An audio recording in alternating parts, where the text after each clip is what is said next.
But when you measure it flat, it contradicts that. I'm spitting flat facts and that. And I know you don't like that. Google Maps is flat, it presents elevation profiles like that. I'm a spitting flat earth king. Sentence has a ring, doing my own thing. If earth was a big roast chicken, factually finger licking chicken. We just got the measurements missing. I'm spitting eggs and begs, begging the question lesson. I've said it before, time after time. I'm the spitting flat earth king of rhyme. Welcome to Flat Earth Debate, Uncut and After Show. I'm your host, Nathan Oakley, and if you are new to this channel, or you've not done so already, then be sure to subscribe, hit the bell notification icon and join button to keep up to date with the Flat Earth Debate. If you would like to support the channel, there is a super chat that runs alongside each of these shows while they premiere. There's also a Coffee, Patreon, crypto and thanks button in the info box below the video. Speaking of Patreons, I'm going to do a quick shout out to all of you who do support me on Patreon.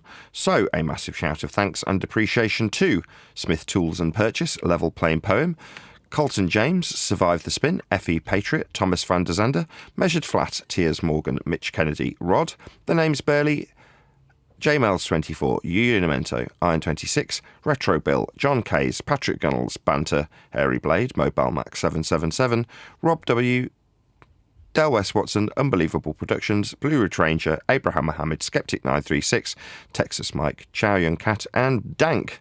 So another massive thank you to all of you for supporting me on Patreon. Links to Patreon will be below this video. But with that, I'll hand across to whoever is in Discord and G+, so you can enjoy their dulcet tones while I set up for today's live show.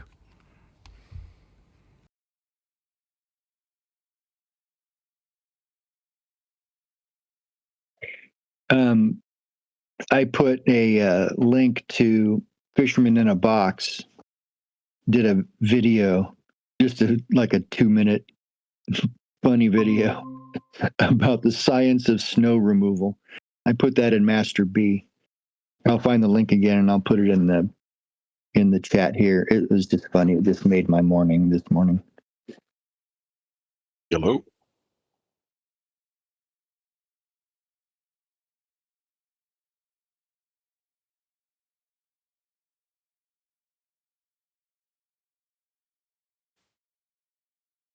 Nathan, have you seen that the sneaky BBC are trying to charge TV license for people that use YouTube these days?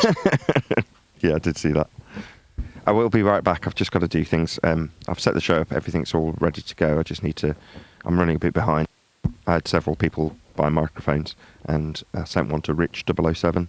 So it's just kind of put me behind by about 20 minutes. So I'll be sorting stuff out, but you guys feel free to chat amongst yourselves. The G+ Hangout's open, if anybody asks. In other words, if you've got the link, you can come in. Okay. Also, I've got this. This is my new radio transmitter from a portable mic. It's a lot less hissy than the old one. Anyway, that's it. Look. You in Discord there, Surf? Should I tell him that it still sounds a little hissy, or should we just let it go?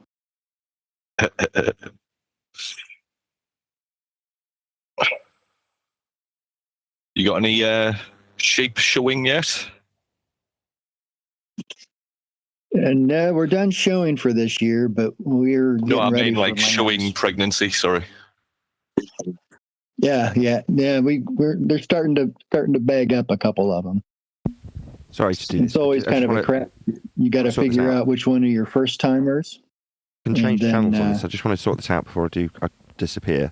So this is channel 2 currently. Just tell me which is the least hissy. So this is channel 2, channel 1, channel 3. Check 1, 2, testing 1, 2, 3. Channel 4. Which one's the best? So this is channel 4. This is channel 3. This is channel 2. This is channel 1. Personally, I'm not getting any hiss. I it's didn't all get any when I other tested than it. just Sure. slightly, like there's a slight little as you're switching channels. Yeah, that's about it. I got that too. I tested it. I've recorded it and published a video just to check how it sounded on YouTube, and it sounded perfectly fine. I mean, maybe it's just your end, Surf Daddy, because it sounded good to me. It's I mean I'm trying to listen real carefully, and I'm in Discord now, so it sounds. They all sound the same basically, so it doesn't make a difference. But All the channels sound the same. Like all four mics or 4 channels or whatever, they all sound the same as far as whatever hiss level I detect. Is anybody else detecting any hiss from this mic, or is it just Surf Daddy? I didn't hear any hiss. It was super marked 4, and I'd say maybe 1 was the worst, but it's so slight. Okay, but it's good enough, right, for me to walk around with, because 99% of the time I'm not going to be using this mic. It's just for when I go and make a cup of coffee. Is it good enough? Yeah. And is it better than the other transmitter, which definitely I could hear hiss on every single recording? Yeah. It's good. Yeah, it's absolutely good enough for what you need it for. I think so, because the next step up from this was about £50 or £60. The previous one was about £25.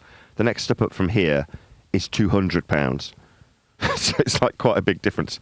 So I don't know. I'm quite happy with this one. I'll listen back to the shows after the fact now that I've done fairly extensive testing with you guys on this pre-show. But I'm reasonably confident this will be sufficient. Hopefully. Also, I put a massive pop filter on this mic, like enormous. So I'll just put it on camera. So it's huge. It's like the Michael Jackson, as my wife likes to call it, like a giant afro. So it's a huge pop filter. So you shouldn't get any explosive P's or B's. They should all sound perfect.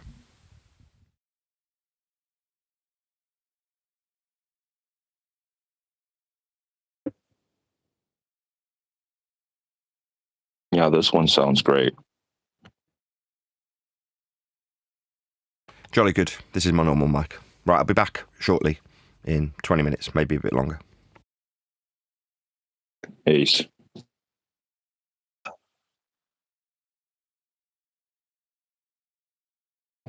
Good morning and good afternoon. Morning, How Christian. y'all doing? Good. Yeah, not too bad.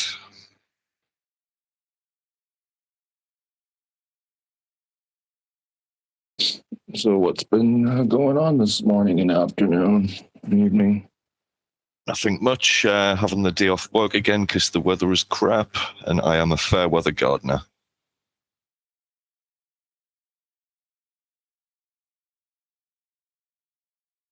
How about you? Yeah, me too. Just waking up, having a cup of coffee.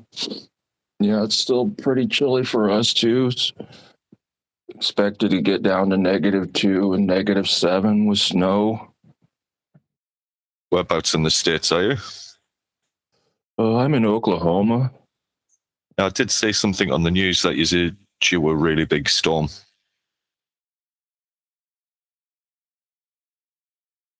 At least we were out of the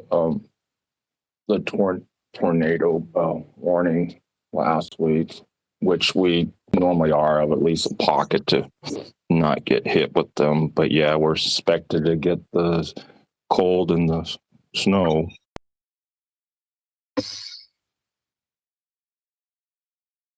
How about you, mate? Similar?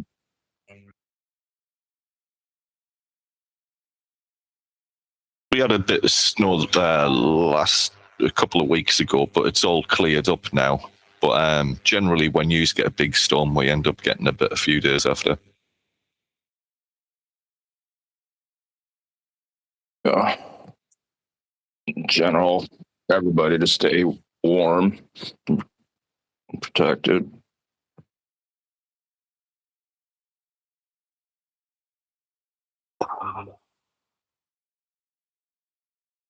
Yeah, the fruitfulness of us to work, but yeah, our jobs are not worth our lives as well.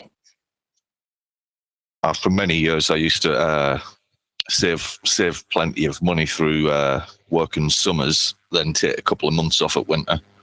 But I took on a couple of clients this year that want me to work all year round, which kind of sucks. Yeah, just blessing towards not having to be what's the word indentured to that situation as well. Yeah, like I said, yeah, to be fruitful, but not like wow, my safety. Whoa, Yeah.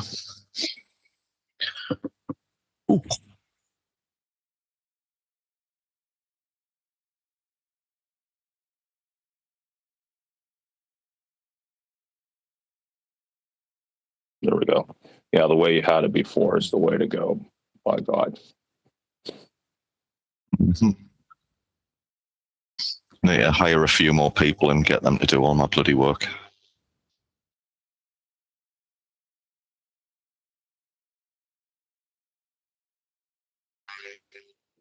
Yeah, and then it's at a point where they too don't have to work as much.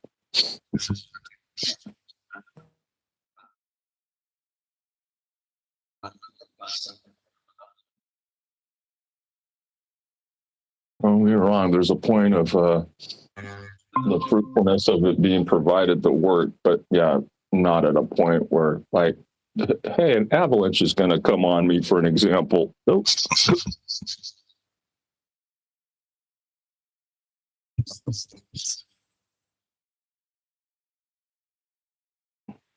You know, whatever your duties are, it's not worth that part.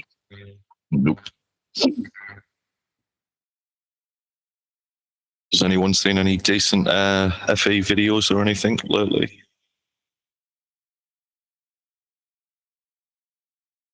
Yeah, they're Joe Normie videos to get Nathan's attention that I've had in the past before too.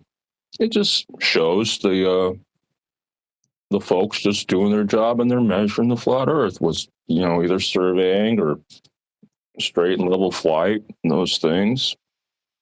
I mean, even Hart brought it up as well, and I before, and people look at me loony or not notice humbly, like with the O10 videos with Jason and Dave, you know, showing how to set up a theodolite, how to do horizontal and vertical angles, or whole circle bearings. Yeah, it's just Joe Normies that know what they're doing, measuring a flat Earth, things like that, to upload those videos for Nathan. And they're not long. They're like 4 to 6 minutes. Nathan can have his discernment how long he wants to go through the video. Or things like with lateral navigation, you know, in a PTAC, you know, position, turn, altitude, and clearance with you descending. You know, just measuring and, you know, aviating and surveying and navigating our flat Earth. And at a point, you move forward from all the anti-globe triggering type videos. Mm-hmm. Did you catch the after show where Nathan was going through, I think it was Vaxi and MC Toon? Yeah, he was here. Yeah, I was there with you, mate. Ah, yeah. Yeah, But yeah, bloody MC Neil was Toon presenting. trying to Go say ahead. that. Yeah, MC Toon trying to say that they set up the theodolites with the vertical reference rather than the horizontal. It's just a way of trying to When did you weasel go- in. Sorry? When did you guys go through that? Was that yesterday in the It after was show? late on in the after show. It was quite a long after show. I was playing the video. We were just listening to it. I put it in Master B yesterday. If you wanted to view it, just scroll up. You'll find the Master B. I found it and only got through about a half hour of it, of Vaxi's part, before I just had to give up. McToon is just evil, man. I recall yesterday the 308 mark you said, Neil.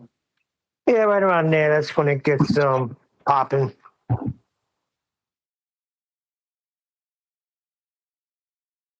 Yeah, as I stated before, the first pause on the presentation you gave, it's like 10 flat Earth measurements.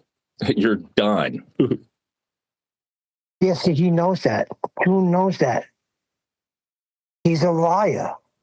He knows exactly what Earth is. That's why he's going to other things No. We have to do geometry here. We have to do trigonometry here. And you should be giving me the height of the star.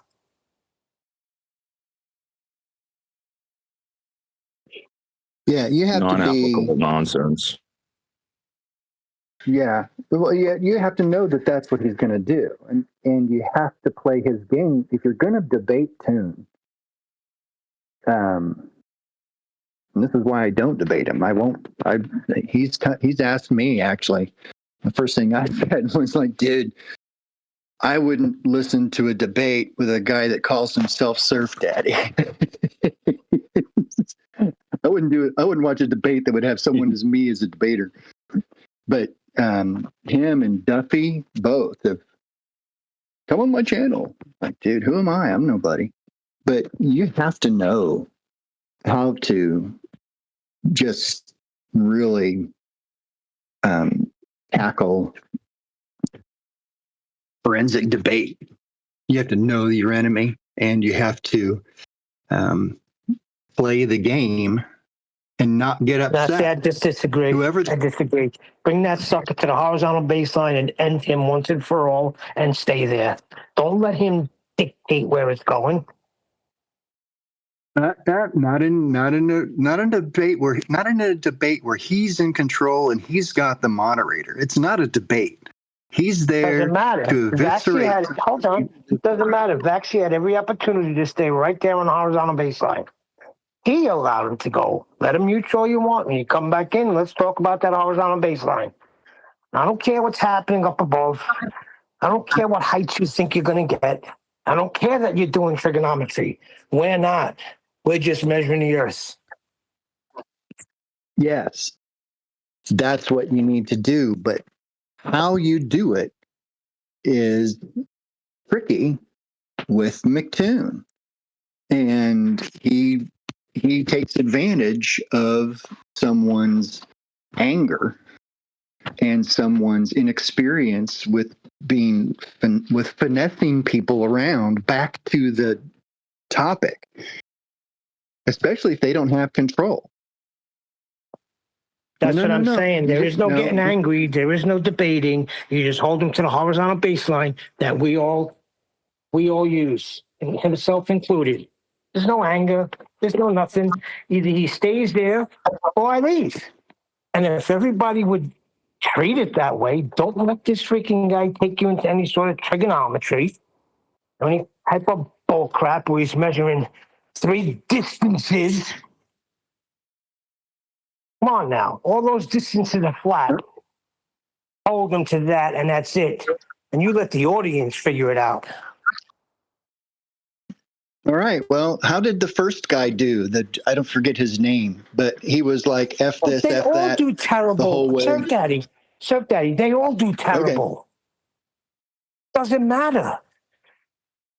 Look at the guy that I thought was doing a really bad job, right? I forgot it. I think it was that ponytail freaking Dr. Blitz guy. When I re-listened back to it, although he didn't have our way of holding somebody to a position, he couldn't put everything together, he still had Dr. Blitz at the horizontal, at the measurement. Stay there. Don't leave to go anywhere else.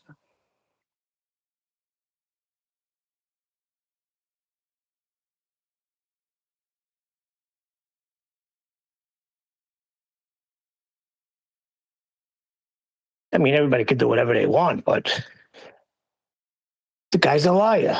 He knows. Thanks, Neil.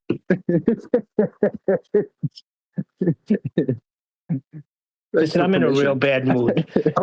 I no longer, for 2 years, well, as long as I'm living here, I was able to turn on my TV, watch YouTube TV, get all the benefits from YouTube TV, get every single football game, Sunday ticket and everything. A couple of weeks ago, my brother was over. He's like, why does my name keep popping up in the corner saying, send Chris a message? I said, I don't know. It does that all the time. I have no idea why. He's like, are you paying for any of this? I said, no, I get it all free. I have a Fire Stick. He's like, you signed in. I think you signed in under me. I said, how would I sign in under you? I don't even know how to do that. But I guess he was right, because yesterday they were telling me to sign in out of nowhere. And when I did sign in, it's like, you don't have nothing anymore. It's either I got to pay freaking $82 a month for YouTube TV, or I get nothing. So I'm in a very bad mood, because it's Championship Sunday coming up, and then there's the Super Bowl coming up, and you're sitting here in a black screen. Poor baby. My heater went out at like 1 a.m. yesterday, and it was out until about noon. Yeah. Anyhow, I spent the whole night up with the heater out, got to about 50 degrees here, and it's going lower. Finally got it fixed yesterday. So I've been up 24 hours the day before that, trying to get the heater going. Yeah, but you're a farmer. So You're equipped to deal with these things. Us city guys, yeah, you can't do stuff like that. Now I got to call somebody, dude. I don't know how the heater works. But God's good, because I was almost out of propane or out of LP gas too. So the gas guy came out and checked it and goes, "Oh, you're good. We need to fill up your tank." So they filled up my tank yesterday. My heater guy came yesterday and fixed stuff that if it had gone out this weekend, we would have been toast. So God's good. I went through 24 hours of no sleep and a cold house, and so we're set for the snowpocalypse. Oh, what Which, by dedication the you way, got. You're still here after all of that, and you're on the show in the morning. That's some dedication you got there. But let me get back to what you were talking about. I think you would be the perfect guy, Surf Daddy. You have that calm demeanor, and you could just continually bring him back to the measurement and that horizontal baseline. maybe. But after dealing with Duffy for going on a year and a half now, on Facebook and stuff, I'm convinced that, one, I know for a fact that it was McToon that put Duffy up to the final experiment stuff. When he started off lying about, I hear there's a something coming up that you've been invited to, being a little jerk about secretly kind of spilling. Duffy started spilling the beans on TFE before it was supposed to happen, and I think McToon orchestrated the whole thing and got financing and all that stuff. Duffy's too stupid and naive to have really planned all that. So I'm pretty sure McToon is one of the, top people that got that going. He's always playing behind the scenes. Anyhow, Duffy is a snake, and he's a little McToonite, and McToon is better than Duffy at debating. And when he's in control of the situation or of the format, it is almost impossible to efficiently and fairly, quote unquote, debate him. You have to pretty much. But there is no debate. But he's going to try and make it a debate when there is no debate. Right. And he will. Well, we've got it. It's like he did with what I could stand to watch with him and Baxi and the other people. He just loves it when you lose control. You cannot lose control. So yes, Neil, you're right. All you got to do is keep him to the measurements. But the minute you get frustrated because he veers you away or something, and you're like, well, F this, and you try to bully it back. Yeah, but see where Vax should have stopped is once he went to the stars and the vertical, he should have put him right back on the earth. We're not navigating the skies. Oh, we're not talking about navigation. Well, I am, because navigation demonstrates how Earth is measured flat. Now, let me ask you a question. We all could see this. Look what Nathan's got on screen right now. You think these idiots don't see this? They see it. They know it. Not hard to comprehend. Yeah. But just like we came to it and we know, hold on, just like we came to it and we know and our eyes can see that they're using a horizontal baseline for everything. You can't do anything without it. So you mean to tell me they can't see that? No, it's a game they're playing. Right. And it's a semantics game, and it's a rhetorical game, rhetoric. And it's a very easy one to play and use against somebody who is quick to get flustered and out of sorts. I really, Vaxie, if you're listening, I love you, man. You did the best you could. You did much better than the guy that was just a cuss word every few seconds. And I was embarrassed. And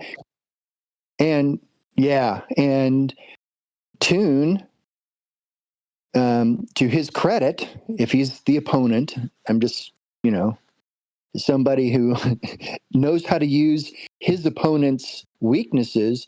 Toon soaked it up, man. He even played clips of Nathan saying, "Don't swear on my show." Yeah, that's what I'm saying. You shouldn't have any weaknesses. How does anybody that knows Earth is measured flat enter an arena with any weaknesses? Here's my other thing, and then I'll let you speak all you want. I think that's a mistake anyway. My new thing is, don't go into these debates at all. Leave them alone. Just do what we do here, and you cut off the freaking, what do you call it? The demand for them? Cut the supply off. Who's the supply? All of these dumb flat earthers that are going there and debating an undebatable topic.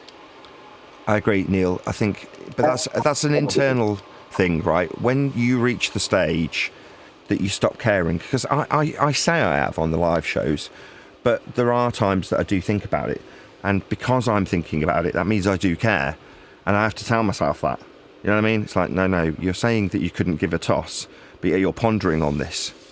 Therefore, you do care.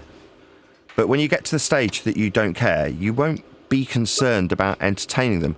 Now, I've kind of inadvertently been like that out and about, but through fear. So it's not through not caring, it's through not wanting to have somebody get into the discussion and the wrangle-dangle, regardless of how right I am. I don't want to... My example would always be the art teacher. So on a Tuesday, it's the longest class that my eldest daughter's been in. She goes to an art class. And it started off with about 30 kids. Now on the particular day she goes, she's the only student. It's just by them whittling down. So there's students on every other day. But on her day, on that particular hour and a half slot, she's the only student. Now, each and every time I go in, it's where I've told Neil that I've been writing the book from when I've been doing the anecdotes and typing them into my iPad. Well, while I'm sat there typing them into the iPad, I am so undermotivated to talk to the teacher about this subject. Now, she's got maps all over the walls and artistic impressions of globes that she's got the kids doing plastered all over the walls. She's a normal mum, right? She's a teacher, but you know what I mean? She's got a couple of kids that also take part in the lesson that Eleanor does. Thank you, hon. But I've no motivation to talk to her about flat Earth. I don't want to ruin her day. I don't want to get into an argument about it. If she asks what I did, which she never has, I'd say I'm a YouTuber. And if it got a further follow-up question about doing what about, I'd say cosmology. And if she said, the stars and stuff, usual response, I'd say, yeah. And that would be the end of the discussion, because that's all people really want. I've been trying to explain to my daughters that when somebody's nasty to them, they don't care about her. They care about her for about 5 seconds that they say the nasty thing. But then they're back to thinking about themselves. And it's like a function of not getting run over and dying, right? You've got to be certain, to a certain extent, self-absorbed to not get run over, to be, self-aware enough to not die. right? But that means that ultimately you're always thinking about yourself. Try and phrasing it in an unselfish way that doesn't sound like everyone's a narcissist staring at their own reflection. I don't mean it like that. I mean, your own self-concern means that you're not worried too much about what next man's doing for 99.9% of the time. But in that tiny little moment that you concern yourself with next man, like when Jin's saying, oh, well, I think it's my obligation, due diligence. Like when you actually look at what he's doing and analyse it, it is still self-indulgent. It's not altruistic. It's done so that he can feel good about how he knows about this subject and can pass that information on to someone else. So that's ultimately still self-serving, is my point, right? Now, I'll finally get to my point. When you get to the point that you don't care about self-serving yourself about flat Earth by communicating it to next man, is the point that you legitimately know it's the facts of the matter, and therefore it becomes inconsequential to get any sort of confirmation bias or affirmation from the next person that you tell how right you are. Knowing that you're right means that you don't care. The guy who's fixing your clutch doesn't go to a party. I mean, he might be a bit of a bore, this mechanic, and talk about his work and his clutches, but generally speaking, he's not concerned with confirming with you that he knows how to fix a clutch. He knows, so why would he seek any confirmation about it? Therefore, it becomes utterly inconsequential in his daily life. And in fact, if somebody starts talking to him about their car, he's like, oh, bloody hell, really? I'm not at work. You know what I mean? Which is kind of the stage that I'm at now, as opposed to the description of me not wanting through fear to bring up the subject with an art teacher, as an example. Now, it's like, it's inconsequential to me. So if someone's like, oh, it's Earth flat, I'm like, no, come on, I'm not at work. I mean, you can join the show if you want. It's just flat, it's not that serious. It's just measured that way. In other words, it's inconsequential to me, and I don't want to serve them with the debate, which they'll take some pleasure out of, even if it's pleasure through annoyance, you know what I mean, loving to hate it. I'm not at work at that moment. So it's like, I don't want to do this with you. That's what I do for a job. Oh, well, you just want me to bring the conclusion to you quickly so we don't have to have this conversation. It's just measured flat. It's not that serious. Yeah? You don't need to spend 3 hours debating with me on my show, but that is my job. I don't want to do that with you now. Is now how I feel about it. Now, I've never had that conversation with anyone since having this feeling. And like I say, I do still occasionally ponder the people who are in our arena, or let's put it a better way, they can annoy me. If they can annoy me, then it's obviously something that is conscious. I'm aware of it unconsciously. I know that's not the best phraseology, but it means that at a subconscious level, I am worried about their impression of how I see it, therefore how it is seen. Again, back to it being self-serving. So to round this out as a point, eventually, with knowing that it is measured flat, you get beyond that guy yesterday, where he's like, is just measuring Earth flat enough for it to be flat? Jin does a similar thing. You're like, well, yeah. Now, the fact that you can't recognise that is normal, because it's such a stark change to where they were previously, where there's a shadow of a doubt that they could be wrong about how flat Earth is, and they can't fricking believe it, because in their mind it's been cemented as a neural pathway that is stout and firm and solid and reliable. You know, you don't have to expel any energy to know Earth's a ball flying around the sun. You just know it balls to bones. So when someone comes along and challenges that, suddenly you have to think about it. And even if you get the answers, you're still like, but really? You second guess yourself, in other words. Now, I'm not second guessing myself, but the more I know I'm not second guessing myself, I just know what it is. Earth is just flat. That's just how it's measured. The less I concern myself with getting into wrangle dangles with the people on YouTube. It's less important to me. I care less. Now, back in the day, when I first came to the subject, there was a guy, I've told this story a few times, that called me up and didn't expect me to answer his call. So he rings me on whatever social media platform, and I'm like, hello? Because it just comes through like a phone call. He's like, I can't believe you picked up. I'm like, you phoned me. What do you expect? Of course I picked up, right? So I then chatted to this guy about him becoming a flat earther and not needing the sleeping pills anymore. But that was for a different reason. He's able to sleep better at night because he's not so concerned with dying from some crazy asteroid hitting him and things like that, right? So it put him at ease knowing that Earth was flat. Now, obviously, when you've got that being the case, a sense of easiness or a sense of ease from knowing that Earth's flat. In his case, believing Earth's flat. Yeah? You still have to have something counteract that. Otherwise, in a very quick avalanche, everybody's a flat earther. So therefore, you have to have this debate set up where we just argue about how Earth isn't a sphere rather than the facts in the Earth being flat matter. And therefore, you can have this buffer that stops everybody sliding straight down the hill. Yeah? But for that buffer to exist, we have to second guess ourselves and want the confirmation from the person that still thinks they're on a ball when they turn around and say, well, it's still a ball because, and then they insert some bullshit that relied on flat Earth measurements to begin with. And everyone whistles past the flat Earth measurements and we debate about whether or not it could or couldn't be a ball. Now, for them, it's a 10% shadow of doubt that they might be wrong about being on a ball, but for the most part, they're pretty firm in their, neural pathways that are established. For us, it's still a shock. And like the guy yesterday, who's like, is it enough to say, because we're measuring Earth flat, that means it's flat? You're like, yeah, that's actually too much. You're putting it into a logical consistency with an if statement about it being measured flat when it's not an if statement and there's no logical consistency required after you just make a statement about how Earth's measured. It just is measured flat, full stop. But he's second-guessing himself. And we will, all of us, on Flat Earth debate, that is, eventually reach a point where we don't care. Like, you will not be concerned about and converting the next person to the point where when somebody does mention it, and I like we used to remember the staunch ballers being, you'll be shocked. You'll be, oh yeah, there's people who are like this. I forgot because it became inconsequential to me. So you're not worried walking around all day going, how am I going to broach this subject? How am I going to convert them? How do I discuss this part of the aspect of flat earthing? You won't care. I don't care.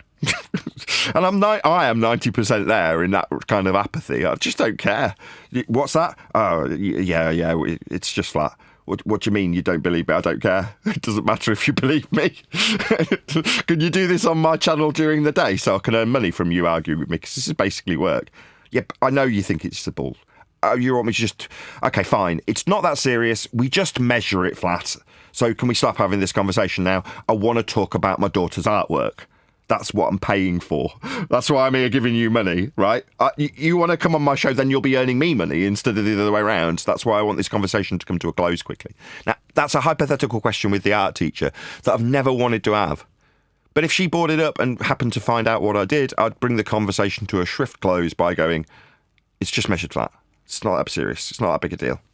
And I'd be a little bit taken aback that she'd want to be having the conversation with me because I'd forget that people want to have those conversations, that they're cognitively dissonant and want to be wrapped up in that conversation. Well, that was it. Big waffle, but that was the end. Yeah, but that's the whole point. Starve them. That's the bottom line. We do not need to debate this.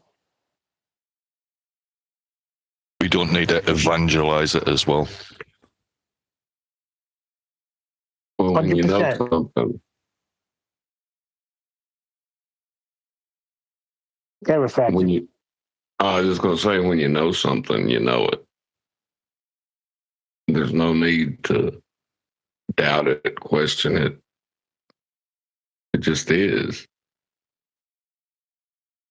And if you have that kind of certainty, it doesn't matter what they say. Sometimes, though, I think if someone does have that kind of certainty, that is the point at which someone notices and will start asking you. And that's when you need to have the patience and the apologetics behind why you know what you know.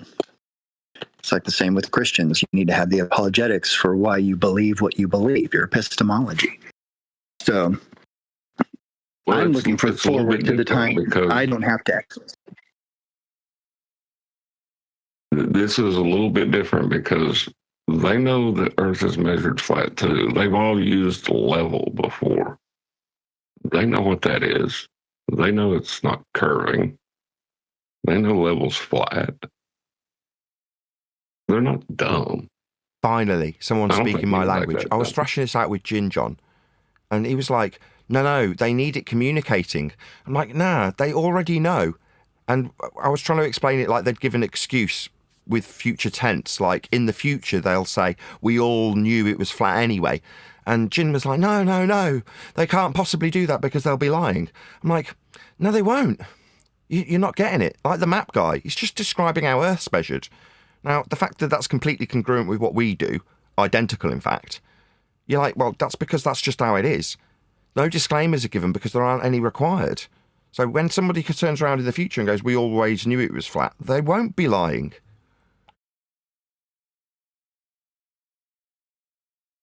Yeah, you could tell by that little review we did with McDoon and freaking Vaxie. He knows it's flat.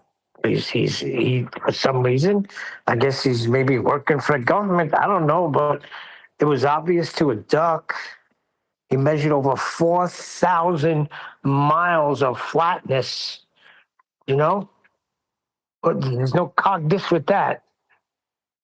Yeah, exactly. We don't have to overthink this. You know, when you're in a wrangle-dangle with somebody, you're having to second-guess what they're doing and what they're thinking. So in Master B today, I read Divergent Droid's comments about it, and it's like, McToon likes sound bites. Therefore, when he's talking to someone else, he's going to be hyper-conscious of his own potential to produce sound bites for people to use against him. You're like, yeah, that all sounds about right. Soundful indulgent that is. Back in the vein of what I was describing earlier. You're thinking about me all the time, right? Will this reflect badly on me? Will this get used as a soundbite? And most of the time, the things that you do, like produce sound bites, like don't swear on my show. I was told he's got little clips of me talking. You're like, obsessed with me much? Very amusing. But that aside, right, yeah. So therefore, when he's like, will someone make a soundbite about me? Well, it's like, why? Because you do that. Yeah, you project. So that's what's currently going on. But for me to worry about it, it's like, well, why? It doesn't matter. This dick wants to obsess about me so he can justify his sphere belief. I don't care anymore about his sphere belief. Keep it. Have it. And I want to communicate that to them too. You can keep it. I'm not here to tell you not on a ball anymore. I don't want that to come across like I'm a baller now, which is how they'll try and spin it. But I don't even care about that. You want to spin me saying I'm not trying to convert you anymore to, you know, you're on a ball. Okay, do that. Go ahead. You've got my permission. I don't care. Do whatever you like, whatever you need to do to get by today. Me, it's like, this is so inconsequential now. I measure it flat. You measure it flat. They measure it flat. It is measured flat. What else is there to do now? Well, I've got a YouTube channel to run, so from that point of view, I've got to figure out how to not be perceived as that which I'm telling people not to be. So I can't remember, from the other room I had someone saying, we don't need to be a flat earth evangelist. I think it was Len. And I'm like, oh, if I'd have had them on radio, Mark, but yeah, exactly. You don't have to go out evangelizing about it. Now, I do have to still fix the clutches, metaphorically by comparison, evangelizing about flat earth on my flat earth show. That's what I do for a job. But I need to communicate somehow that whilst I do this for a job, I don't care about your clutch. You know what I mean?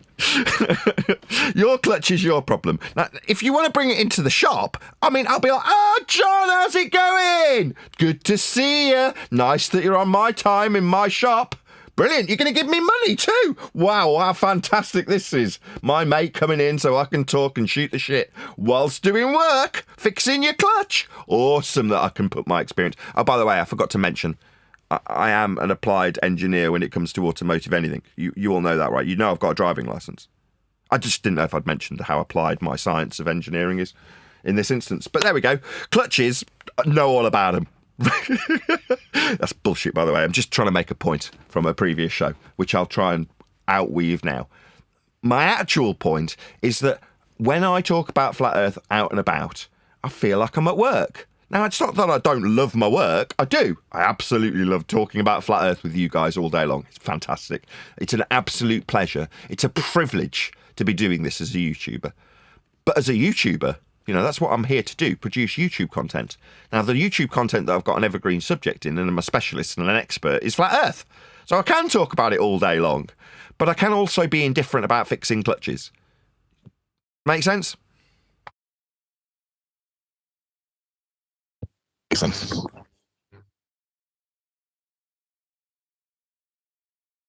We're all so close to a finishing line, and for us, the finishing line is not, oh, well, the world has been converted to flat earth. You're like, nah, you needed to find your own inner peace. That was the finish line. Not the world's going to change. Because even if you got them to change, everyone knows it's a flat earth now. Yeah, it was anyway. That's how we were measuring it. Who cares? Right? But, okay, now they don't believe they're on a sphere, but, we get what Jim wants. Okay, but now they think that something else, it doesn't matter what, insert new bullshit here. It doesn't matter. Somebody will exploit them with a different control structure. That's all it ever was.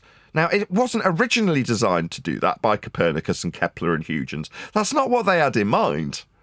That's not at all what they had in mind. Maybe Huygens. But they didn't have the control aspects in their mind, or that they weren't being controlled by it. They're just trying to square a circle that explains something in terms of how the calendar works, or explain epicycles. Whatever it is they're trying to explain, they're not doing it so that it can be an overarching control method, the one world religion. That's not what it was designed for.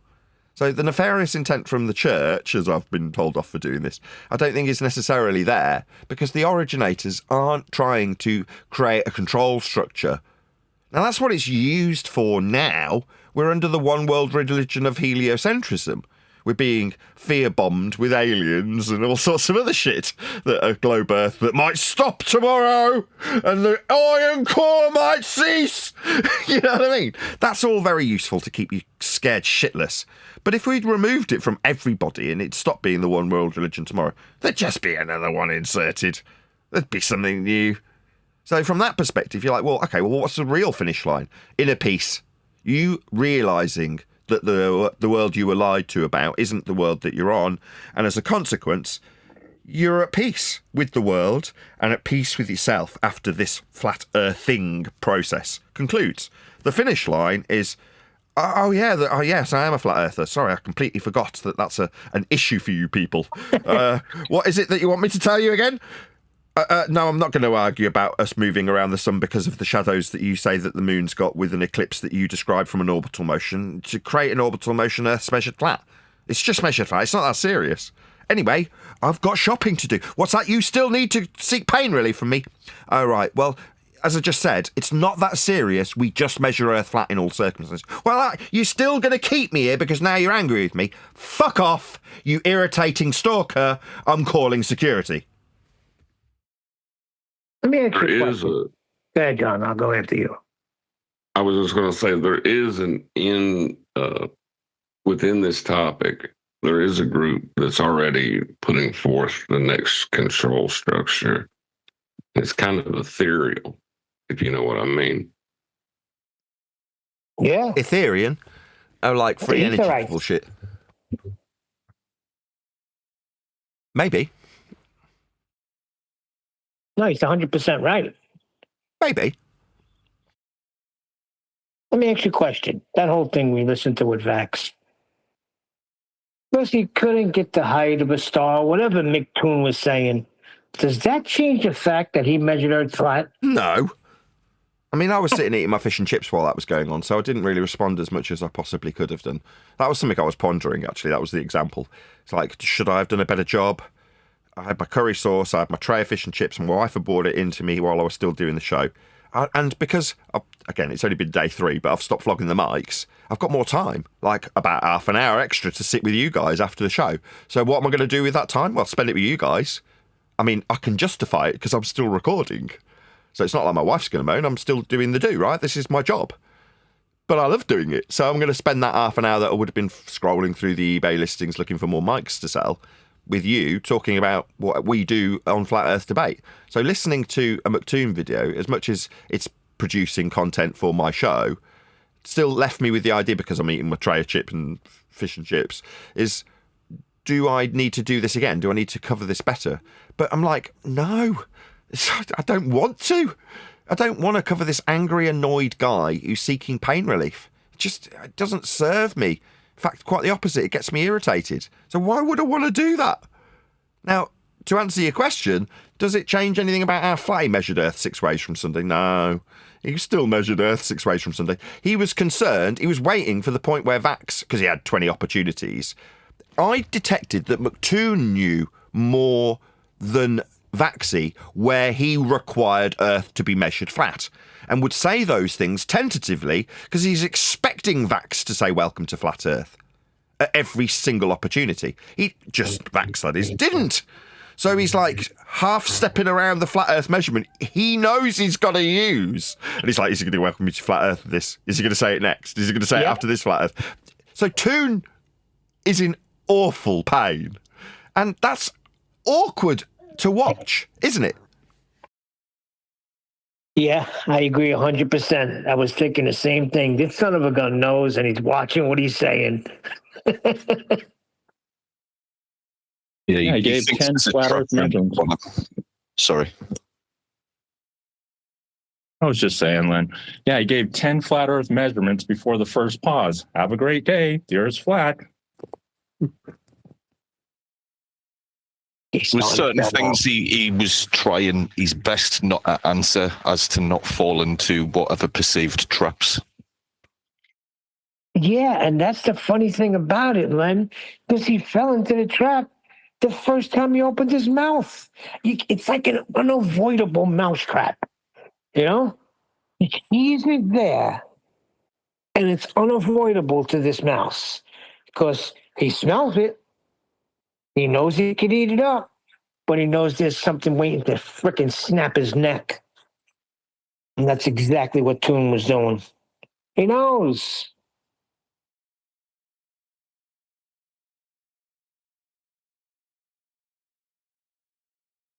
You can't avoid the temptation of the peanut butter, no matter how dangerous it is.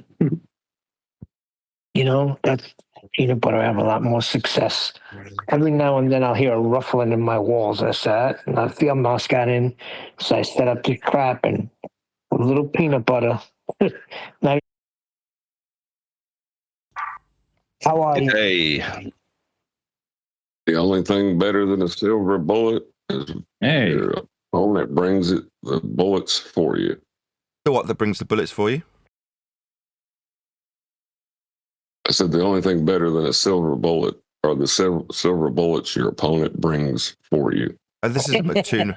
Okay, so yesterday in the Uncut and After show, Neil wanted to play the Vax interaction with, I don't know where it was, but MC Toon on whatever channel it was.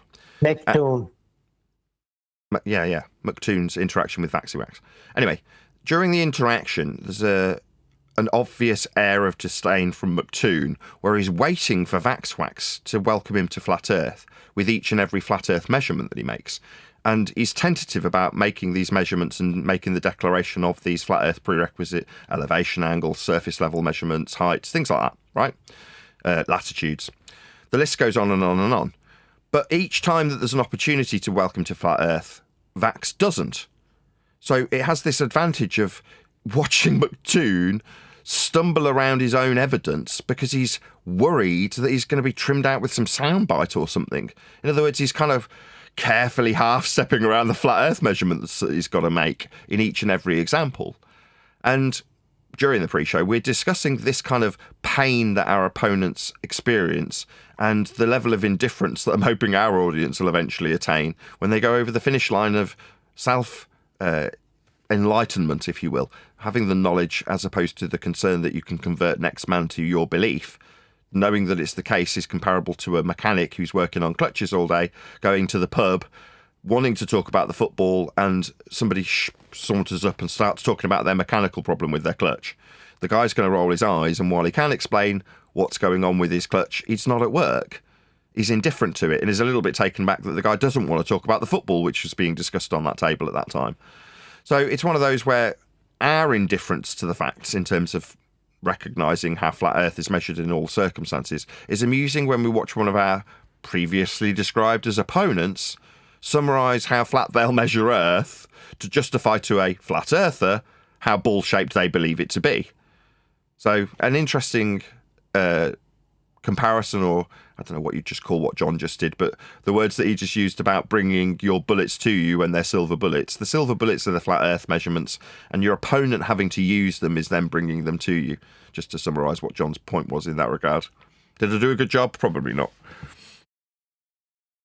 On the fly. Which you'll need a flat Earth for. Yeah, good enough. Took Yeah, me but too long. Nathan, they have no choice but to bring the bullets. That's the only. What are they going to do?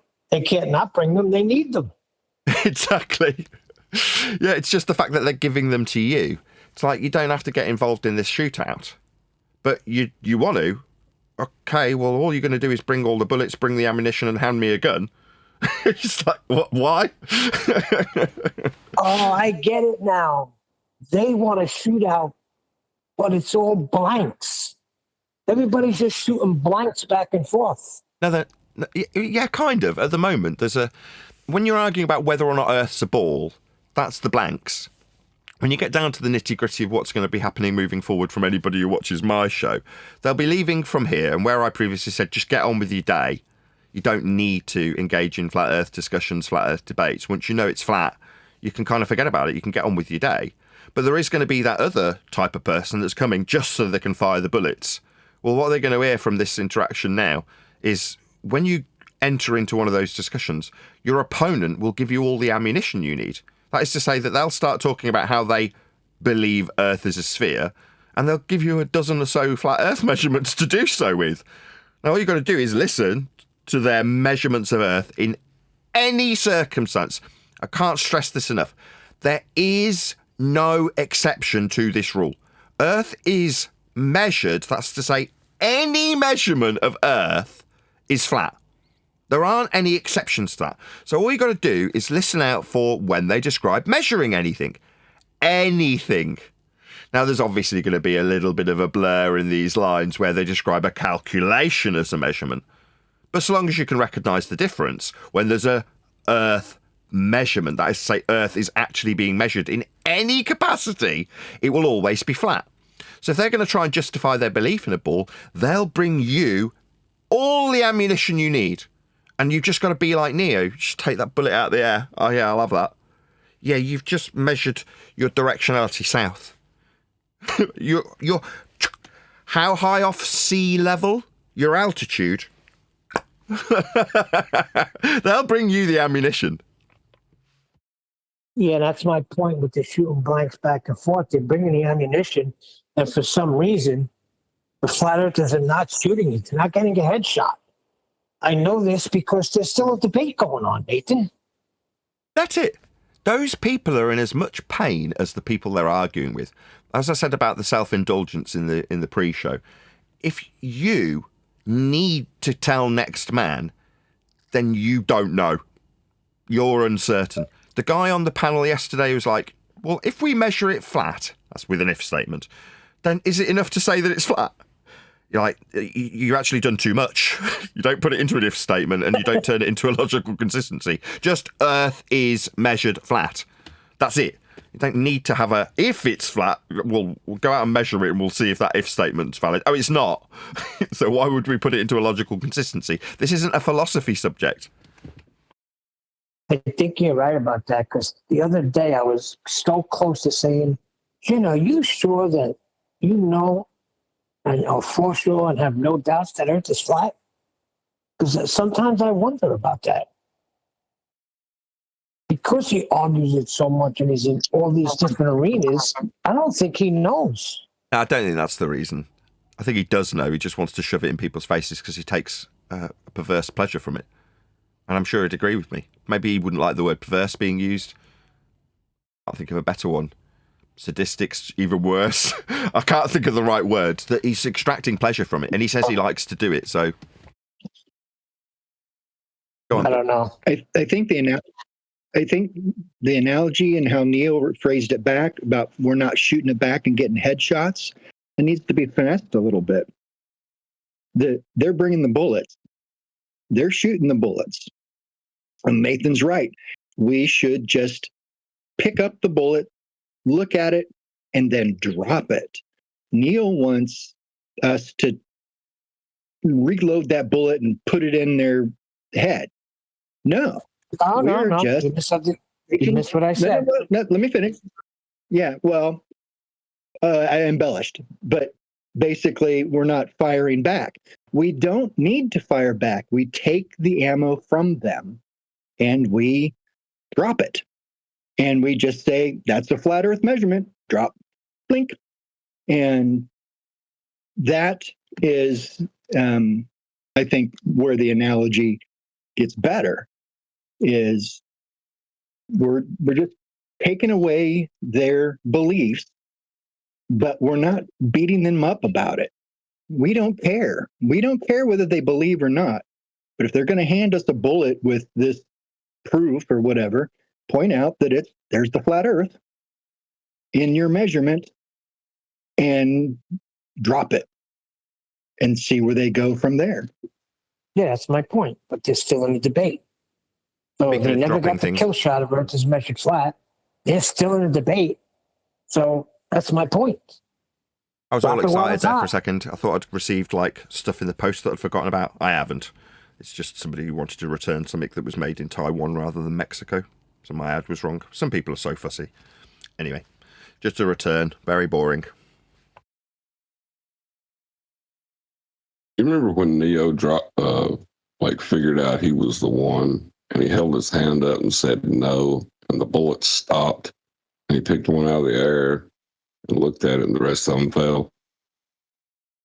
Knowing the Earth is measured flat.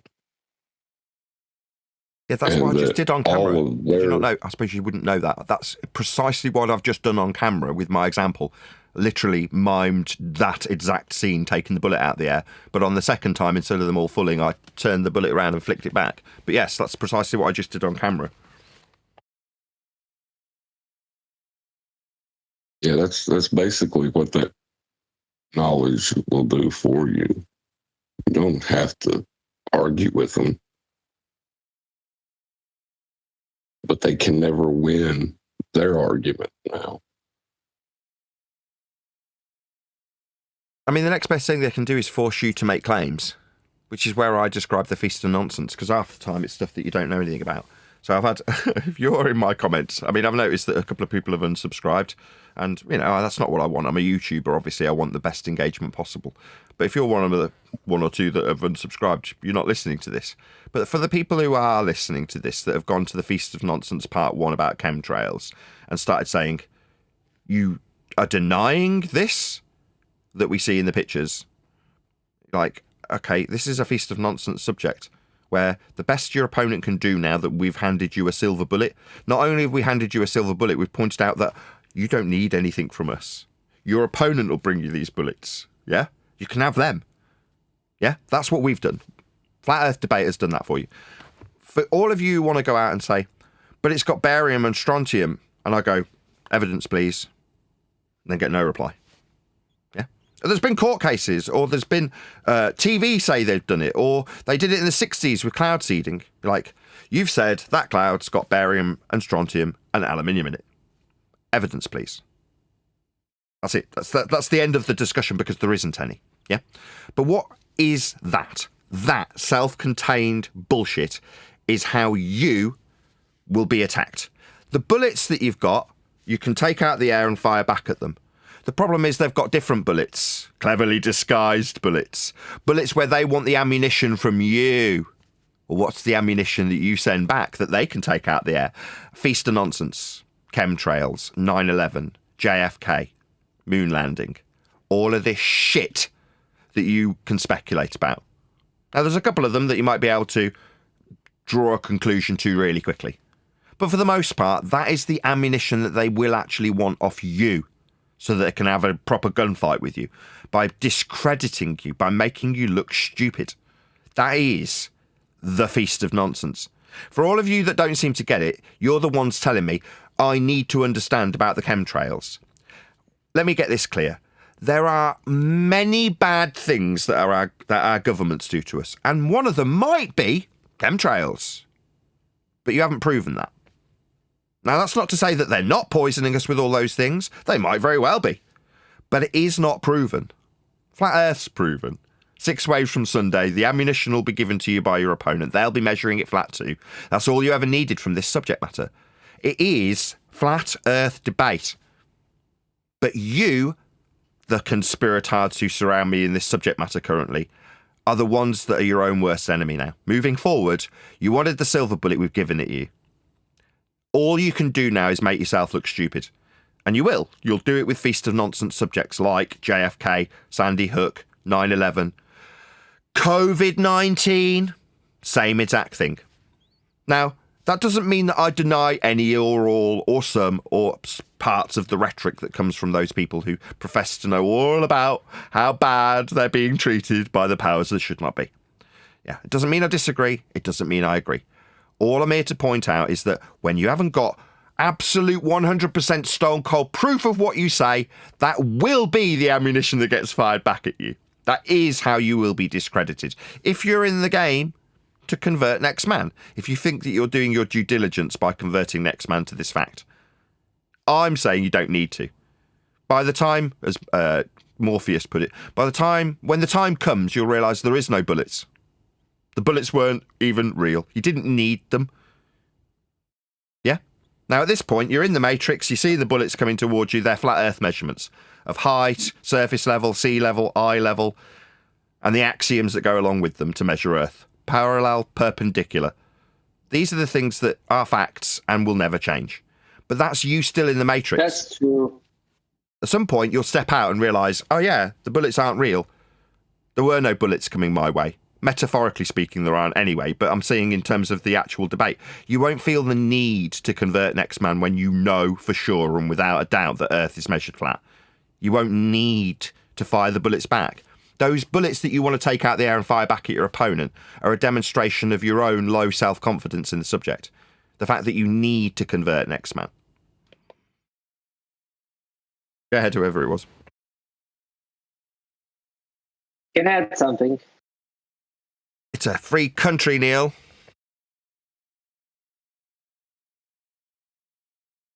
I just want to say that, everything's true what you said. I just want to say that about the COVID-19, it's not us that we don't have a proof. It's them who don't have a proof of the virus existence. So we don't even need to go there because they're the ones who need to prove it in the first place. You'll get falling for it. That was beautiful. It's them they've got to prove they haven't got chemicals in those trails that come out of the planes. Okay. Beautiful. Absolutely. No, not the chemtrails, the virus, I mean, the COVID. Anything. Doesn't matter what you say. It's all part of the Feast of Nonsense. We'll do it. We'll cover these subjects. I'll do it as a folly, right? I've already done a part one. There's a reason I put that as part one for the chemtrails. If one of the shows turns into a Sandy Hook episode, that'll become Feast of Nonsense part 2, Sandy Hook. What's that? We need to talk about 9/11 again. Feast of Nonsense part 3, 9/11. What's that? COVID-19? Feast of Nonsense part 4. It's going to be an ongoing series now. And potentially, I don't want Feast of Nonsense. Whenever anybody wants to bring it up and they want to go through it, and it ends up being an hour of my show because I'm eating my fish and chips and I can't control the show permanently if I run an 8-hour show like I did the other day. I just can't, right? I do have other shit going on, no offence. Sorry if I'm swearing, but it's true, right? If you see an 8-hour show, you must accept that at some point I do have to go to the lavatory.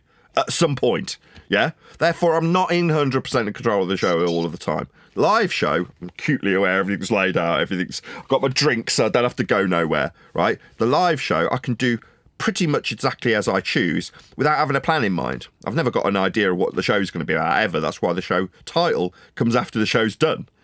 But I am in control of my little world while I'm doing the live show.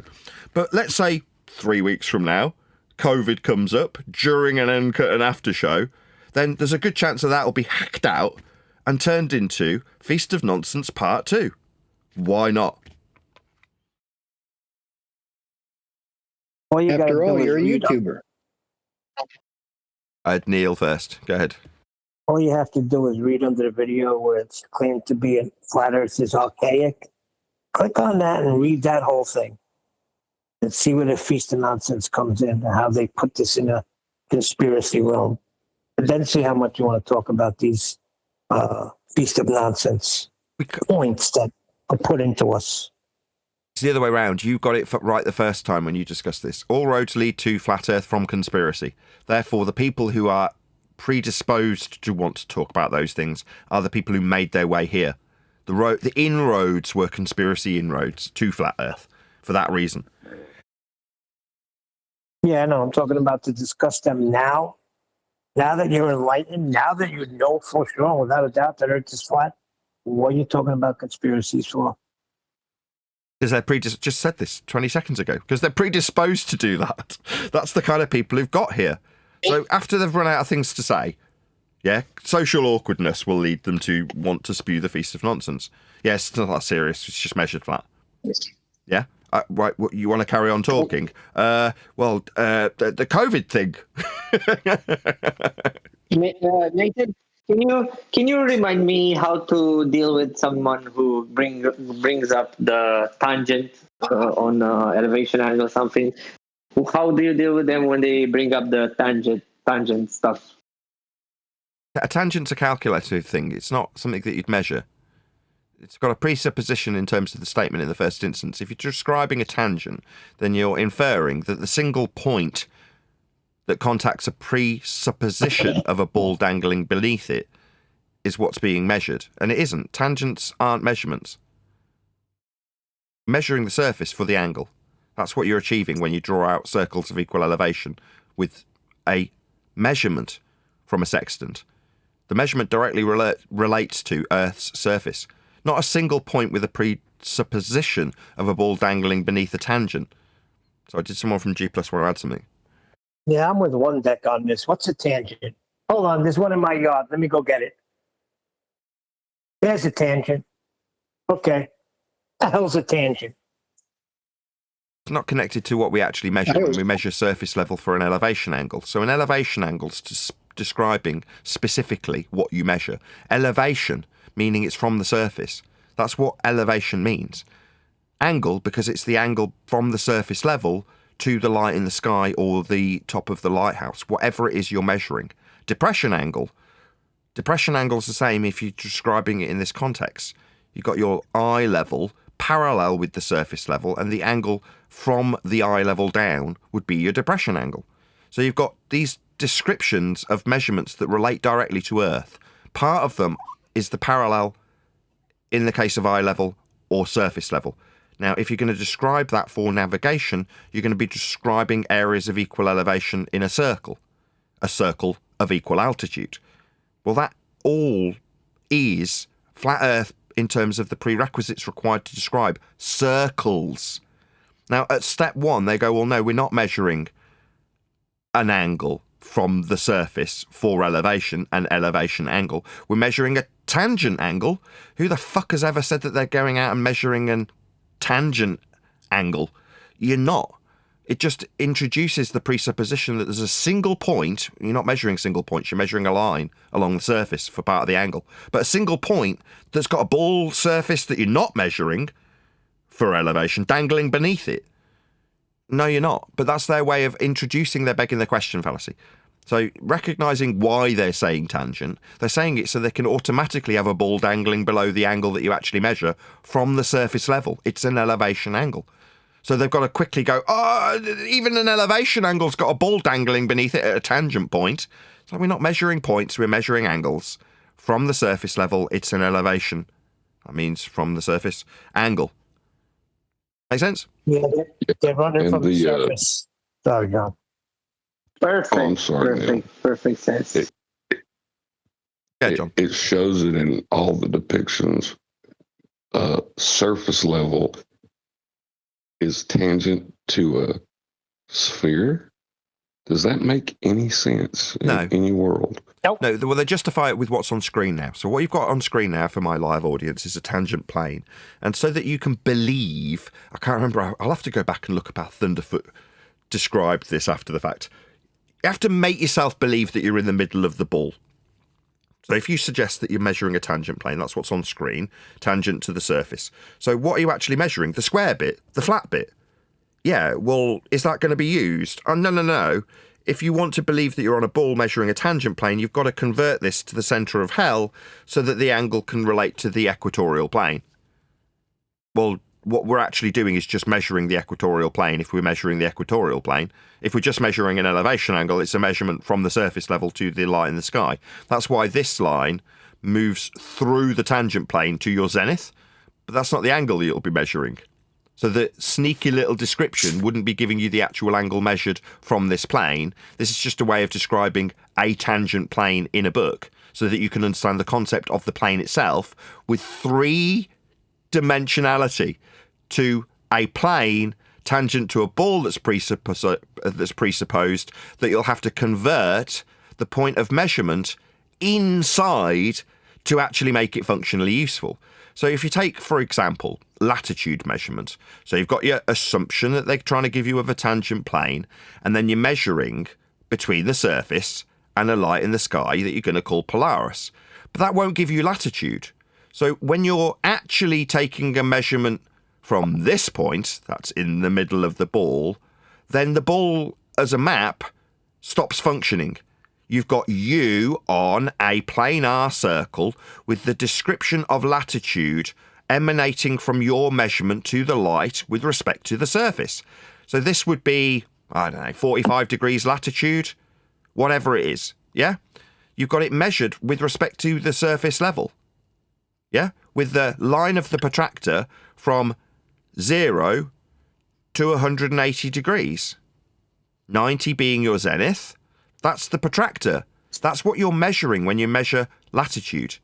You don't measure from the tangent plane, and if you infer that you have, you still have to convert it inside the ball, making the globe Earth map that you've said that you're measuring from, you're measuring from this square, nothing more than a projection where you will have to convert that measurement inside to turn the map that you thought you were standing on into a glorified protractor with latitude numbers marked along the outside edge of the ball. That's what latitude is. But to measure latitude, it's an angle to Polaris describing the system at a 0 point at the North Pole. That's what this diagram represents if it was describing Polaris measurement. You've got you in the centre of hell with North Pole at your zenith and the 3959 radius equatorial plane surrounding you. That's what this is. Make sense? Complicated, but that's what they're trying to do. All you need to know to answer your question, though, is how do you get around it? Point out that you're not measuring a single point, you're measuring a line for an angle, and your single point only exists in this discussion, so you can have a dingleberry Earth below the plane you actually measure. That's it. Yes, because they still have to market surface level. The surface level is not curving to give you an angle. Right. They're hiding from the surface because the surface is flat. Anything but the ground. So they make up this tangent. The hell's a tangent? Shout out to Charlie Well, Hansen, who remember says, how, keep up the great work, Nathan. Thank you very much indeed for the super chat. Really appreciate the support. When they say tangent, what they're talking about is they're creating an imaginary curved line below the flat plane they just measured. Exactly That's on not a screen. tangent. Exactly as is on screen.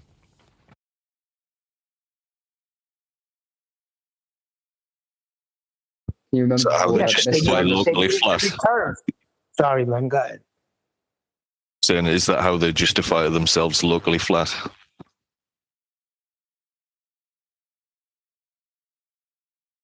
Yeah, I suppose so. But when they're doing it in their description that have been given by 8 King, they're not, because they'd have to be describing a single point relevant to the surface. So they're not saying locally measured flat. They're saying flat plane that extends into space that has nothing to do with the surface that connects to a ball I've presupposed at a single point. So it's slightly more complicated than locally flat. Yeah, their surface, they don't do that. needs to be curved. Surface level is a flat plane, even in that description. They're Yeah, just- and it needs to be curved.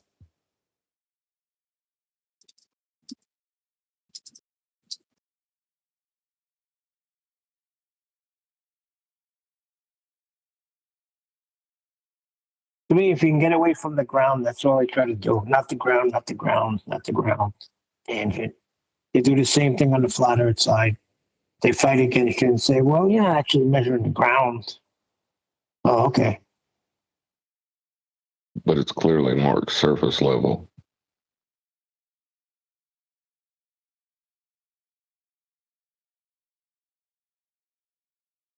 So you're telling me you can't measure distance around the currents? Hold on, No, Neil, they're, one more time. they're telling you that. Their diagram has surface level as a flat plane, and they're saying that's a tangent to the curve that isn't the surface. John's pointing out that where the deceit comes is when you've got the diagrammatical example, for example, curve calculations, you've got very specifically labelled surface level because it's part of the measurement that you require. But then what their surface, that's the ball surface, that they're utilising to describe as being the surface, isn't being measured. They're measuring a planar surface for an angle, and it's marked as surface level in their diagrammatical examples with a ball below it that isn't the surface. That's where the deceit comes in. Now, it's not that the person that's using a curve calculator realises we've done it ourselves, where we've looked at the curve calculation, seen a globe Earth below the surface level that's very specifically marked. It's marked because you've got to measure Earth. And Earth's measured as a flat plane in all circumstances. Even when they say tangent plane, you're like, so we still have to measure Earth flat. No, we're not measuring the surface of the Earth because that's the ball dangling below the surface level. Yeah, they've got to measure surface level. Of course. That was hilarious yesterday, though, listening to McToon stumble his way around, worrying about the soundbite that might be cut out from him measuring Earth flat in about 6 different ways. It was hilarious. And it made me realise how futile the whole discussion's been for 10 years. You know what I mean? It really was eye-opening. They're terrified, aren't they? That's the real reality of it. They're absolutely terrified that they'll be caught out as bullshitters, wrong, when they have to measure Earth flat. And there's no escaping it now. I bet they absolutely despise me currently because I'm pointing out that they can't get away from it. When I say things like, if I was dead tomorrow, they'd still have to measure Earth flat. They'd still use surface level for a measurement to imply a tangent plane with a dingleberry below it. You've still got to measure the surface level. There's no getting away from it. You've still got to have your altitude, height off surface level. You've still got to do these things for your belief in a ball. There's no avoiding them. They're marked in their own calculations. Eye level, surface level. It's parallel because the maths is a derivative of these flat Earth measurements.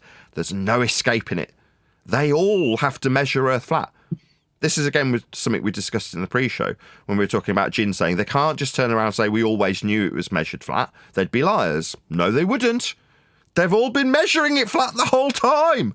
They can't get away from it. And listening to McToon go, will this get trimmed out as a soundbite? You can hear it in his tone. He's terrified. Oh, well, he'll get over it.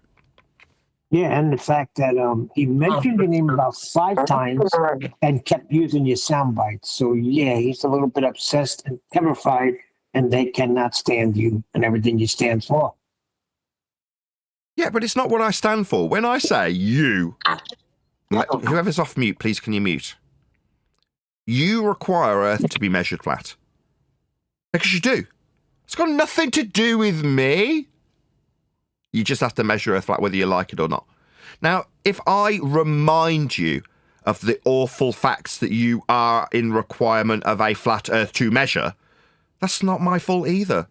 You know, don't project your own ineptitude when it comes to you not recognising how flat you are measuring it when you profess to have a ball face.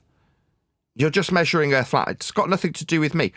If I hadn't have existed as a flat earther, Dan would probably still have gone out and tried to measure Earth flat 1,000 times with his participants, using flat Earth surface level to form part of the angle. That would have still probably happened. Now, if that isn't the case, I'm too much of an antagonist and I can take responsibility for things like Dan going out and measuring Earth flat 1,000 times, or Toon himself measuring Earth flat in Antarctica, allegedly. Those things would still be superseded by the ball Earth rhetoric where you require Earth to be measured flat for heights of mountains to derive R values, for Polaris to infer a radius. All of these things that are derivative stories that take you on a journey to ball belief, they're still flat Earth measurements too. So don't blame me. It's not my fault that you have to measure Earth flat. It's not my fault that McToon's sitting there going, is this going to get turned into a soundbite as I talk about measuring my elevation? Is this going to get turned into a soundbite as I talk about the horizontal distance on the surface level? A flat Earth. It's like, you sound like cats. Yeah, I'll give you a flat Earth for that. Cats went nuts the same way Toon's going, right? Saying on flat Earth, when I measure distance. No, just on Earth. You're using the same distance measurements. But like cats, I'll give you a flat Earth for that. Yeah, you're damn right you will. But you don't have to give it to me. You're using it. Just use it. You've got my permission. You didn't need it, though. You don't need me to give you permission to measure distance, horizontal and linear in miles or kilometres. You just do. Everyone measures Earth flat, even the ballers. Just want to blame me. Yes. They want to project how they feel stupid onto me when they have to recognise the awful truth. Like I say, it was awkward to listen to Toon worried about which point he'll have a welcome to flat Earth comment from Vaxy Waxy. And it's embarrassing for him. But, like I say, I shouldn't be worried about it. I should be indifferent to it. Maybe Nathan, you're the poster boy. When they talk about measurements, you are the poster boy. So you're going to have to take some responsibility for it here. I didn't get a scrap of credit. I didn't hear my name mentioned. Flat, they look to you. I didn't hear my name mentioned, right? When Toon, with Vaxy Waxy, is going through distance, didn't credit it to me, did he? That is to say, I'm not the arbiter of horizontal distance measurement on Earth's surface. That's just how it's done. I'm not the arbiter of elevation angles or heights off surface level or sea level. They're nothing to do with me. Parallel flight levels will still exist. I'm not even a pilot. You can't blame me.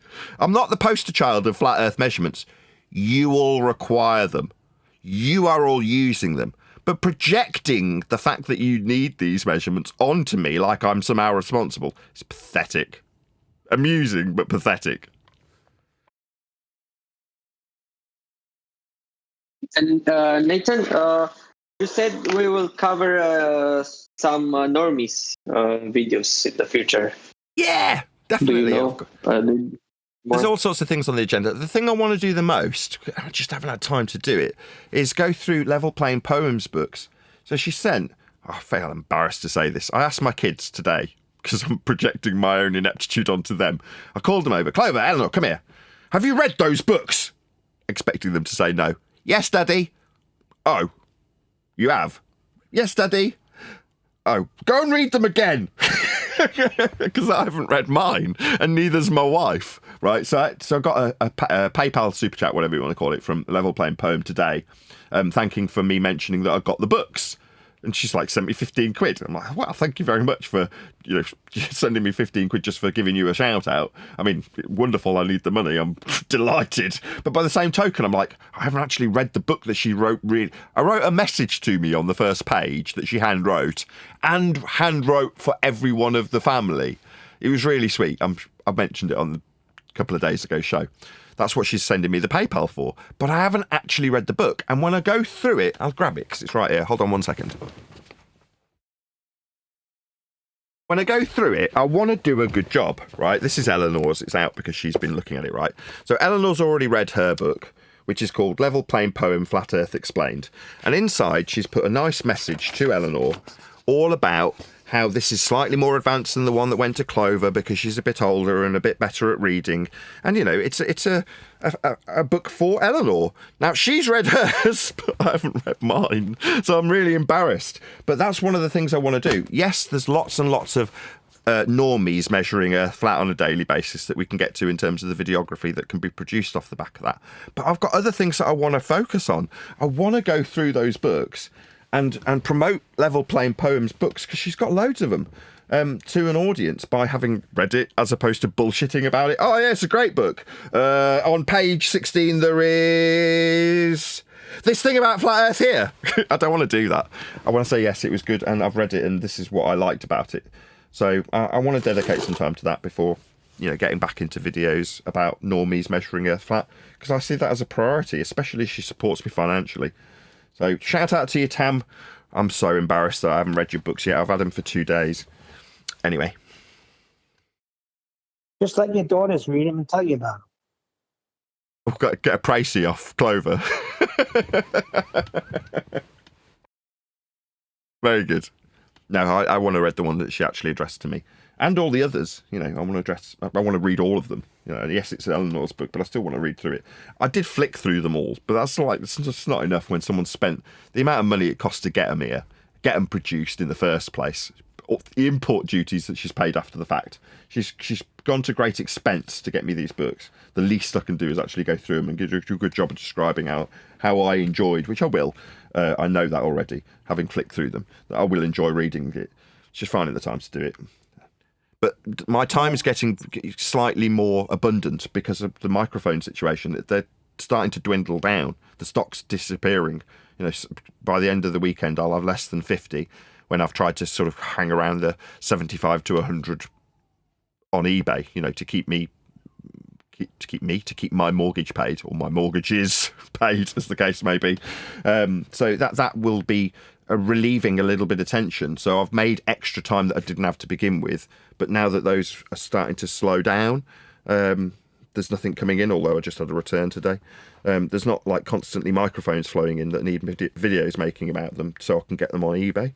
That means I've got the time to do other things, like read Level Plain Poems book that she specifically sent to me with a nice handwritten note, like getting my own book finished, things like that.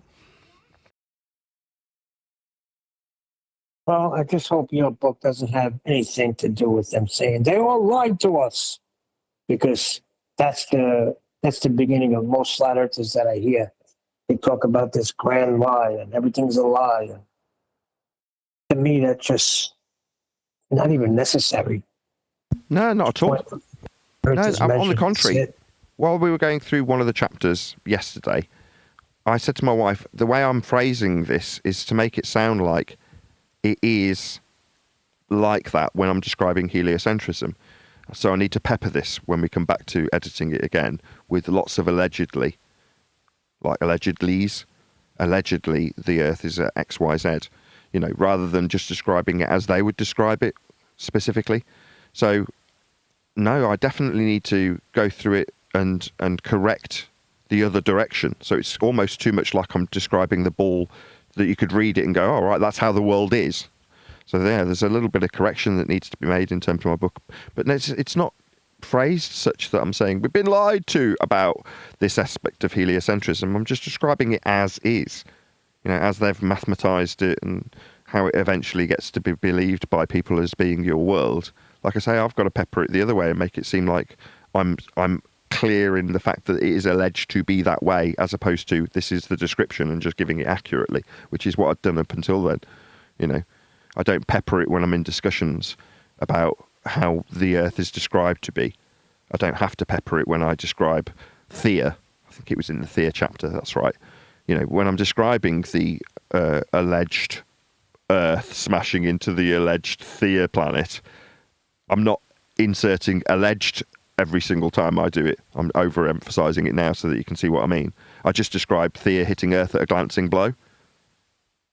In conversation, that's fine, because I can explain the context after it.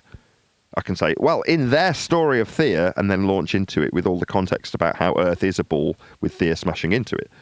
Whereas on paper, when you read it back, or when my wife was reading it to me, I'm like, no, this needs changing.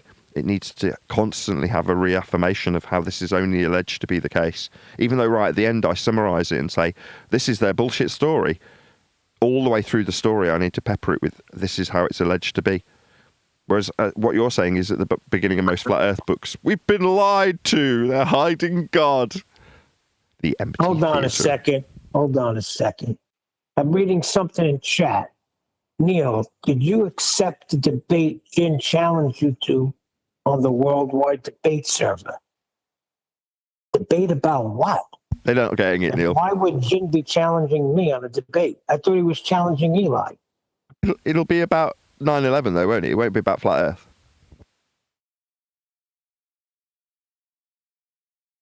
Well, this is news to me. A pound says that this will have nothing to do with the subject that we cover. I agree 100%. Debate. What's there to debate about? 9/11 that you can't prove one way or the other? Scientific method that he knows nothing about? Why would I debate somebody who's ignorant in scientific method? I mean, that's up to you, Neil, but I mean, it's got nothing to do with this subject. We're not in a science subject. So debating what the scientific method is. The only reason we need to know, as flat earthers, what the scientific method is because that's part of their deception. We've been lied to. No. I mean, when they say we are science deniers, that's flat earthers, you need to know what science is to overcome that. If you say, well, no, you don't have any science, well, you don't know what science is, flat earther. And if that is the case, then that person is perceived to be in the right because they've got science behind them. So everyone nodding around that circle at the party that you're at and you've been singled out as a flatty, and suddenly they go, well, the science has proven we're on a ball. And you go, you don't know what science is. And they go, yeah, I do. That's the only reason we need to know what science is. But the category we're in is not science. We're not in a science category. I agree 100%. I got the answer. It said the debate is what is science?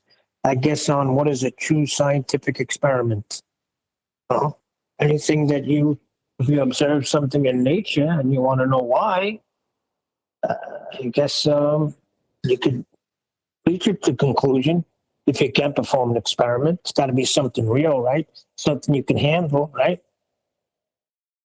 The question becomes, why does it need debating? Oh, well, it's because somebody needs to hijack the valor of science to make their point stronger. So it starts off with, you don't know what science is. Oh, right, why are we discussing whether or not I know what science is? Oh, you need to suggest you've got it for your bullshit story. So therefore, I need to be discredited when I describe what science is so that you can steal the valor from science. What's that? Nathan's a science scammer? Oh, right. Who is it that's calling me a science scammer? Jaren and the ether and the luminiferous ether and the ball earth is now gone back on. All right, that's really interesting. So, science scammer, you say? No. What's actually occurring is there's people out there that need to steal the valor of science also. Not just the ball earthers who say we are science deniers.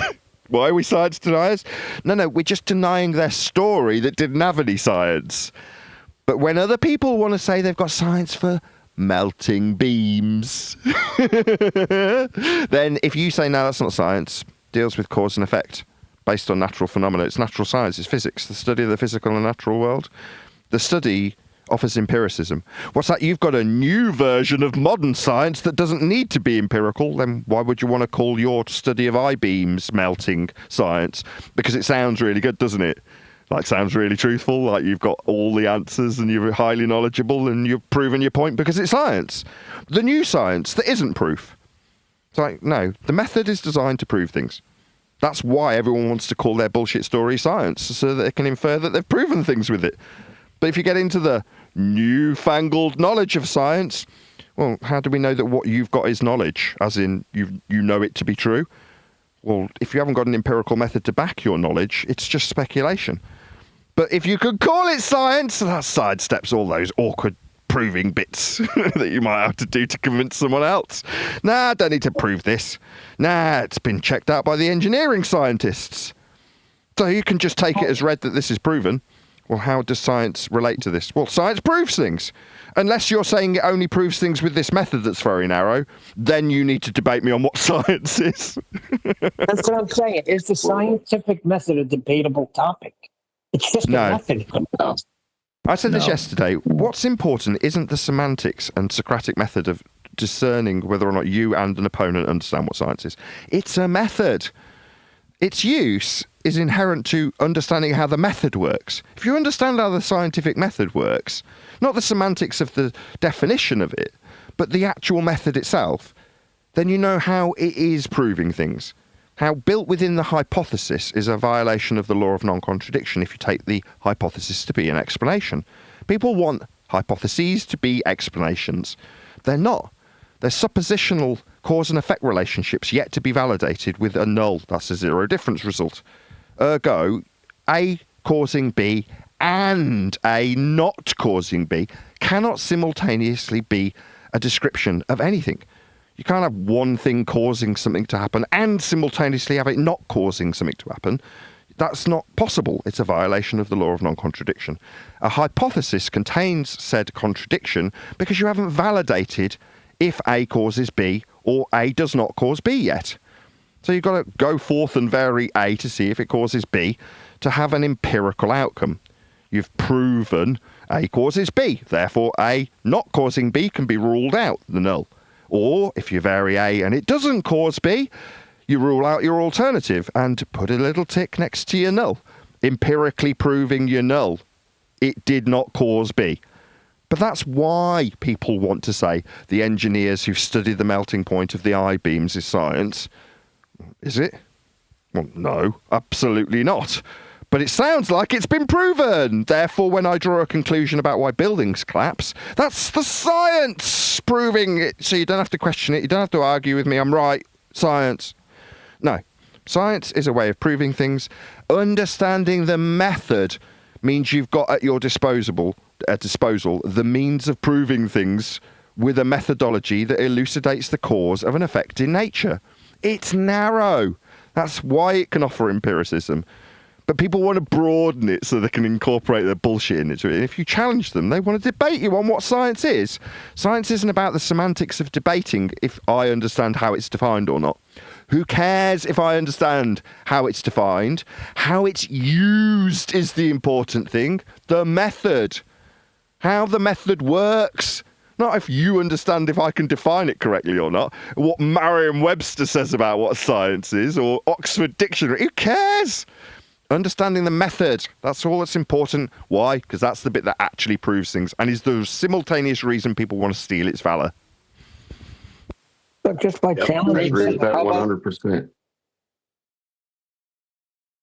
Yeah, John. I agree with that 100%. But the way that people understand science today, the misconception is that of measurement and calculation.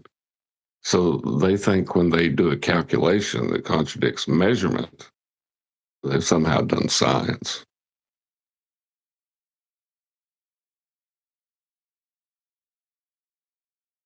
Yeah, just the fact that you're challenging me to a debate tells me you just don't know what science is because it's not debatable. Everything Nathan just laid out, that's where I stand on it because it's the scientific method. What am I going to debate?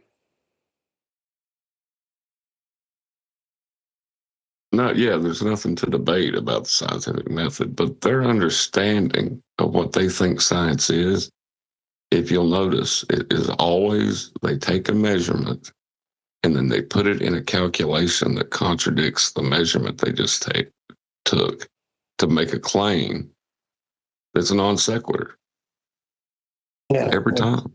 This is ballers. How about logic? Like, how about logic? What is logic has to do? Like, what's the difference between logic? Not difference, but I mean, what does logic has to do with how we understand things?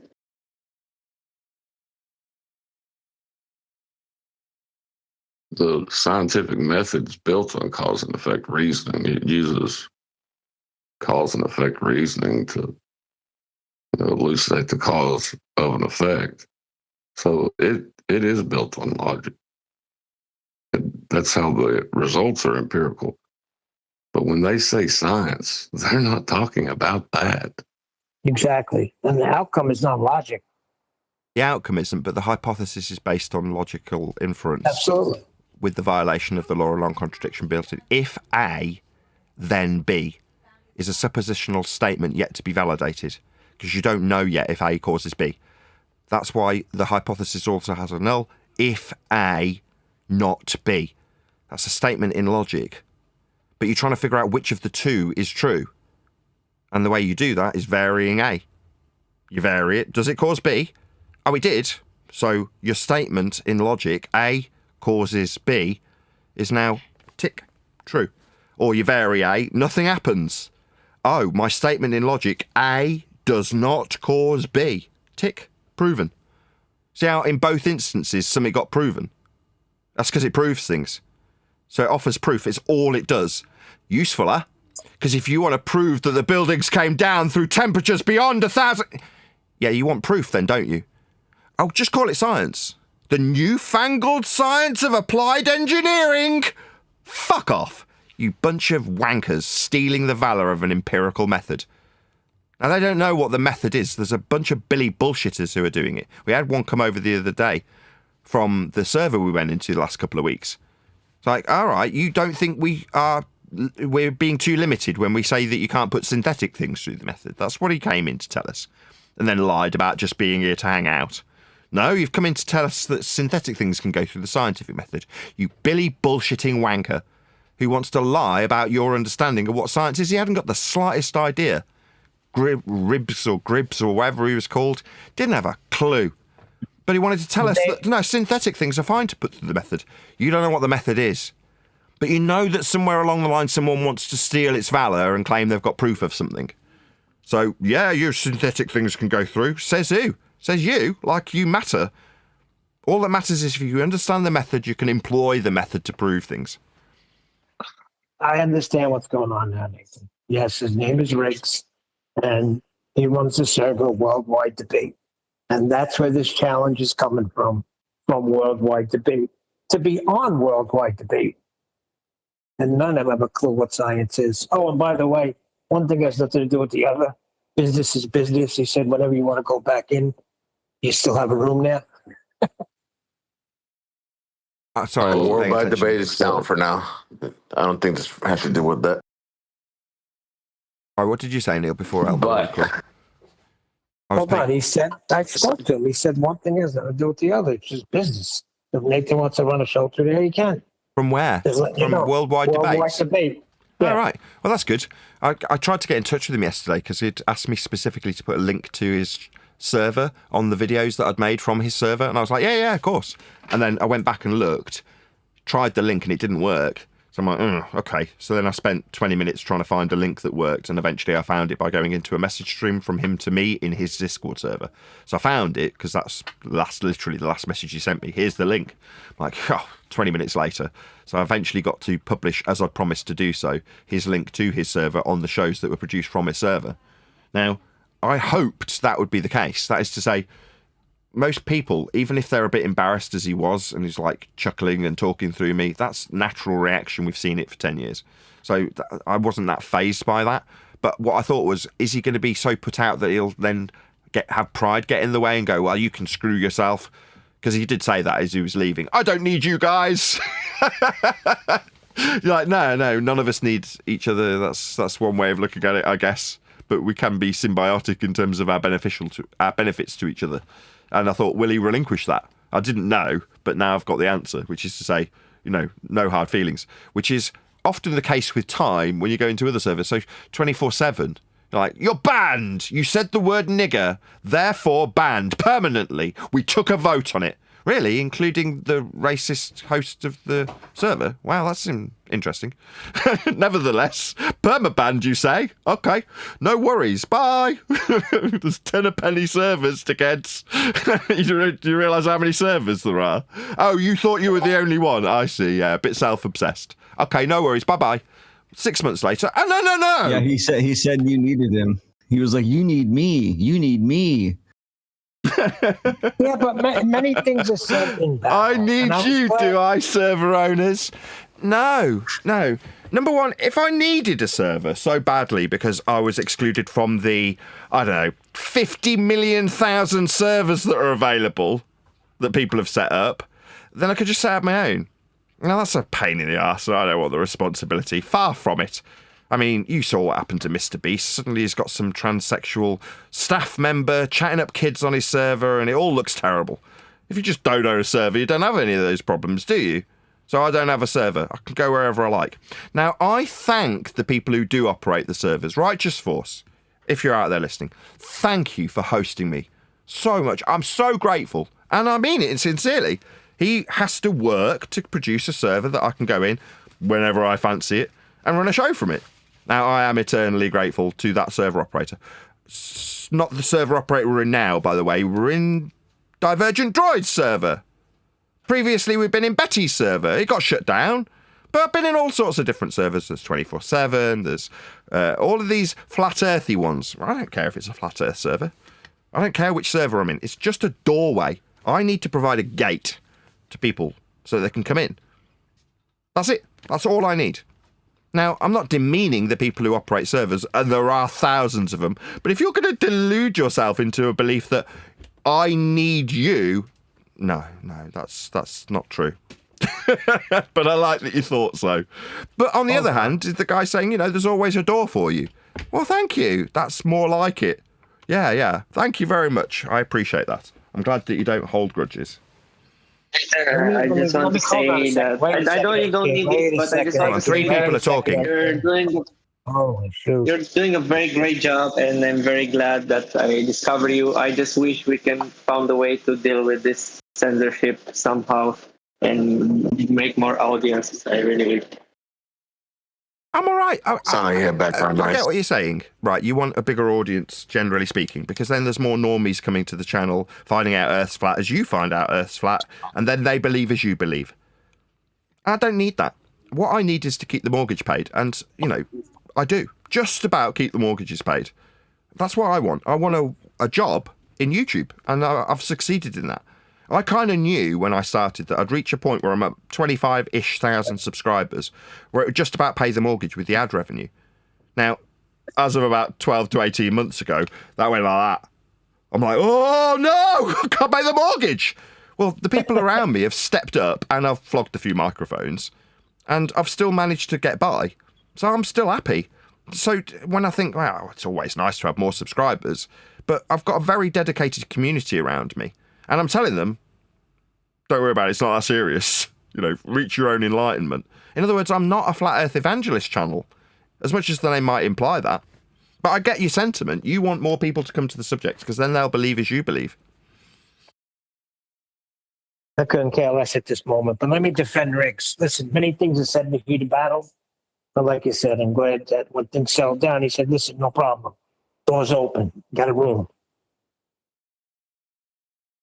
Yeah, he was just arguing about utilization of experiment within the physical and natural world, and why something that's not in the physical and natural world should be allowed into that understanding. That's not And there are weird. many people like that.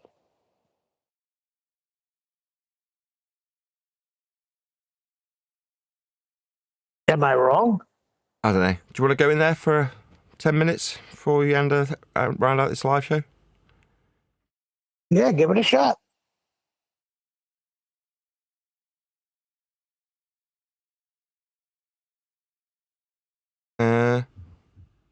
Looks empty to me. If I'm doing something wrong, it just looks like an empty channel. Join voice. Coliseum. No, nothing seems to be working in worldwide debates. Oh, that ends that. I'll find out from him later. Well, no, I got a link from it recently, so I'll go and dig that out, because I had to, as I say, put it in the shows from 2 weeks ago and last week. So I do actually have a link from him somewhere. I'll just pop back into our own server. By our own server, I mean Flipside. With any luck, there'll be somebody there to accuse me of quoting something that is the exact opposite of what I stated. That's a fact. Yeah. There'll be a brief interlude while I find that link. I know where to go to find it, though, so... That means talk amongst yourselves. The issue... Good. Sorry, the issue that Neil was talking about with most of these arguments with the science is that they don't understand that in science, in that, like natural science, they have key terms that, unlike definitions that can have multiple meanings, the key terms in science are non-changing. And what are those key terms? Well, I mean, and especially the ones that they get wrong is that they try to put natural phenomena and they try to divide those two terms because natural by itself means something is a key term in science, and natural phenomena is another key term in science, which means something different. Now, the link I went and got from him is now invalid, so it doesn't seem to work. And when I went in there direct on Discord, it's just an empty room. So either if you're trying to go to White Stream, I mean the white whatever he took it down. I mean he not sure why. It went down. He took it down yesterday. Yep, if you go in there or if you go to the website to try to look for his YouTube, it's no longer around. It just looks like an empty room. Oh well. Hey ho. I thought that was just happening for me, like because I went in there yesterday and it was like there was no channels to go into. I thought maybe Discord was just being silly for me. No, it seems like it's gone. Man,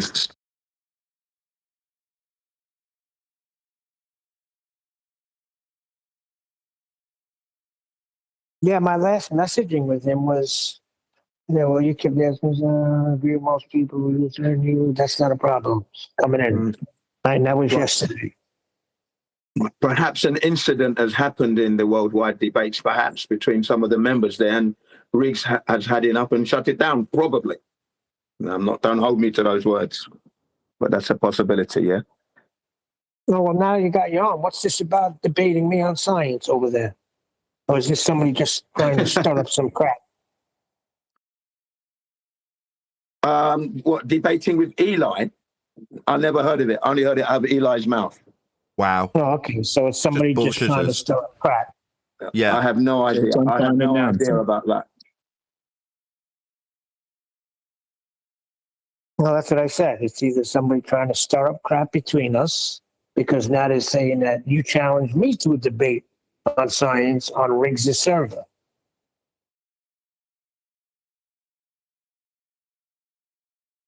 Is that true, Jin?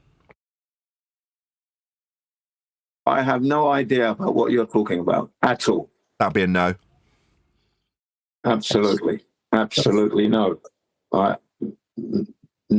never heard of it until you brought it up today.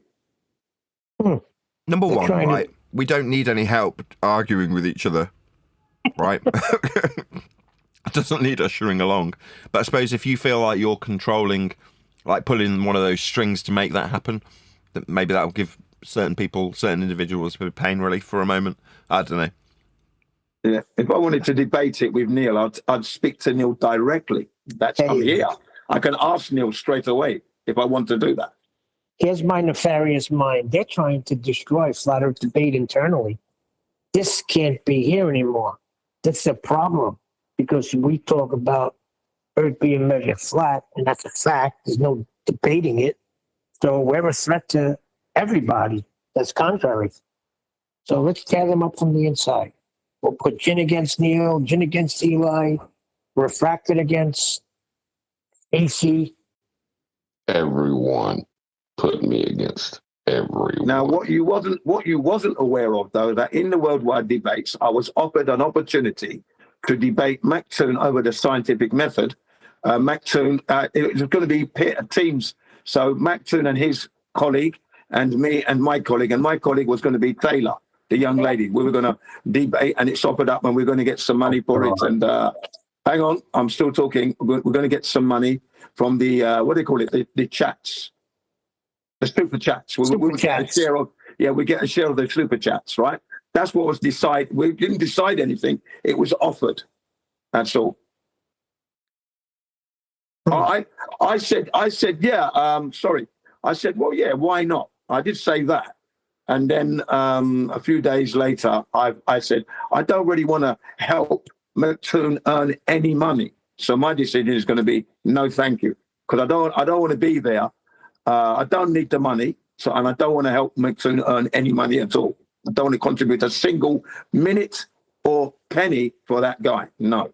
So my decision is no, I'm not going to be doing that. Why not? He's a family man. He needs money like anybody else. Why wouldn't you want to? I don't like the guy. Don't like the guy talk. Don't like the way he carries himself. And I don't want to help him earn money. I don't want to assist in him earning revenue. I don't want to do that. That's why. I mean, from that perspective, I've got no issue with anybody. YouTubers, McToon. I say about time and done normally, right? It's normally this sentiment, but just not aimed towards McToon. But from a YouTube perspective, it's like, I wish you every success on YouTube if you can turn a dime. And in many ways, I'm jealous of someone like McToon because his algorithmic journey is far more favoured than mine in the same subject. And you're like, oh, that's annoying. I'd love it that I was also in a position to earn as much money from ad revenue as Toon does with his channel that came from a man that gave him a flat earth for perspective. You know, I want to watch that same cognitive journey downhill and earn money from it when it's not necessarily on an anti-flat earth channel. But from a YouTube perspective, it's like I wish all of these people every success. They're fellow YouTubers. So now, stabbing you in the back. So you wish them success. Jim, good job. Don't give that piece of crap nothing. You don't need it, Nathan. You're not recognising what they're doing that for. We had a good laugh about it in the pre-show, right? So they need little sound bites from me. Yeah, obsessed much. That's flattering. To demean me for pain relief. Again, flattering. Doesn't change. McToon is the sign. Sorry to interrupt you, but McToon is the character. You literally only 5 minutes ago moaned that you hadn't finished talking. Sorry, I do apologise for cutting you off there. As a YouTuber, I wish every YouTuber success, because if I become that type of person that hopes that Craig McNeil fails on YouTube, it's like, well, what's to stop the next man feeling that way about me? Oh, the next man is Craig feeling that way about me? Yeah, I know. I recognise the irony in what I'm saying. But it doesn't change that we've all got a YouTube hat to wear. And with that hat on, the fact that his content is negative towards my content or me as an individual is irrelevant at the point. You just want success on YouTube if you're a YouTuber. Forget about the subject we're covering. So I have to extend that courtesy. I can't say, I hope he fails on YouTube, because I might as well say, I hope it's easy to fail on YouTube. Well, that's pointing back at me immediately, isn't it? I don't want that. Nobody's saying that. Nobody's saying that. I'm saying not going to assist. Jin is just saying he's not going to assist in putting money in this guy's pocket. That's all he's saying. No, I got that. Because he doesn't like him. Yeah. Personally. Right. And the reason I don't like him, if I can now get in here, is this. He's the guy that says, you flat earthers it's child abuse when you're teaching children. Don't have children. He's the character that says, have your children take away from you. And you were saying the other day that you don't like people like that and you wouldn't help them at all. Here you are now backing that up. You're backing him up on YouTube. I said I don't like that it happens to me. I don't like that happens to me. No, that's very unpleasant. I mean, if that is the case, I didn't know that. I'm actually a McToon fan, so I didn't realise that. If it's the case that McToon feels that to gain his pain relief, he should suggest that my kids get taken off me, that's just disgusting. Now, why that would be the case, I don't know. The guy doesn't know me, and I don't know him. But what I do know, because I saw it, right? He's a family man. He's got a wife. He's got kids. And from that point of view, you're like, well, he's just a fellow human being. The fact that he's in pain, trapped in cognitive dissonance, worried about whether or not some sound bites can be extracted from him using flat Earth measurements in every single example that he measures Earth with, is irrelevant to us as YouTubers. And as far as us as YouTubers are concerned, like I would do the same for Dan, and I don't think Dan is like that, right? When I've extended that courtesy and said, I wish Dan every success, and said the same thing, I'm jealous. I wish I was algorithmically favoured like Dan is. That is to say, I've got more in common with wanting to be like him and aspiring to his position in YouTube terms than I have against him. Now, it's kind of sad when that isn't echoed, but I can't expect my sentiment to be echoed. Everyone's an individual. If their sentiment is that, no, he should just have his kids taken off him because he talks about how flat Earth gets measured like I measure it, then that's kind of sad. But that's only a reflection on them, not me. Well, I'm glad about one thing, right? Just the fact that Jin was willing to go into a debate with somebody about the scientific method, then that means the work you'd done here the other day was accomplished. And Jin knows what the scientific method is. Well done. Maybe. I don't know if that's the case yet. Why would he go into a debate if he doesn't have all his ducks in a row?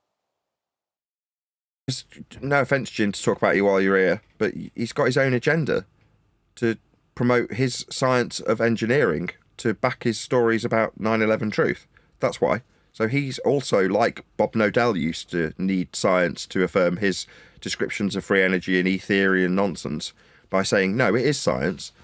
Well, no, it isn't, unfortunately. Now, that's annoying, but everybody's got the same agenda in that regard. So if you had McToon versus Jin on science, both of them have got their own ulterior motive. It's the same ulterior motive, hijacking the validity of scientific empiricism. Both of them want that. They both want the same ends. I choose to believe differently. I choose to think that Jin digested everything, and now is a solid. He's solid on his understanding of what the scientific method is. So how are we supposed to have a debate? Mumble. Eli, speaking So how are we supposed to have a debate? Well, he said that was not true. He's the first time he's heard that is on here. So they're trying to stir up some crap.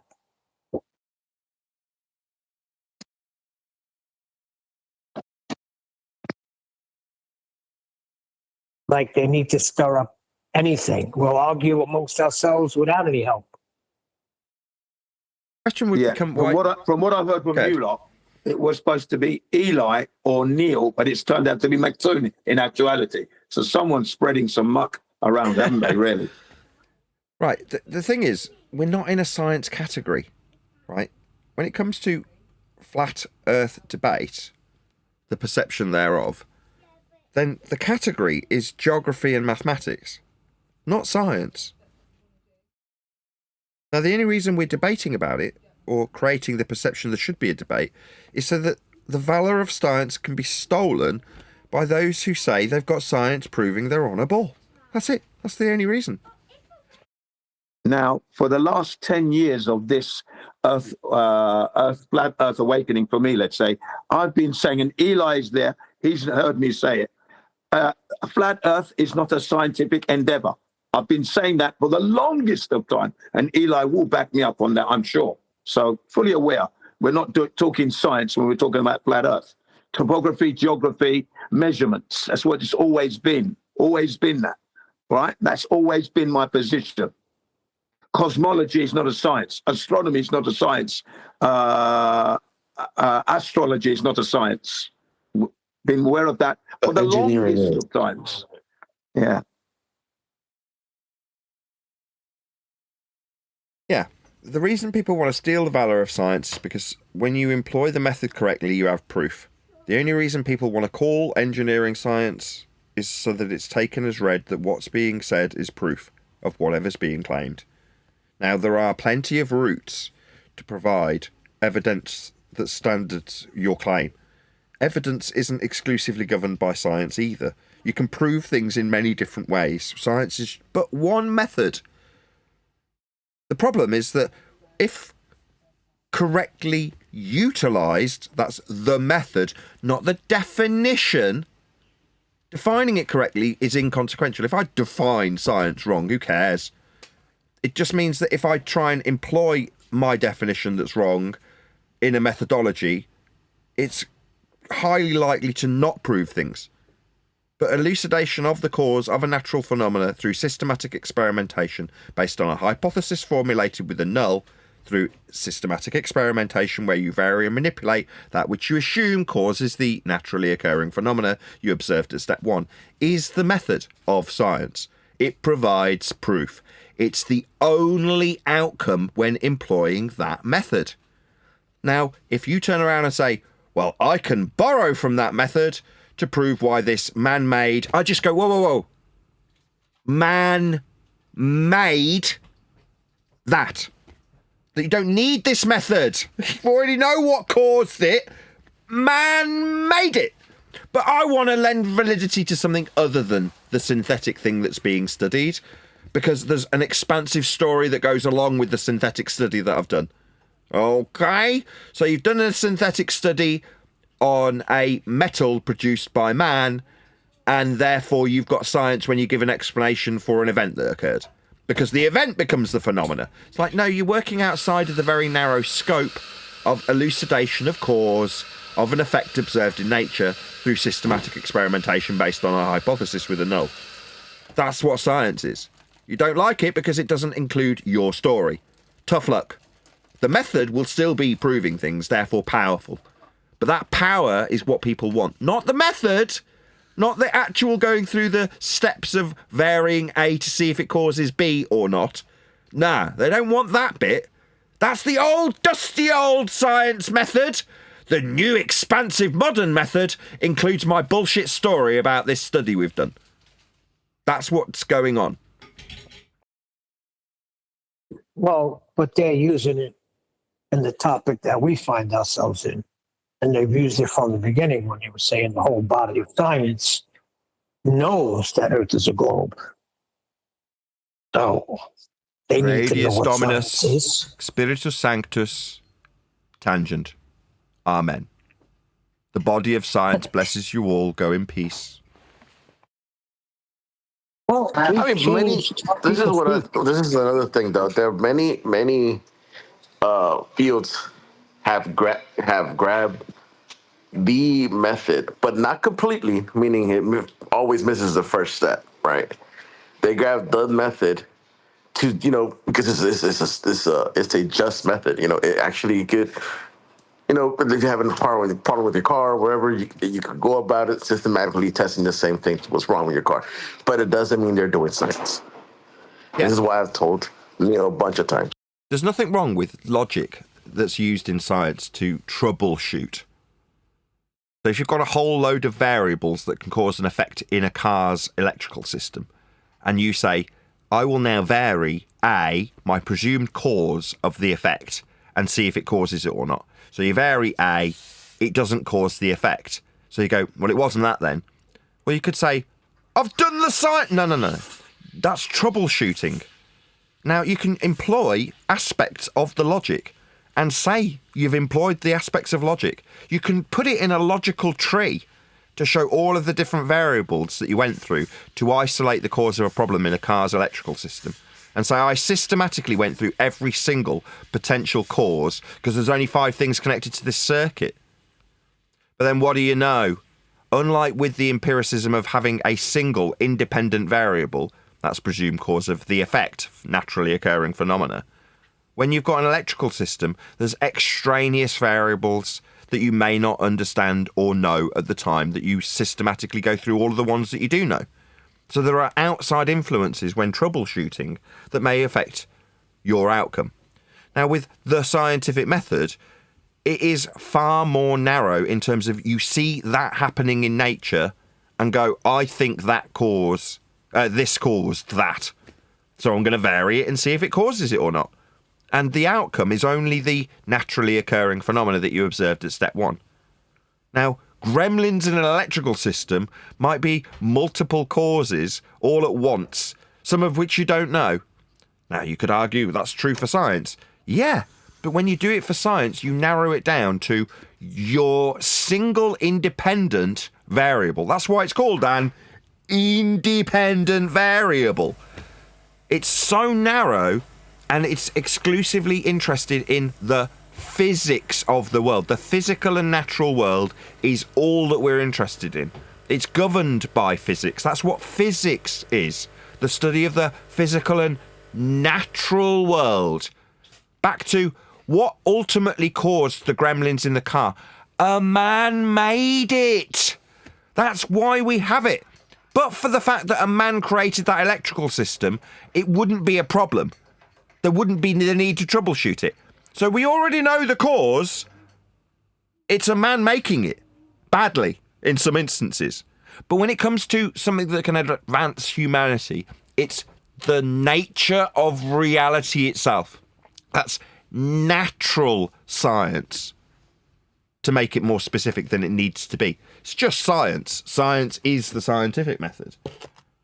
But yeah, there's going to be people out there that can find a definition that says, well, science is the knowledge of something. Here's a book that's called The Science of Engineering. Therefore, because it's described as having the knowledge of how to change a clutch, you have got the science of it. And you go, piss off. The only reason you want to call it science is because it's an all-encompassing description of all the things that you could describe within the engineering of changing a freaking clutch. That doesn't make it science. The only reason you want it is because the valor implies empiricism when you put it on the cover. Where's the empiricism coming from? The proper application of the method. So all that matters isn't the semantics of how it's defined, it's only whether or not you can apply the method to nature. If it's not applying it to nature, it's not science. If it's not applying the method at all, it definitely isn't science. And if you're applying the method to something outside of nature, it's not physics anymore. Plus, if you've got something that's synthetic that you're studying, you already know what caused it. But for the fact that a man made it, it wouldn't even be there.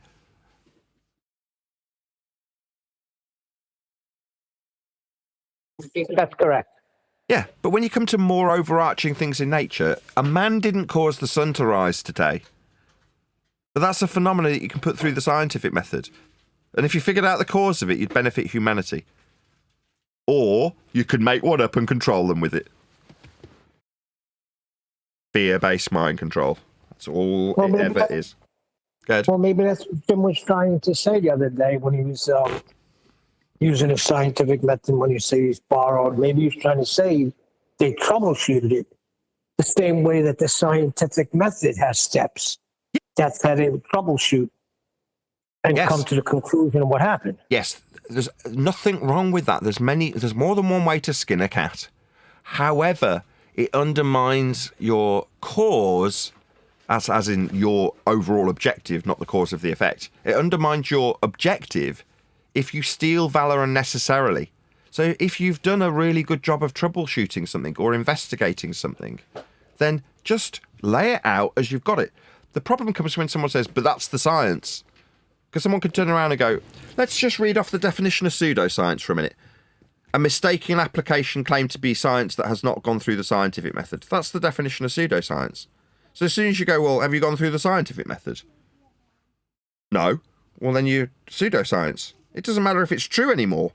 Might be absolutely correct. But for the fact that you claimed it's science, suddenly someone can undermine you because you haven't been through the scientific method. Well, how would you be able to say it then if you say, well, we followed the same procedures that they follow when doing an experiment? Then we come to a conclusion that this is what caused whatever. Still stealing from Well, I mean, same procedure, but did you do the first step? What was the first step? Yeah, that's what. It's gonna fail on the first step. It's not science. Yeah. So that's basically it. You got to say, except for the first step, we followed. Yeah, nullify that. Meanwhile, you'll need observed natural phenomenon. You don't have that, you already know the cause. It's synthetic and man-made. Yeah, exactly. Yeah, but we are observing it. That's not to say that the stuff we make doesn't have problems and have exceptional circumstances, aka what you could describe as, that's phenomenal. I can't believe the wipers came on when I turned the key. I haven't moved the stock. We're going to have to troubleshoot this. Not let's science it. Because you're not following the scientific method. You fail at the first step every single time. Right. And when you figure out what caused that to happen, you're not building an understanding of the physical and natural world. So inherently, it is not science. Exactly. I see. That's well said. Now, that should be very easily understood. It's been emotional. Anyone Say want it again, anything to add? John. That was good. Really not. With that, I'll say if you are watching this on either Nathan Oakley 1980 or Nathan Oakley Programming Streams, then stay tuned, as there will be an after show to follow. It's useful. Like, all the time, we figure out how to work with electricity, how to limit eddy currents or how to lower impedance. That's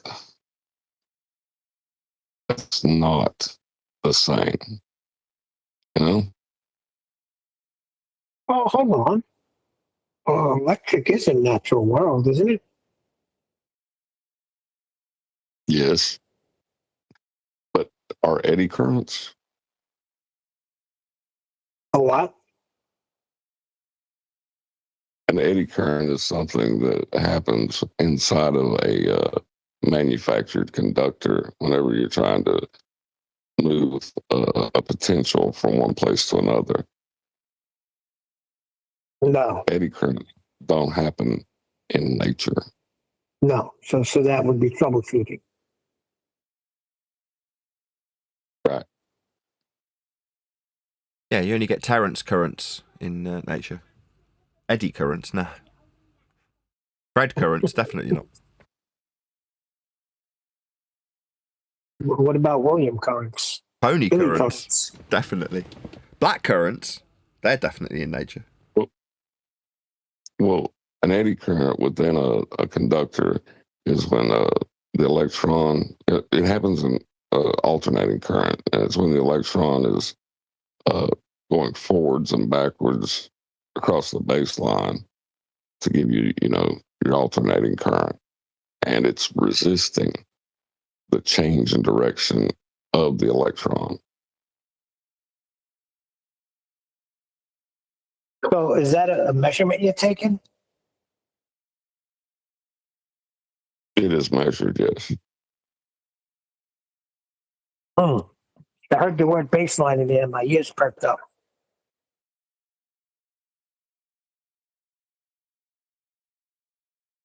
I can't tell you the cause of eddy currents, though. I can tell you how to correct for them.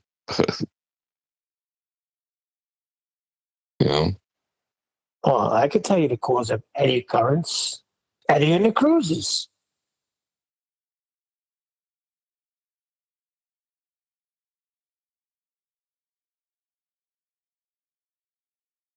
Is that a dependent or independent variable, eddy in the cruise? Listen, that's too far away from electric. The first time I got a shock and I felt the fillings in my mouth, it's the last time I went near electricity. My brother's over there working on air conditioning, doesn't shut anything off. Cutting wires, pulling wires. I'm like, are these live? He's like, yeah. I'm like, well, can we shut it down? No, we don't have time. And he's doing all these things, and I see him pulling stuff away and say, wow, that was a strong one. It's like, what was a strong one? What I just got hit with. What'd you get hit with? Electricity. Well, what the freak you got it on for?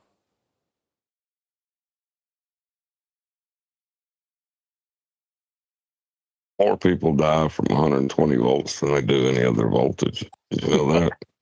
Yes. You say poor That's what people? I'm saying. Well, you just got it down. Do you say poor people die? More people. Oh, more. More.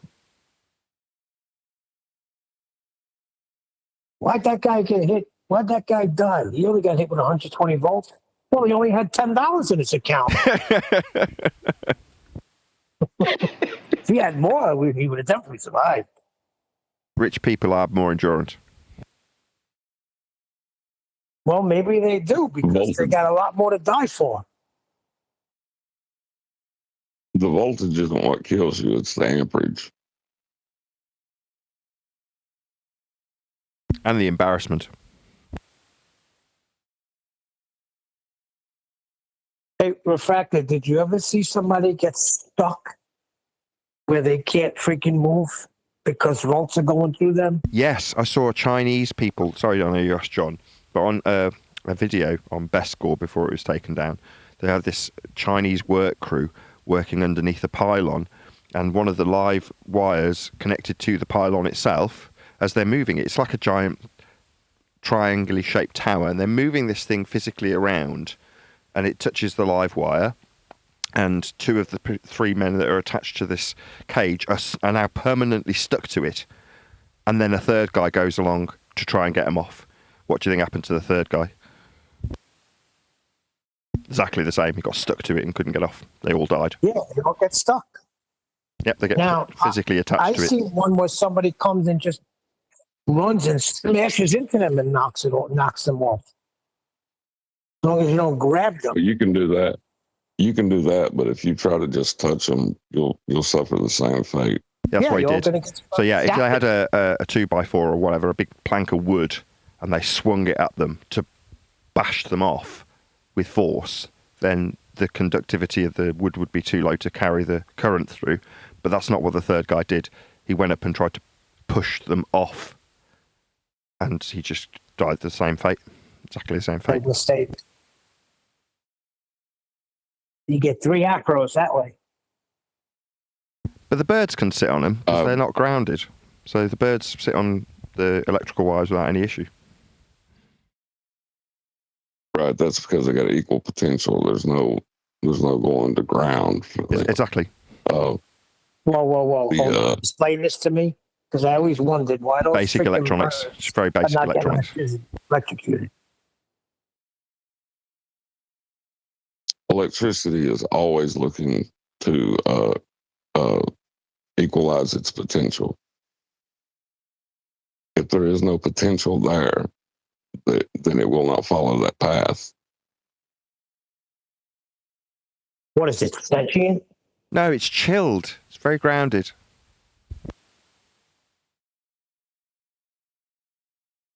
Boom, boom, boom. Nobody's picking up what I'm putting down. I got the joke. I got caught at a 277 wiring. Oh, sorry. Good. No. Here's wire story. I said birds are copacetic, dude. I got caught in 277 lighting one time, and I couldn't let go of it, and I had to take my foot and put it up against the wall and push myself away. That's why I don't mess with electric. I was very happy doing flooring. So, well, what they make you do now, when all of these Democrats got in office and they changed things, they started putting people through this OSHA, right? OSHA. And really, nothing applied to me. They would show you these videos of people getting electrocuted, people falling off freaking buildings because they didn't attach themselves right while washing windows or doing whatever. I'm like, this has nothing to do with me. I do flooring. I'm grounded. I'm safe. And I see all these freaking horror stories of people getting electrocuted or freaking maimed with a chainsaw. What?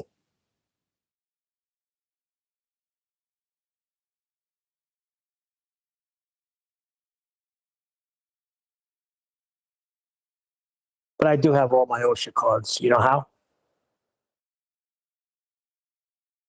You knew a guy that was a teacher, and he said, "Give me $30." No, you had to pay that anyway. But you pay to get the course, and my wife would sit there and go over the whole course on the internet, and that's how I passed. And every time it went up, then they would say, "Oh, now you got to get your OSHA 2 card, another $70." I'd be like, "Honey, you got to watch another 20 videos and get me to pass this, otherwise I can't work on a job." You know, OSHA 10 never goes, never expires. I did not know that. Let me see, what card do I got?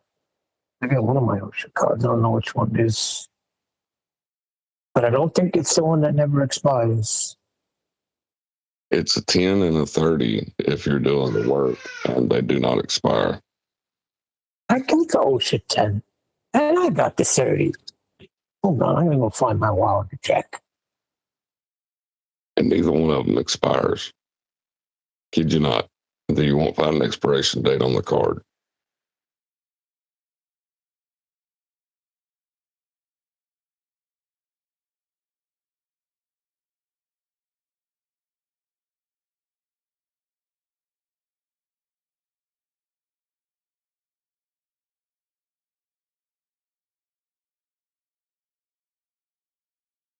I think you're right. I just got date of issuance. I don't have expiration on it. Wow, I didn't know that. This is 30-hour construction safety and health. There is no expiration. You're right. All I have is the date it was issued, 4/12/2019. Oh, that's good to know.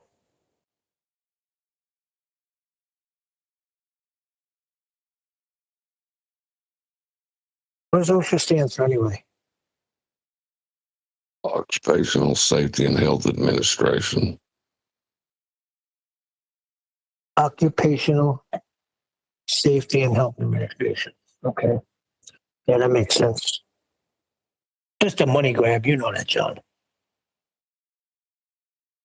Yeah, they complained about that when they first come out. God, I was old enough when they first come out. Oh my God. You know they were stopping guys from going to a job site that had 40 years experience but no OSHA card, and allowing some guy that has 6 months experience but had an OSHA card. You tell me what sense that makes.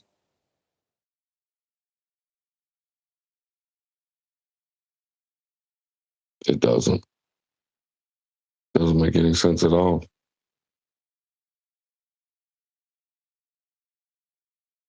And that's Comply how, or starve. what's that, man? Then you will comply or starve. Yeah, basically.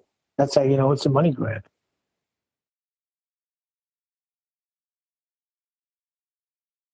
Same thing with the removal of asbestos that they started going through. You need to remove it. Find where it was. Don't disturb it. But that was a big money grab. People were paying big money. Companies were starting professional asbestos removal. You know, the concrete, whenever it's cut, drilled, or made friable, creates silicosis in your lungs, which is almost as bad as mesothelioma. Yeah, you were telling me that when I was mixing patch. You're telling me to wear a mask because that's what patch is, right? Yeah, it's crazy to think that, because I've been on jobs when I was younger, and there'd just be clouds of concrete dust, you know, and I never thought about it. How much of that did I take in? Well, that was that whole 9/11 thing. It wasn't so much the asbestos when that big cloud engulfed everybody. It was just the amount of everything they took in. I mean, that's probably like 50 years of work that people were stuck it in like a 5-10 minute frame, however long they were in that cloud. That's a lot to take in. That's why a lot of people are still dying. Yeah, asbestos too is really bad. Where concrete dust will die down. Asbestos does not That fall. shit'll linger in the air. Yeah, it doesn't fall down and go boom, boom. So will anything. If you churn up MDF, right, that shit's horrible. It gets right in the air, gets in your lungs. The reason they say it causes cancer is because your body can't expel it. So it has to coat it in stuff, right? That's what cancer is. So it doesn't matter if it's asbestos or MDF. If you're breathing in shit your body can't excrete, then your body's got to do something about it. Hit it right in the head. There's no way, your body has no way of getting it out. So it covers it up.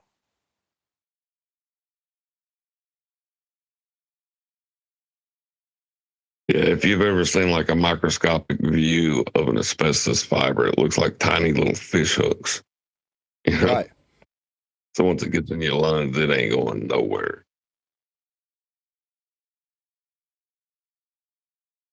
Oh, you could always take out your lungs. So let's rip it all out and put it in the air. There you go.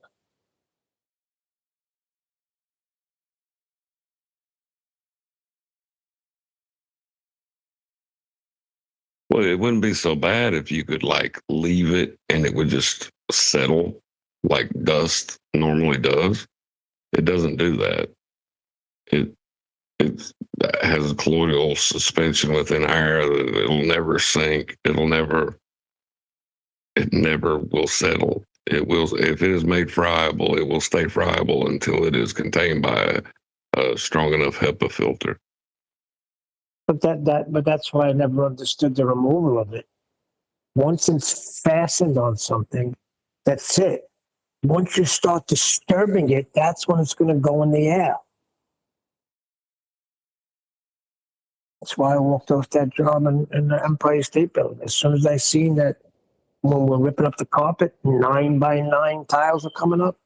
9x9 means vinyl asbestos tile. That's how you could tell the difference. I like they had it in the 9/11 World Trade Center. What's that? They had it in the World Trade Center. Lots of asbestos. Yeah. Yes, you're absolutely right. They didn't mess around with it. That's the thing. Better just pull that shit. Leave it. Just pull it. Yeah. In fact, it's been said that more people have died after the event due to the pollution, the contaminants that were in the air. People have, those first responders, they're called, they've suffered and they've died, most of them, and the dogs that were there as well, and the police officers and the firefighters.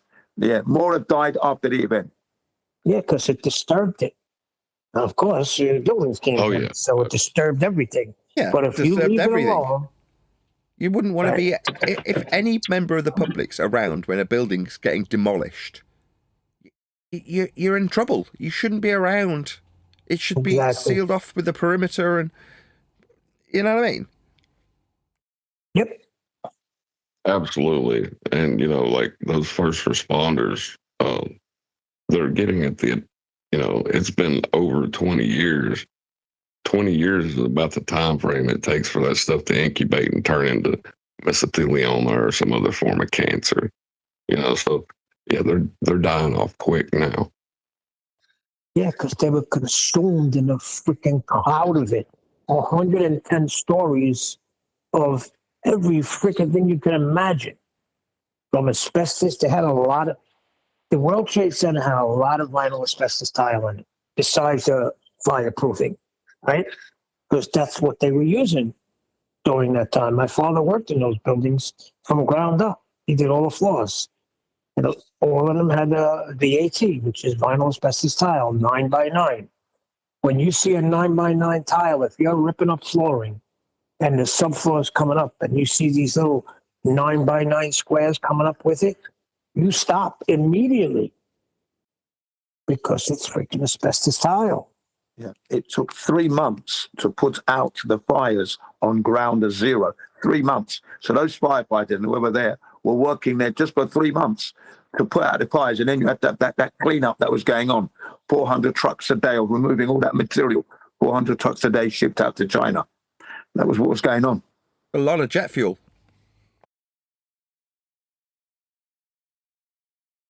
No, that's what they say. That's the official Well, there's story. a lot of stuff that goes into a building, like natural gas lines and, exactly. Some of them have fuel lines leading into them. And when you have a catastrophic failure like that, sometimes it'll just feed. And you can't just cut the line off because it'll kill all the other things running on natural gas within the area. So sometimes they have to work it while it's hot. I installed flooring in a lot of the Empire State Building, and every office space I installed flooring in had a kitchen. And in New York City, they had gas, not electric, gas. So that means you have gas lines going through 110 floors of I don't know how many office spaces there were on each floor. A lot. Over 100, I know that. So now you're talking 100 office spaces. I'd say when it was built, they didn't use seal-offs and Chico to maintain a break between each floor, Oh. So, you like flipping dominoes, basically. Right. And that was my point about the explosions that everybody was hearing floor by floor. Yeah. You've got a major freaking catastrophe going on. What do you think's going to happen? It's going to cause a chain reaction.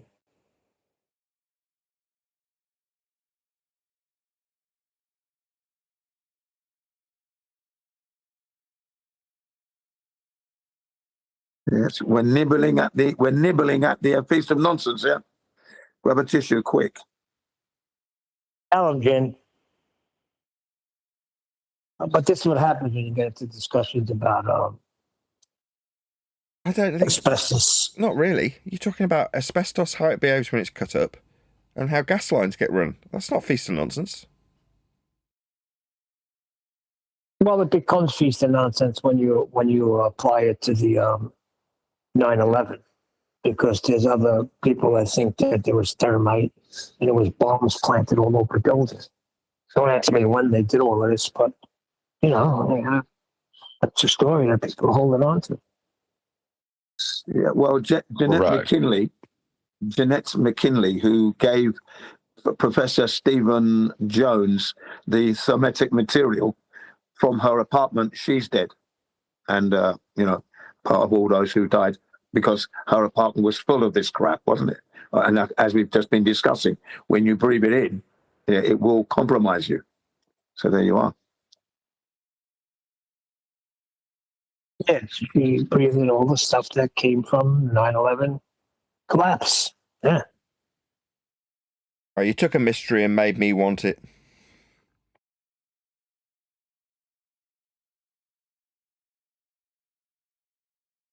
There's definitely things about the entire topic that are up for debate, and they should be debated, but not within this topic that we're in. That's why I said we're nibbling at the feast of nonsense. Grab a tissue quickly. No, it doesn't become the feast of nonsense until you start claiming that this is all science that we're talking about. Jin has not said that today. He understands now after 2 weeks. I didn't say he did. Science. I didn't say he was claiming science. It's that when it starts to be claimed to be a scientific topic, gas lines and asbestos tiles, then it becomes feast of nonsense. It becomes feast of nonsense.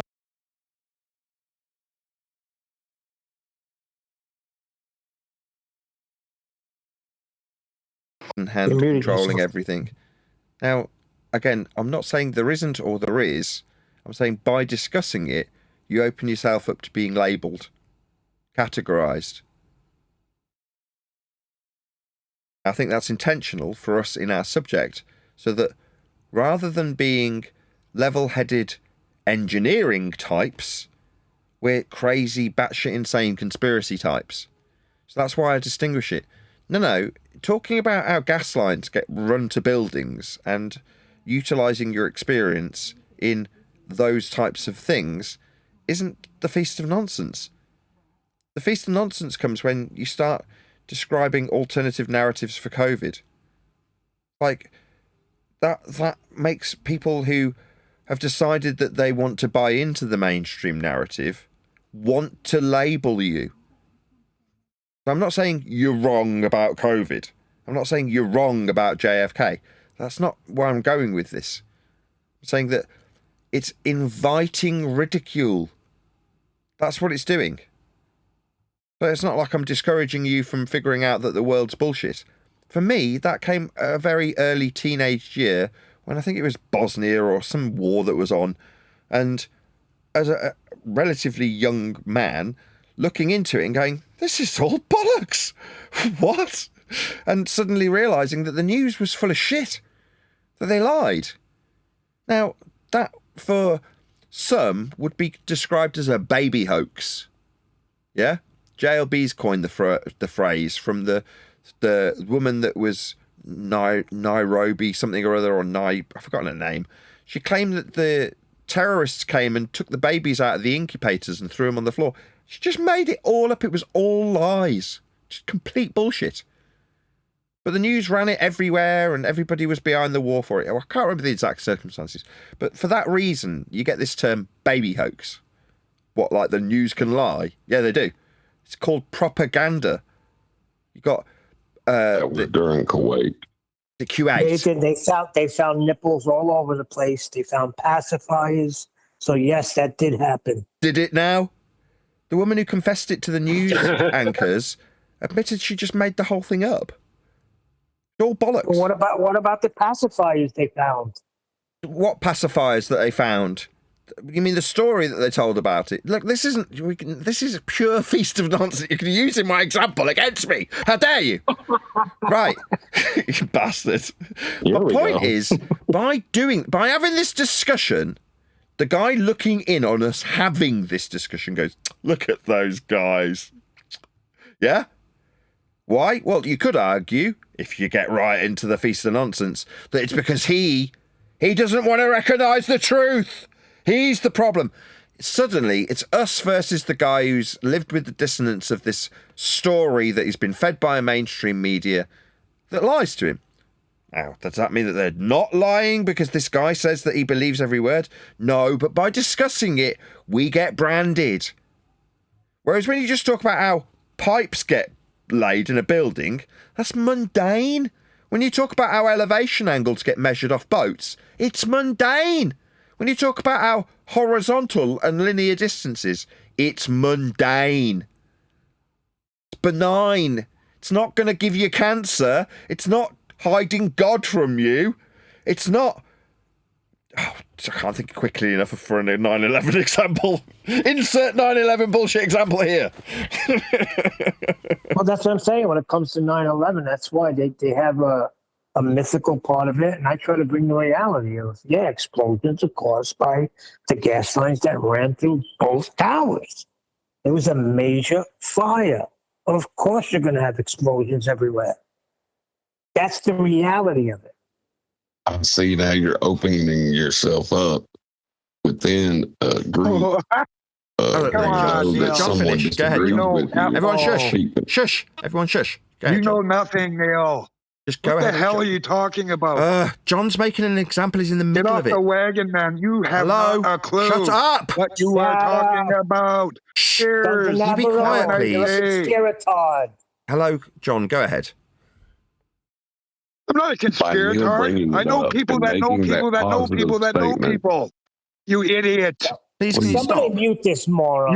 You are. Hey, listen. You're in denial, man, and you have not a clue.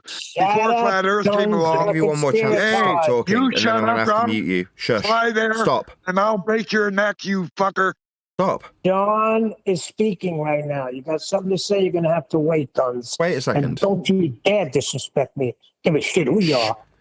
You too, Neil. Go ahead, John. What's your example? Don't you dare tell me to shut up. Right, I'm going to have to mute you. You can't control yourself. Please stop. Stop. Both of you, please. You know, hey, Nathan, come Stop on. talking. I want John to get to his example, and then you can say what you like. Are you talking about gas lines? Okay, right, I'm going to mute you. Are you serious? Shut up. I'm going to tell you 5 fucking times. Shut up. Go ahead, John. I'll unmute him once you've finished, which is what I've tried to get permission from him 4 or 5 times. By Neil saying that, he has invited that discussion. And that discussion has no business around Flat Earth. Right. Because it is debatable. We don't need to be there. Much better. There was the summary that I couldn't quite get to. Turning it into a subject that can be debated about, and some might say quite legitimately. It needs to be, some others might say. Yeah, okay, well, that all might be true. But we are in a discussion that didn't need to ever be discussed because it's benign. It's not debatable. Surface level measurements are debatable. Distance measurements, they are what they are. A mile is what it is. Why an inch, they said. And I looked at them like they were bonkers. I am a flat earther. I looked at them like they were bonkers when they said, why the inch? I'm like, that's not a coherent question. Why the inch? It's just an inch. It's not a debating point. What are you talking about? Kilometres? Flat and linear? Why? Does it mean that Earth is flat? Well, yeah, because that's what they are. But why? And he's like, this is stupid. Yeah, so let's make it about how the person who talks about Earth being flat actually does have plenty of other subjects that can be debated about.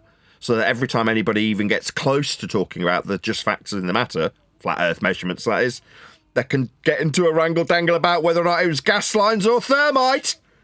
You know what I mean? No, that's not the point. The point is when people are just going to come and say there was bombs all over, thermite, this, that, and the other thing, I try to bring some reality to it. Like, hey, there are gas lines throughout the whole place. I've worked in them. I know what's there. Have any of you assholes worked in those buildings? Yeah, but you never own. I'm not saying you're wrong. I'm saying you're wrong. Hold on. Were you watching the events unfold? Or were you sitting on your fucking couch? Who cares? I was there, my friend. That's not very interesting when it comes to the debate that there is about flat Earth. There isn't one. But now we can debate about whether or not you were there, man, whether or not you saw the gas lines or not, man. Well, who cares? When it comes to our subject, what we discuss, flat Earth, it's a what is subject. Suddenly. Okay, I'm going to give you, for instance, I was challenging the fact that people were jumping out windows. Did you see people? Yes, I freaking did. There was a lady with binoculars. We all were watching it. But I'm going to have people that were not at the event, did not see anything happen, just going by what they're getting on TV and trying to tell me what I saw with my freaking eyes. Our fire doesn't burn in one spot for more than 30 minutes. I watched it burn for 2 hours in one spot. Sure. Or however long the building stood up. But when you're talking That's the only thing that pisses me off. Talking about a person hurtling towards the ground, their trajectory is perpendicular to a plane of reference. I mean, these things are just statements of fact, Neil. But if you get into the wrangle-dangle about whether or not you did or didn't see people hurtling out of buildings, that's something that people might want to debate you on, because your subjective experience is what they're claiming. No, you didn't really see what you saw. Did you really look through the binoculars? 15 people standing on a ledge on the edge of eternity. Don't tell me what went on there. Okay, I wasn't. But the point we're trying to make is that this can get a passionate person like yourself fully engaged in a debate that hasn't got any bearing on whether or not Earth's going to be measured flat. For downward vectors, you need a perpendicular to a plane of reference to be down.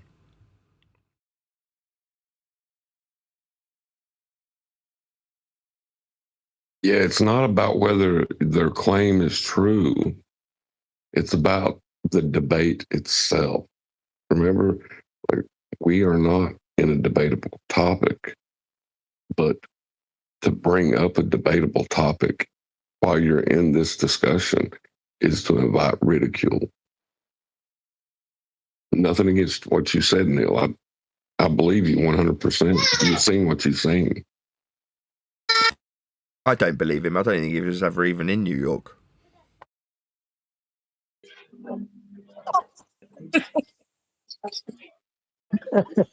That's funny. But yeah, but that's what you get. You get people that they've been following this since freaking it happened, and they're gonna tell me what happened. Okay, fine, no problem.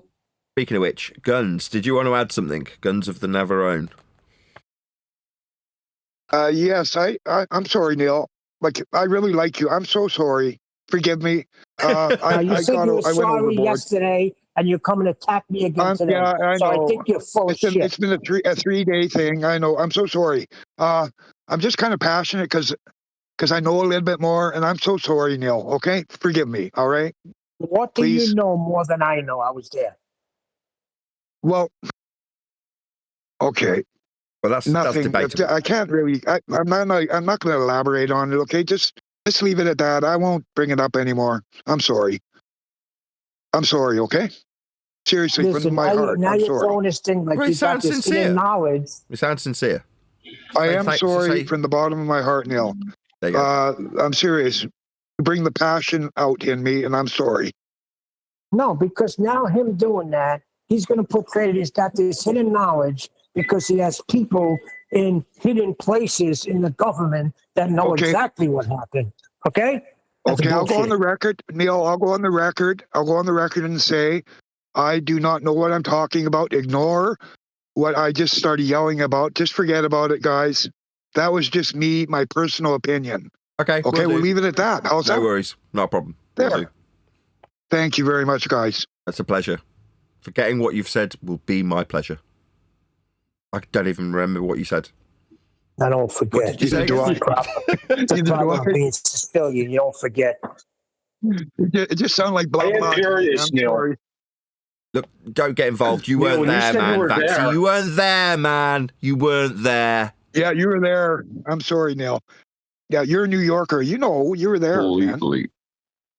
Completely. Like you were in the parking lot? Like were you inside the World Trade Center, or were you just in the same city that I happened to?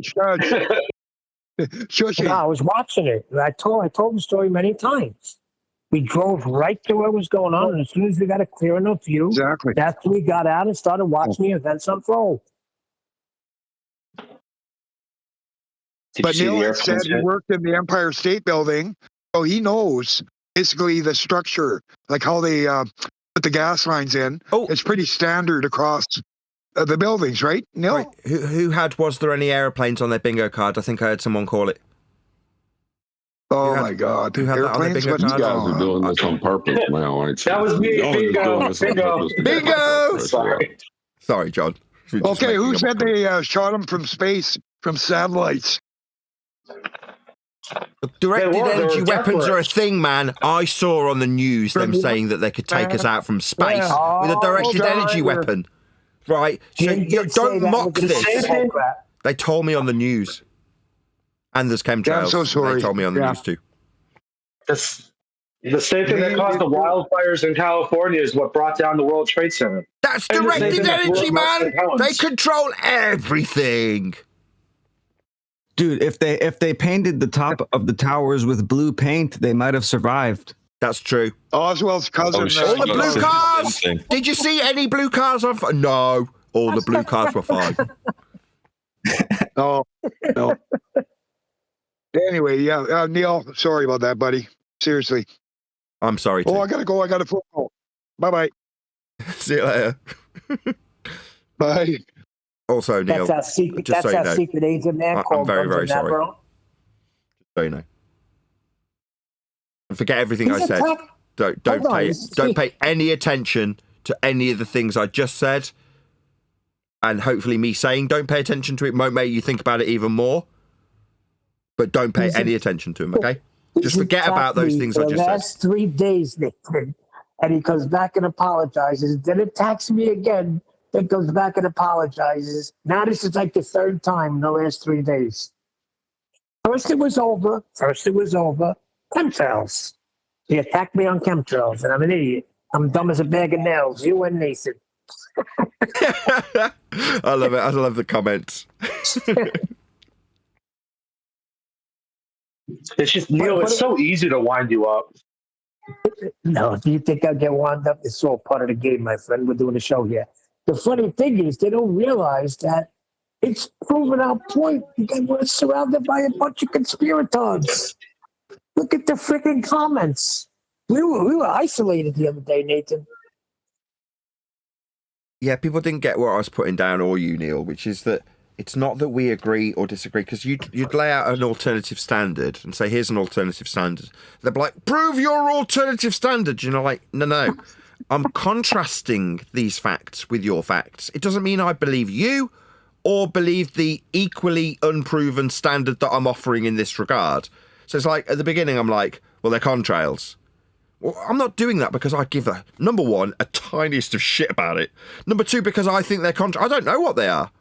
But the standard I laid down for contrails was no different to the standard being laid down for chemtrails. It's just the people arguing it with passion don't see that. They're blind to it. But when they disagree with my standard, well, you haven't proven they're contrails. What do you mean I just have to look at the pictures? What? Well, that's because that's the exact same standard you're expecting me to believe in. It's doing contrails. You haven't proven that. You're like, no, I haven't. That's the point.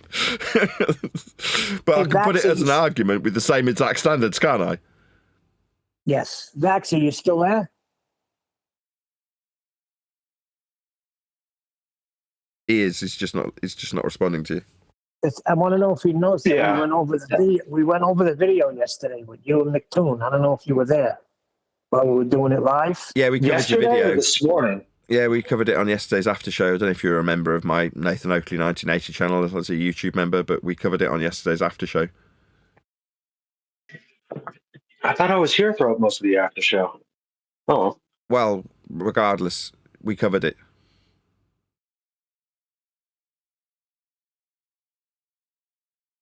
Well, why didn't you pipe up if you were there? I mean, you were going over you to him. Well, I didn't hear it. I think I might have already rounded out the live show, actually. Maybe I did round out the pre-show before, the after show before that part of the recording. I don't know. I can't remember. Maybe it'll make it to air, maybe it won't. Yeah, he was skirting around it. You had him at 4,000.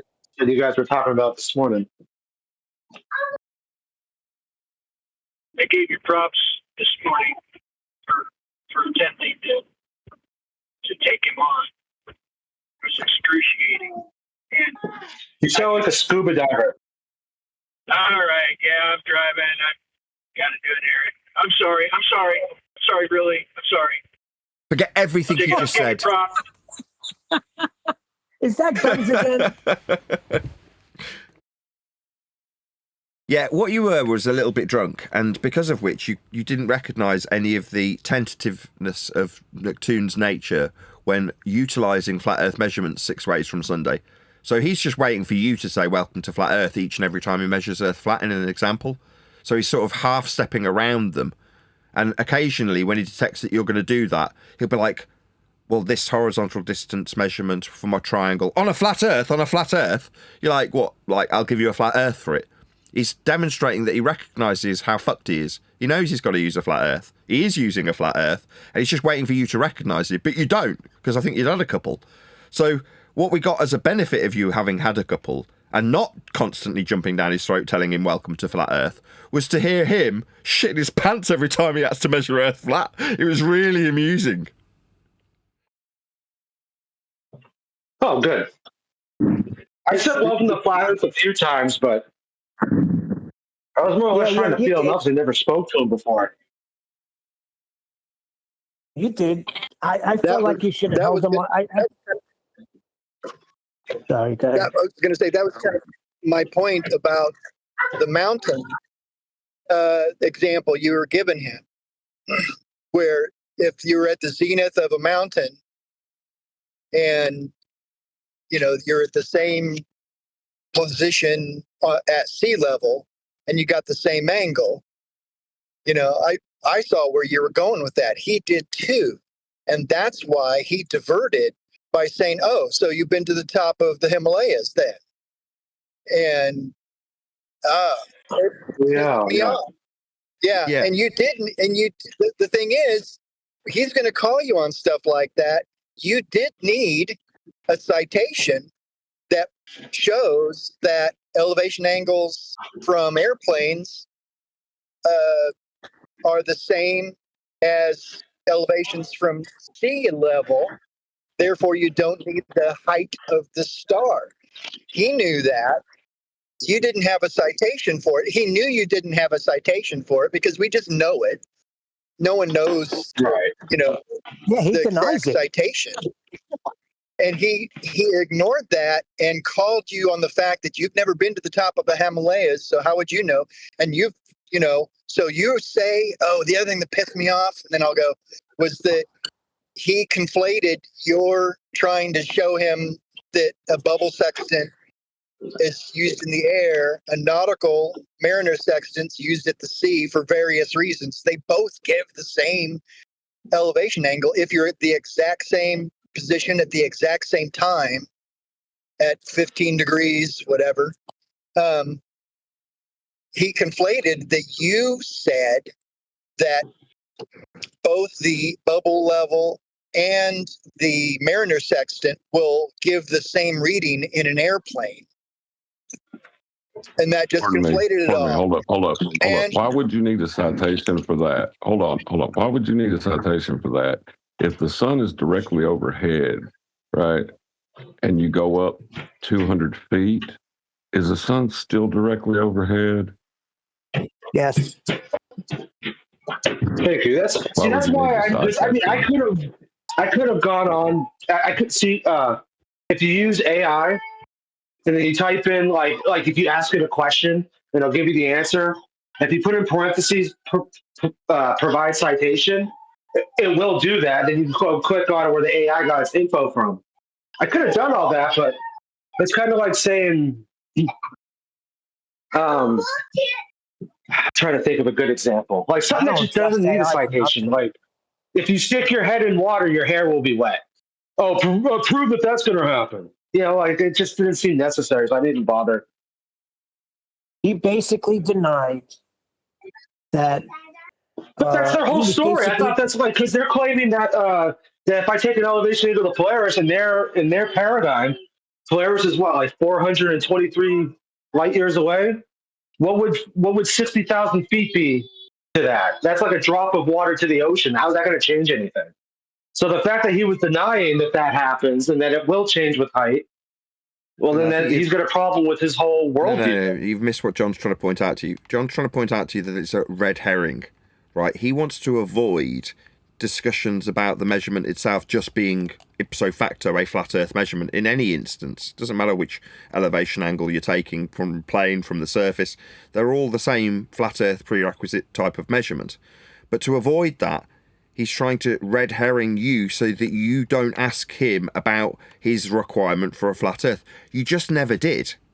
So what we're seeing is Toon stepping around the fact that he's expecting you to call him on his use of flat Earth measurements. So he's having to use these red herrings, but unnecessarily, because I think, like I say, you'd had a couple of drinks, and you weren't trying to welcome him. You just said it yourself. You said, I'm just trying to feel him out, see what he's like. In other words, you're not waiting to give him a gotcha. You couldn't give a shit.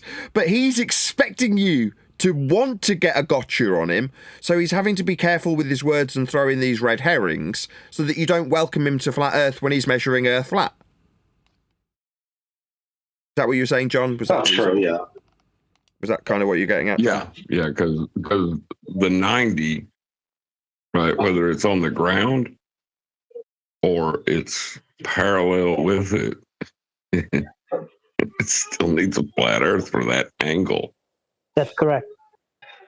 Even if it did change with altitude, you still need a flat Earth for that angle. Exactly. Right, so no matter which way you dice it, he's measuring Earth flat when he measures this. Same with he was doing the same thing, sort of stuttering and stammering his way around the Polaris measurement, which is a flat Earth prerequisite. He knows it. But up until now, until hearing this, had you have not had a couple, you would have probably been wanting to welcome him to flat Earth, or not wanting to feel him out, let's just say, right? And therefore, we wouldn't have got to hear in his tone and his behaviour how he's trying to get away quickly from the flat Earth measurements. Well, if he was too dumb, like it was through ignorance, he wouldn't be concerned about it. He'd just use them and carry on using them. But he isn't. He's using them and then go, shit, I need to get away from this flat Earth measurement as quick as possible. Let's throw in a red herring. And then he doesn't get welcome to flat Earth, so then he moves on and uses his Polaris measurement or whatever else he's using, right? His positional information. But then he does the same thing. He's trying to get away from the flat Earth prerequisite as quickly as possible by demanding things of you. Yes, interesting to watch. That's my point at the beginning of the show. That's what I was saying. Hold them to the ground. Stay there. Don't let them get away. Yeah, that's true.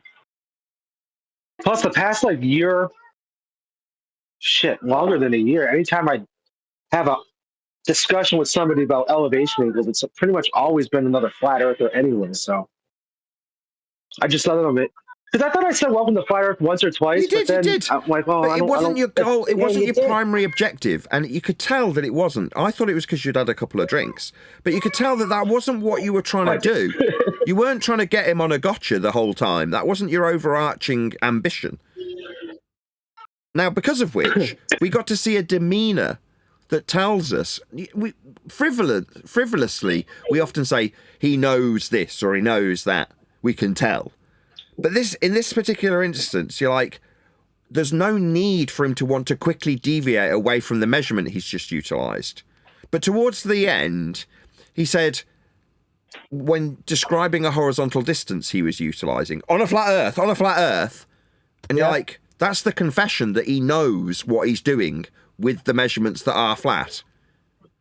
So rather than saying, I'm using these measurements, he juxtaposed it like Katz did when he had to describe a flat Earth for perspective. He's like, on a flat Earth for perspective, well, that's the only way perspective gets measured. On a flat Earth. So he's confessing to his understanding and knowledge of how flat Earth must be, and quickly trying to subvert from that fact that he knows by using red herrings on you. So it's pain relief, but it was just very, very telling, because you're not trying to get him in a gotcha. He's leaking it, that's the word. He's leaking it out in his behaviour. Baxi was just holding him to reality. Yeah, I was also trying to take an extremely non-aggressive stance with it too, since I never spoke with him before. Like, it's one thing, like, I'll lose my mind on like AI and Jedi and stuff. But with that, I was just trying to be more kind of neutral. Not neutral, I mean, because obviously I was a flat earther. You called him a donkey. You said you donkey. Well, my dog's name is he's a donkey. Sure, but, you know, it was also telling that the moderator was also in a similar type of pain. You know, it was just a very telling listen. Yep, very telling. Yeah, I was just trying to go at it from a different angle. Well, look, let me give you this, Maxie. You did 100% better than Denmark. What the frick was Denmark talking about? Yeah. I didn't even really hear Denmark, because when I got on, he was like in the middle of like the last words he said before he was like permanently muted the rest of the time. So I didn't really hear anything too much about what Denmark said. I can imagine it was interesting.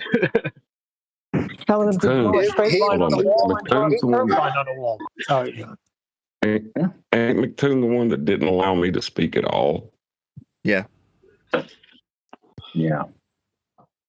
Well, he's claiming the other day when we were in worldwide debate, he's claiming that he was nefariously muted, that he was trying to get in engaged with you, Nathan, but he was muted. Yeah, I saw that in the comments. I didn't even respond to it. Because that's what he wants to make. That's another red herring, isn't it? If he can talk about whether or not he's gotten muted, he doesn't have to talk about the flat Earth measurements. Again, another telling decision to use a red herring. Now, what could I do? Well, I could buy into it. I could chase that red herring. Nah, if you were on server mute, someone would have unmuted you like they unmuted Buck Sudbuster multiple times. Correct. Absolutely. If he'd have been talking and I had him on local mute, other people would have heard him. Which is like, but now I'm into the wrangle-dangle about whether or not he's muted. Yeah, he measures Earth flat. He knows that if he ever comes up against any of us in earnest, like with John, that was the first time this occurred. And in my suspicion, that was the point that McToon started to recognise Earth is measured flat and that he had no choice but to do it. And from that point forth, he's got more and more aggressive in terms of his demeanour.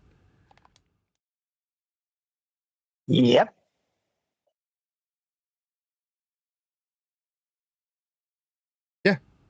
Yeah, I get talked over a lot, you know, and I always yield to it.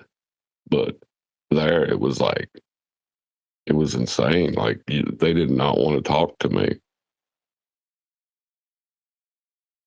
It was the same thing after the TFE thing, and Brian went on there, and he was telling him, what are you talking about? When you measured elevation angles, you measured flat Earth. I don't care what you say, Brian. We got predictions. Oh yeah, but the thing is though, with the debate with Brian and McToon on whatever that show is, Modern Day Debate, Brian kind of melted down the entire time and like ended up just leaving. So I was trying to also not like get into a position like that too. I was trying to kind of stay relatively chill.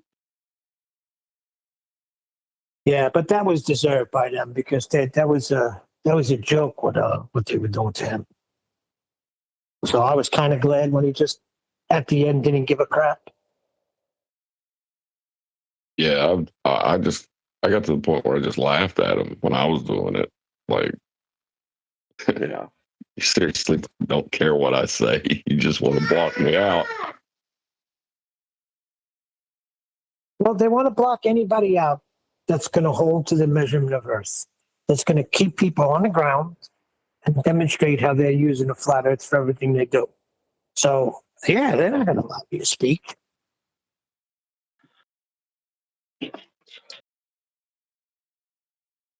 Again, very telling. The only way they can win is by shutting you up. So, okay, well, now we've realised this isn't a win or lose circumstance as it has been perceived to be up until now.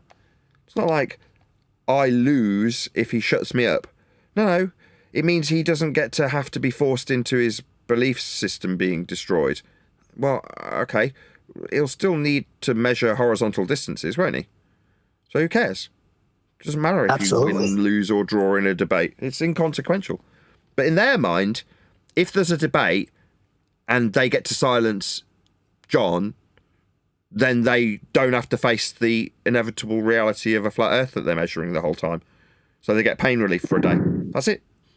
Doesn't change how Earth gets measured. Doesn't make any difference.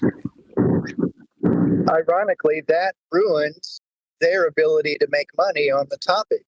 Flat Earth, quote unquote, becomes no longer evergreen. You are actually at the beginning of destroying your evergreen subject because flat Earth is, quote unquote, flat Earth is no longer an issue that's up for debate. And no one's interested anyway because no one thinks about it. McToon's whole world is anti-flat Earth, and now you've made flat Earth not worth attacking, and no one cares. He becomes irrelevant. That's why that show with that Vaxi was on, the whole thing was about measurements. He wouldn't even name your name. He would just say, flat earthers say Earth is measured flat. Well, that seems interesting. How about some measurements? And then he went into the geometry, and, flat earthers don't understand geometry, of how you find the altitude of a star. There's the triangle right there. He even kind of hinted at Neil and Vaxi's, debate about whether it's a triangle or not, right? And so he's kept. The subject is the geometry. Now you've got to tell me how the geometry works, and always kept going to the height of the star, and that's all they've got. Once the book comes out, and there's no longer a need to discuss quote unquote flat Earth or globe Earth, they're done. This is all he's got. This is the last gasp for all of the anti-flat earthers and anti-globers. It's done. The more you don't care about all this, that is terrifying to them. That's what's fascinating for me about this whole thing. I'm getting popcorn.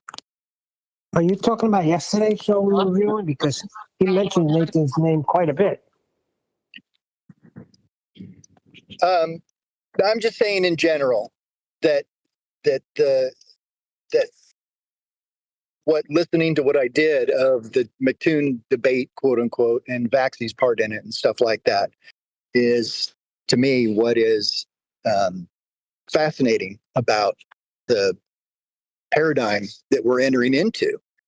And it just seems to me the more and more that Nathan literally just sits there and says, everything I've been doing for the past 10 years, now I really don't care. It doesn't matter. We just measure stuff flat. That's the truth. You can go on with your day.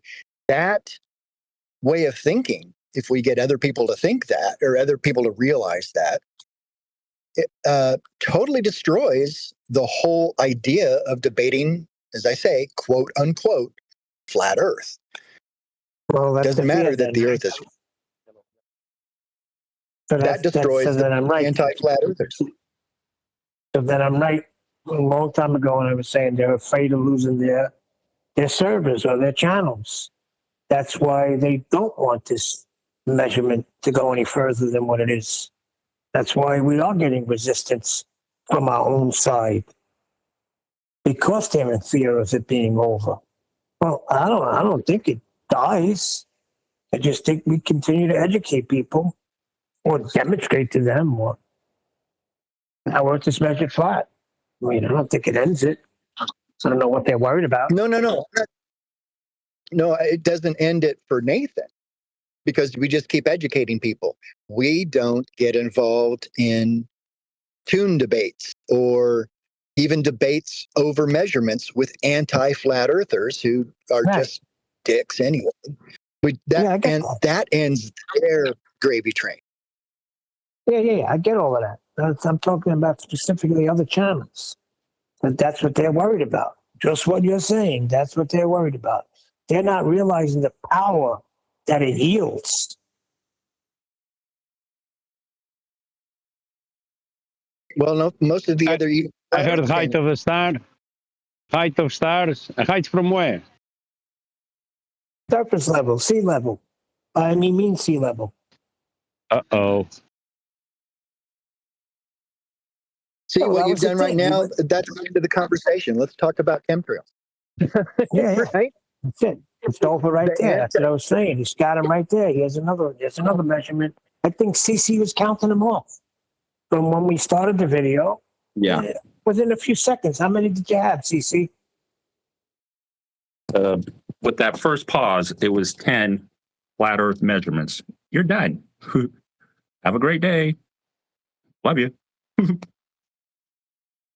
Yeah, but after the conversation, they will ask for the measurements of Earth. Without realizing they themselves they were measuring the Earth. I think they do realize it. I think they do.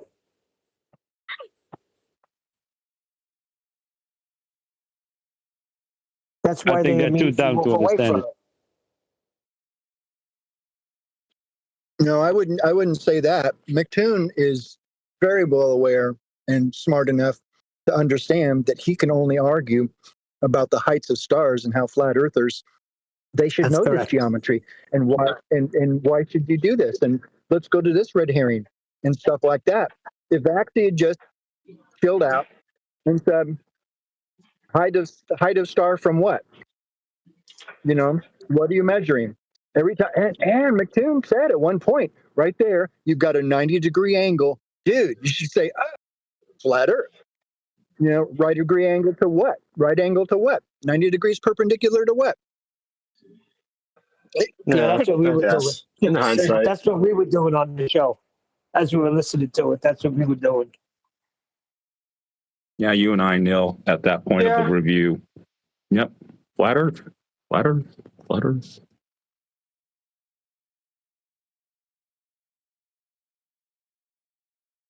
I was just more, I don't want to say, I don't know what the word I would use is, but when he was trying to insinuate that it's not proven that your elevation angle doesn't change with height, that's the part that kind of threw me for a loop for a second. I'm like, well, this is common knowledge for everyone that does celestial navigation. But that doesn't matter. Whether you're 2 feet above sea level or 40,000 feet above sea level, if you're taking a 32-degree angle of elevation to a star at 2 feet above sea level, it's going to be the same at the exact same location, 40,000 feet above. But he wanted to argue that simply because he was trying to get me to talk about the height of the celestial itself. So I don't know. That's why. Right. That's why that's he what John demanded. was trying to say. That's what John was. Forget it. That's what John was saying. Does it matter? Yeah. Still flat. How many almanacs? Well, not that it even doesn't matter, but it's just it doesn't change. Being 6 feet above sea level, 100 feet above sea level, 40,000 feet above sea level, 120,000 feet above sea level, your angle to that celestial is going to be constant. It's always going to be 32 degrees if you're at that same location. You just said. Yeah, but not just that. Listen to even everything the you deep just said. angle the deep angle correction up to 5 meters or 16 feet, there is no corrections to be made. It counts the same as being at sea level. Mm-hmm. Listen to everything you said. Above sea level, above sea level, above sea level. What are we talking about here? About the sea level. Yeah, but I don't know, I guess that just wasn't what I was feeling like doing that night. Because that like when you're saying sea level, it is just self-explanatory what that means. But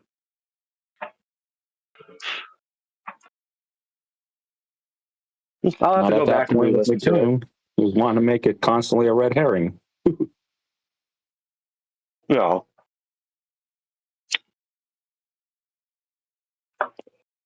Meanwhile, from Jump Street, he was And then mentioning the Earth flat. even just getting McToon to just define what an elevation angle was literally pulling teeth. Yeah, but our frustration was he kept using 20 minutes. flat Earth measurements. Before we even got into that, he was using flat Earth the whole time, from beginning to end. Just hold him to the ground. Well, yeah, I knew that. Yeah, I know that.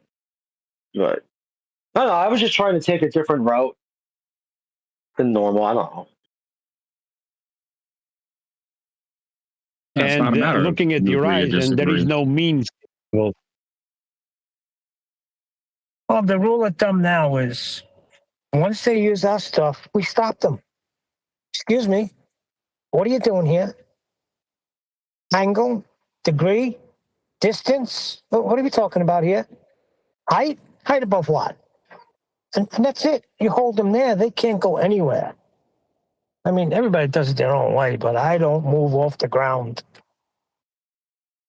Well, yeah, I normally don't either. I was just trying something a little different. Stop asking him Yeah, as well. it turned out good because we got to see Toon squirm because he was skirting around, like Nathan said. You need to stop asking them as well. It's not for them to answer a question about elevation angles, right? Tell them. Not up for debate. It's not up for discussion. Establishing whether or not they understand it is irrelevant as well. What an elevation angle, what elevation is, doesn't depend on Toon understanding it. Doesn't matter if he understands it. So if you want to tell them what it is, don't ask them. Tell them. Now, if they're already utilising it, tell them. Well, you're using a flat Earth to do that. Not what's your elevation angle taken from, 90 degrees to what, as Surf Daddy put it. You're asking them like they have some importance in the matter. They don't. So if you are in these wrangle dangles, don't ask them. Tell them.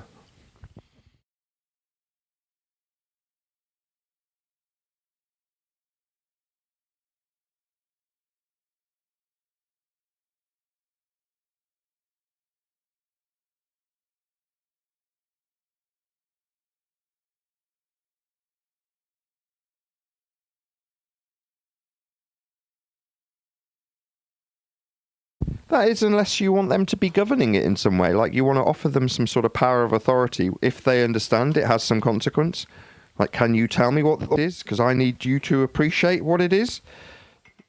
It doesn't need them to appreciate what an elevation angle is, or what elevation is, or how parallel eye level is to surface level for altitude stars, altitude measurement of stars. It doesn't matter if they get it or not, does it?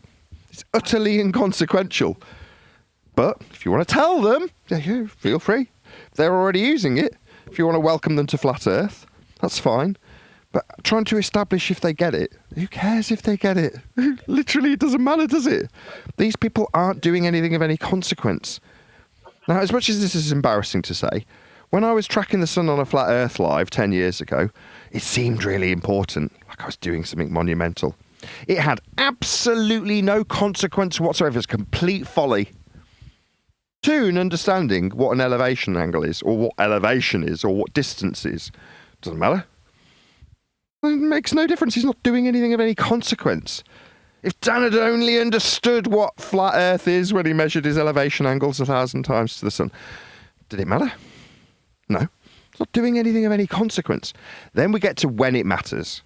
When people pay to learn how to do celestial navigation. They'll learn after paying someone to teach them how flat Earth is measured.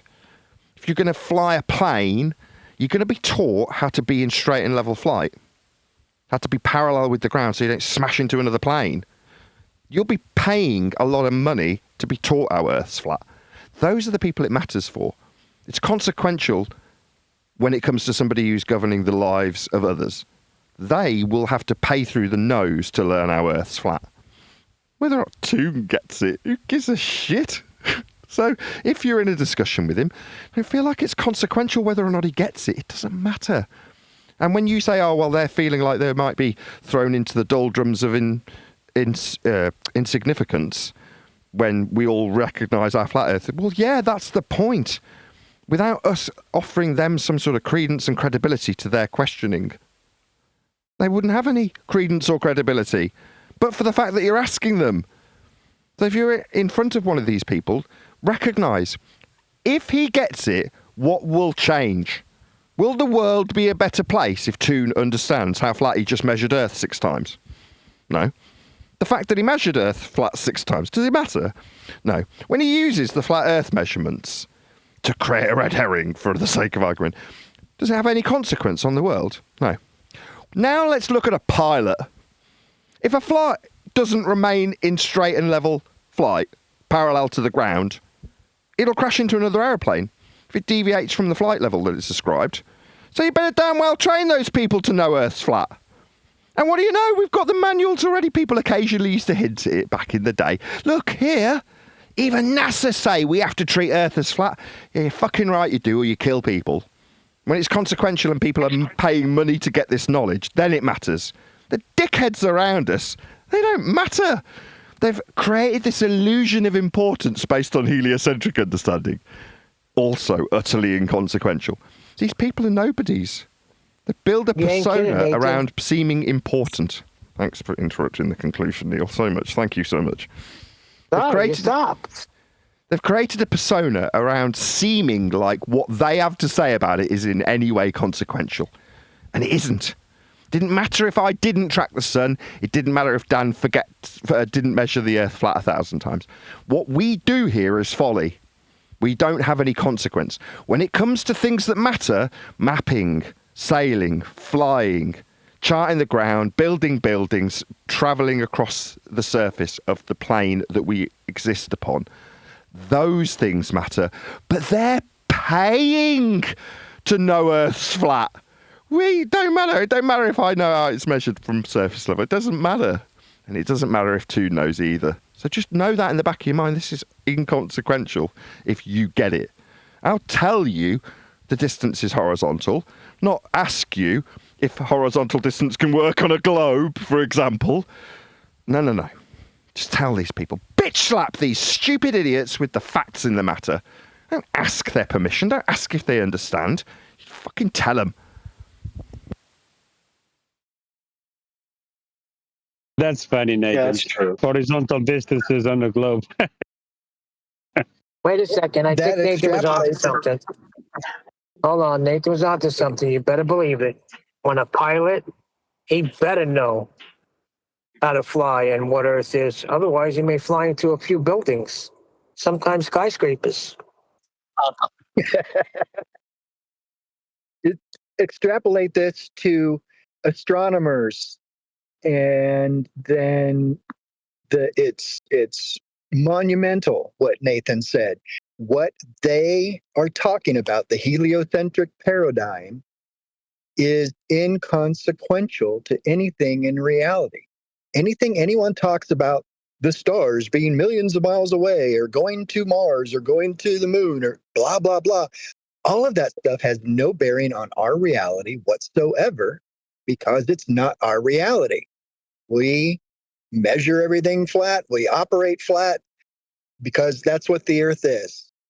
We've got gas pressure because we're contained. It kind of fits God's creation story. Boom. Everything else that everyone else says is inconsequential to our reality, period. So, yeah, the heck with Mattoon and all them. We got the Neil deGrasse's and the rest of them. Everything is inconsequential. Not fake, not them manipulating stuff or whatever. It's just inconsequential. You just ignore it. Get on with your day. Earth is flat.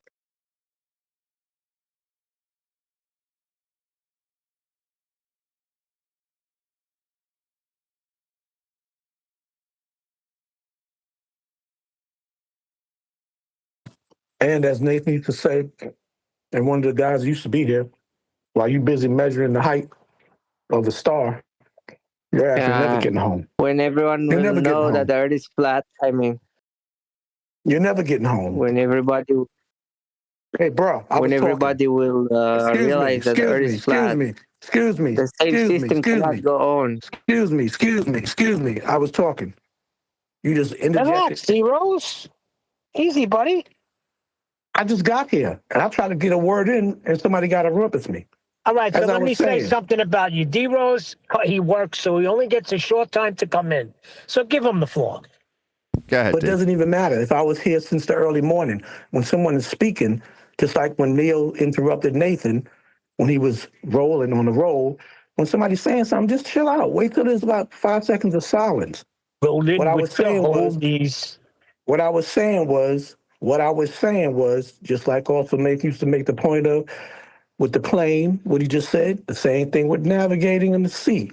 You busy doing triangular trigonometric measurements of the altitude, distance of the height of the star, measuring that instead of using the celestial navigation the right way, you'll never get home because you'll never find out what the distance of the star is above you as the zenith. Now that that's spoiled and I had to say it in a serious way instead of the facetious comedic way I wanted to, now you're going to have the floor. Bam. Well, that's the point, right? D-Rose, they want to take you away from the ground, from the measurement. So they take you to the sky, right?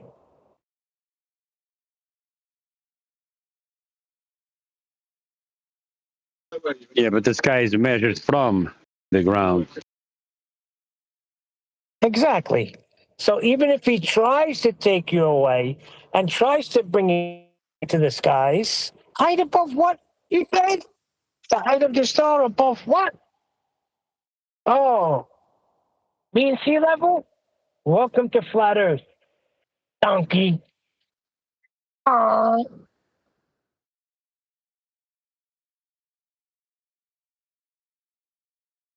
Was that a donkey sound?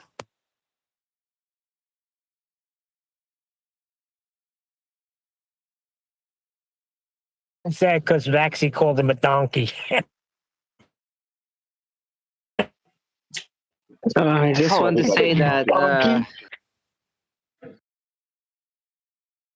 Just want to say that what Nathan was saying, that once you realize Earth is flat, nothing will change. Well, that's true if you are the only one who realize that. But if we are all of us realize the Earth is flat and the big lie, everything will change. Like the system will change. Everything will change. Nothing will ever be the same. No. You knowing, me knowing is inconsequential. You're not flying a plane or building anything, are you? Are you building a building tomorrow?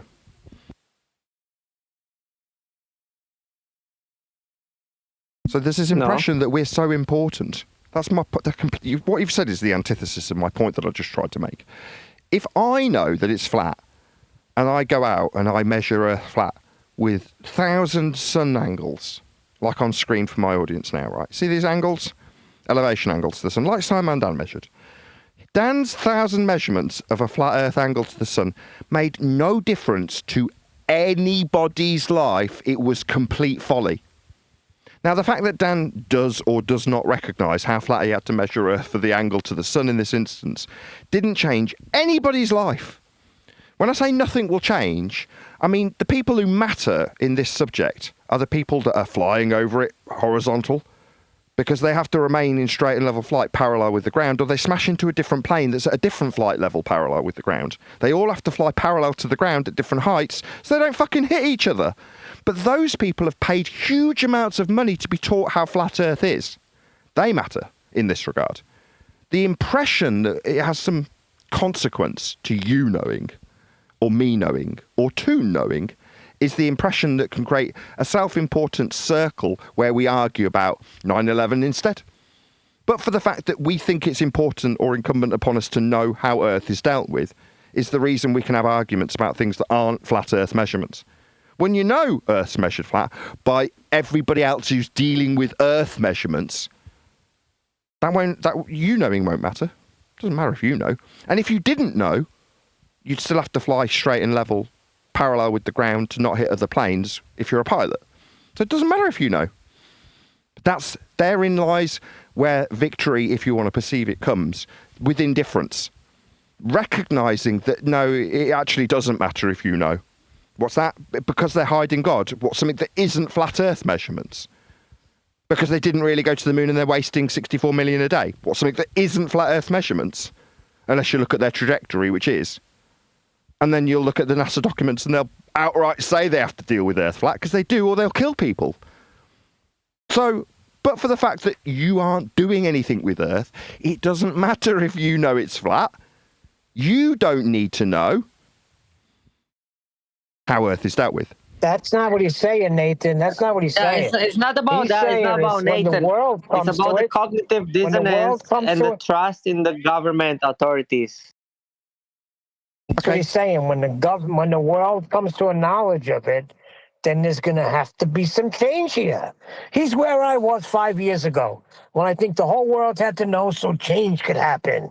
And everybody gets together and unites and demonstrates how I Earth got is you. flat. Now I understand. So if you know and I know that Earth's measured flat, will the pilots behave any differently? Will they suddenly... I know they will still fly level, won't they? What about the buildings? Do they change how they get erected if we know, and you know and I know, and the whole world knows that the government lied to them with a religion of heliocentrism? Will anything change in practical terms? No, they'll still build on a flat plane, won't they? What about the mapping and the territories and the gerrymandering of the borders? Does that change? No, we still measure the ground with respect to sea level in terms of the altitudes. The people that are being paid and have trained and have spent money to understand how flat Earth gets measured, like the map guy. He gets paid to teach people how to navigate the terrain. People give him money for that. But he better damn well know Earth's flat when he gets paid to teach people how to navigate the land with respect to sea level. That's when it's an absolute fact and nothing changes. But what's that if we all knew that we've also been taught that we're on a heliocentric system flying around the sun? Yeah, we didn't matter if we thought that, though, did it? Us thinking that we're flying around the sun made absolutely no difference to how the world was dealt with, did it? So not knowing that or having that be pointed out as a lie, that doesn't really matter. Still flying flight level. Yeah, You see where I'm getting at? totally true. What I'm talking about is Nathan. the illusion, the mind illusion, the cage we are in, the mind cage. I get it. You want it to be important. You want this information. saying. You want this information to be important, specifically to you and your knowledge. I get it. It isn't. No, I think I know what he's saying. He's saying, like a lot of the Feast of Nonsense, not to knock it, say, this is one of the biggest illusions and deceptions that mankind goes through on a worldwide basis. And if everybody was to come to the truth of the flat earth, then we wouldn't have Gaza. We wouldn't have Trump doing this. No, sir. Things don't float around flat earth. I'm sorry. Just like Nathan said, they'll keep flying, horizontal pitch, consistent. No, I don't give a shit about keep sailing. Gaza or Trump or stuff like that. No, it's No, not you're about saying, that. will the It's world about be how better? Will us we all could be get along? easily The only people that's lied going to to. get it, the only people that will be getting along better are the people that are on these servers. Matter of fact, if everybody get along and come to an agreement, there won't be no more flat earth debate servers. Just like if all the drugs were erased from the earth and all the medicines were able to cure diseases, there would not be any medical Prisons. industry. So There'll be balance some is prisons. Let me tell you what? something.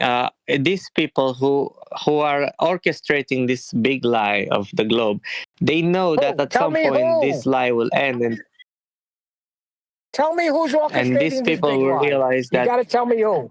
What? You have to tell me who's orchestrating this big lie. You keep saying this big lie. Well, who's orchestrating this big lie?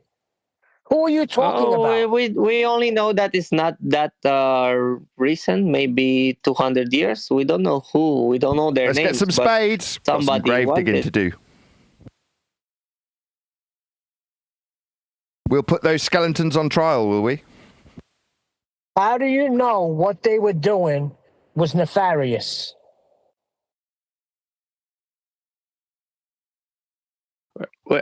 Obviously, we know for sure that someone is lying to us that Earth is a globe, correct? I see. And if we can only show that someone's lying somewhere, then we can show the path to 9/11 truth, because there's lies there too. We don't care about 9/11. We don't care about that. You're not getting. No, you're not getting it. Pay attention.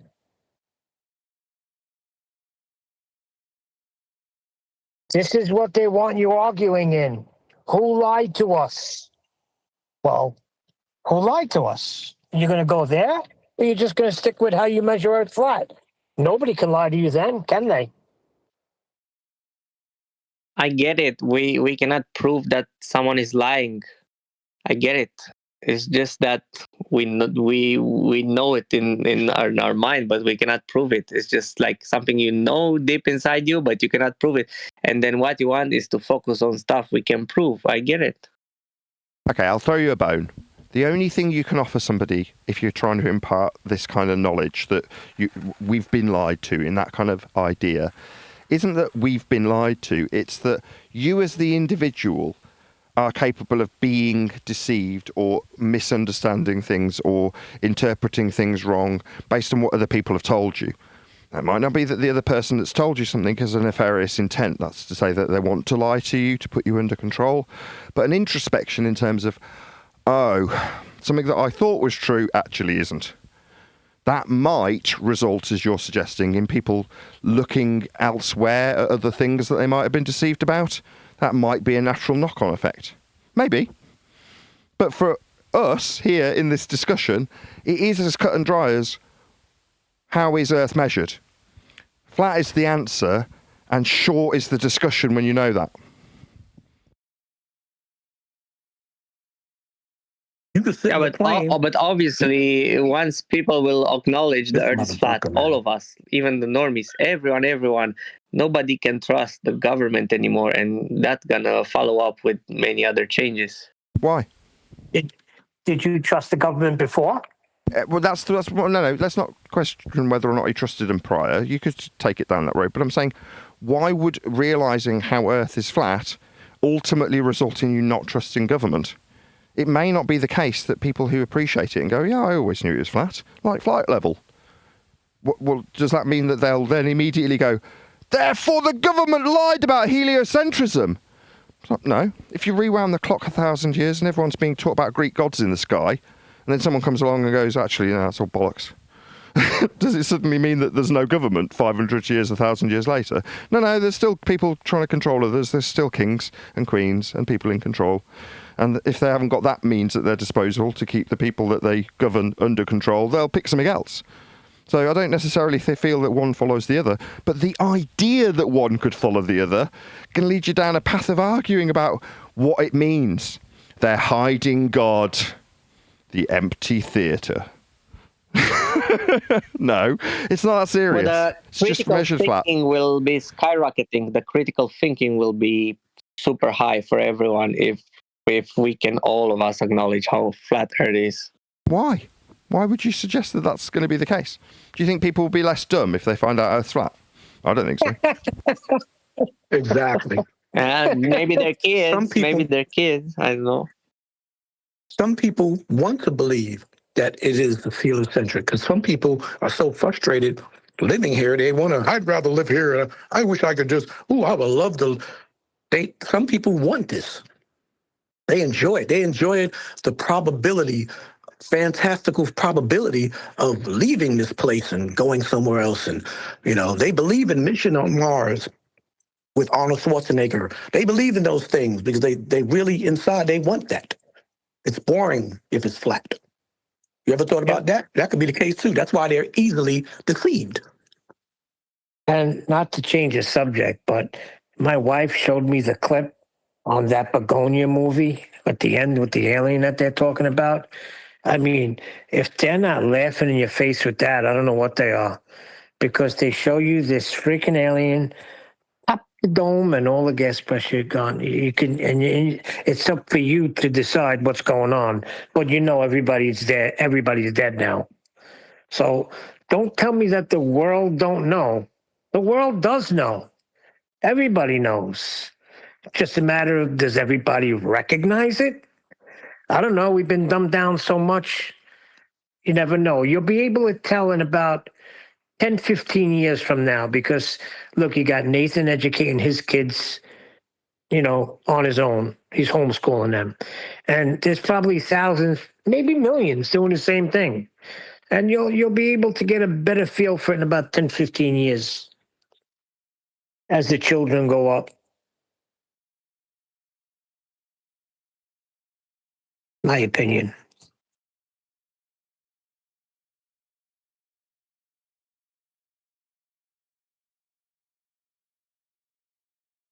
But I can agree with what he's saying in some manners. I've heard people say the reason why they were able to do what they did 5 years ago and all the other type of false flags, psyops they done is, this is not me. They said that one of the tests of the psychology and the intelligence of society, particularly the United States of America,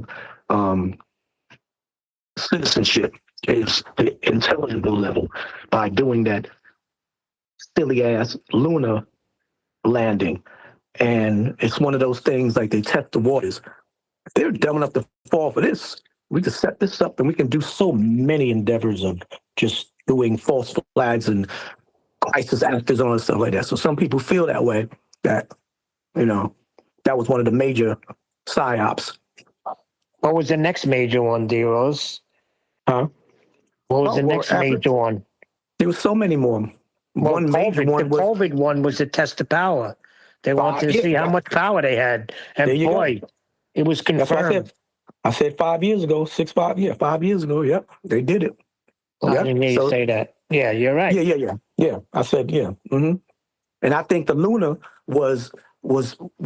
took precedence and had significant results to let them know that from then on they can do whatever they really want to do, because there's enough naive, gullible, on the fence, don't care, don't matter to me type of people in society, and they can get over and do these things. And they know that the minority that says, no, it's not real, will be considered ridiculed, idiots, and the fools by the majority, who are actually the idiots and the fools. Try to tell a patriot that's, say, 70, 80 years old that the moon landings were fake. Oh, boy, you're in for a beating there. That's American pride right there. What do you mean? It happened to me years ago. One of my uncles. This is America. We were the first ones to do it. We showed our superiority. You showed your superiority? Yeah, it does boil down to American pride. Well, my grandfather built the tethers that latched the seat onto the lunar rover. So Yeah. It was an American effort, and we beat the Russians there, and, that's something to be proud of. It's superior stupidity. Therefore, we went to a second law of thermodynamics violation. It's that simple, right? No. See, listen, you don't understand. We've never been to that region. Us, I mean, regular everyday person.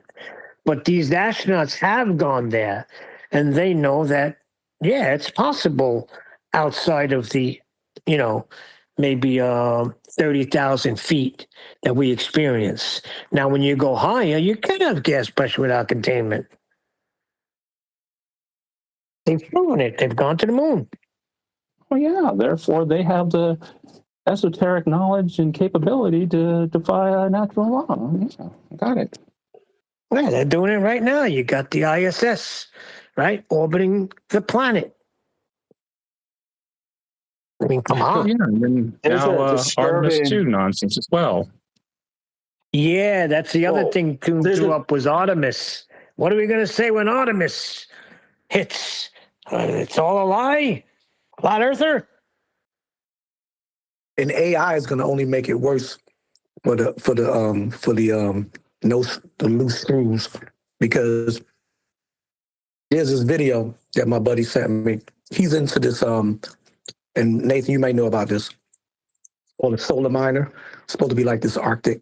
It's based on climate change type of thing. But there's a video. You can tell it's AI because they got these highways and these roadways with literally, I kid you not, 10-story high plowed snow areas where traffic is going through and people are walking through. But yet the roofs of the building, the roofs, you have like maybe a cap of maybe, 1 foot of snow all over the roofs. Some roofs, nothing on it. So you got 10-story plowed snow on the sidewalk, and you have skyscraper structures that warm up last because they're higher in altitude, so they're colder up there, having maybe 2 feet of snow on top of their roofs. Yeah, because the wind, D-Rose, the wind blows it off. Oh, yeah. See, I knew you was going to say that. This is what they're going to do. It tells me to the picture that they're going to send now, because get ready for it, because it's coming.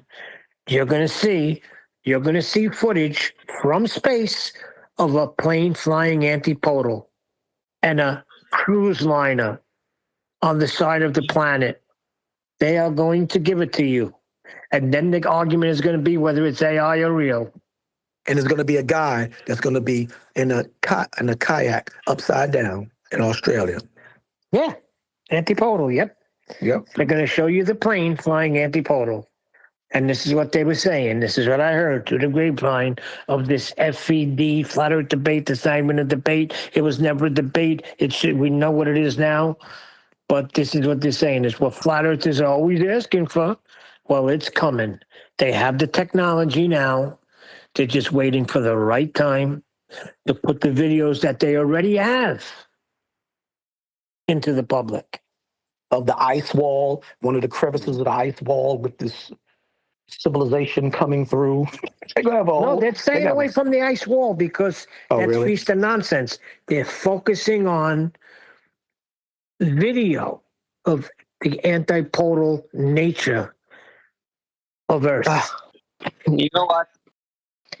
I've been thinking about what Nathan said, like nothing will happen when people will know it's flat. The thing is, it depends on something. It depends how fast will this happen. Like, for example, if one by one we will wake up to the flat earth measurements one by one until the last one, of course, nothing will change. But if all of us at the same time know, everything will change. So it depends on how fast this acknowledgement of people will happen, then that means how many more changes will happen. Hey, King, say tomorrow the world, it's on the news and on NBC News, they say Earth is flat. What do you think's going to happen? Oh, the world will go crazy for sure. Well, really? NBC and CNN will get flack from people and say, don't watch that because that's a leftist or right wing. Well, that's forget what about those liberals NBC. say. Let's say all the news stations. Let's cover it all.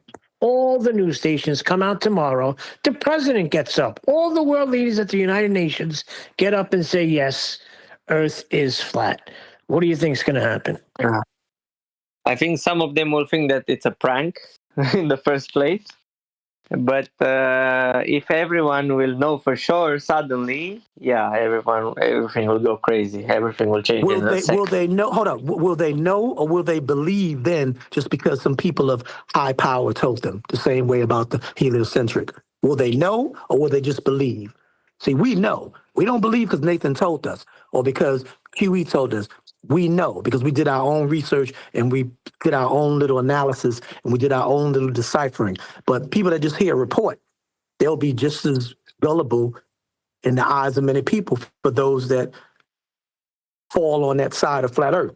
Because do they really know? Or is it just that because the president said it and the president of every country said it? Obviously, they will just question it because they cannot have a proof immediately like that. They need at least a month. Listen to what I said. The whole United Nations, they all agree. Every nation.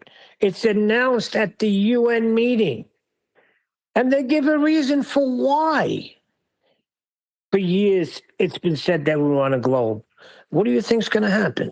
You For think what that reason? everybody's Why, just going to Neil? pick up pitchforks and torches what- and guns and storm the authorities? Really? For what reason? For what reason? Why, Neil? I Will think they they will explain? still Put that believe in the it's a scenario. prank. I think they will still believe it's a prank, the normies. Nah, you don't. They don't believe. Listen, No. when there's an announcement, They'll listen, you say- just seen what happened when the world united and said, "Lock your doors." We did. What the frick are you talking about?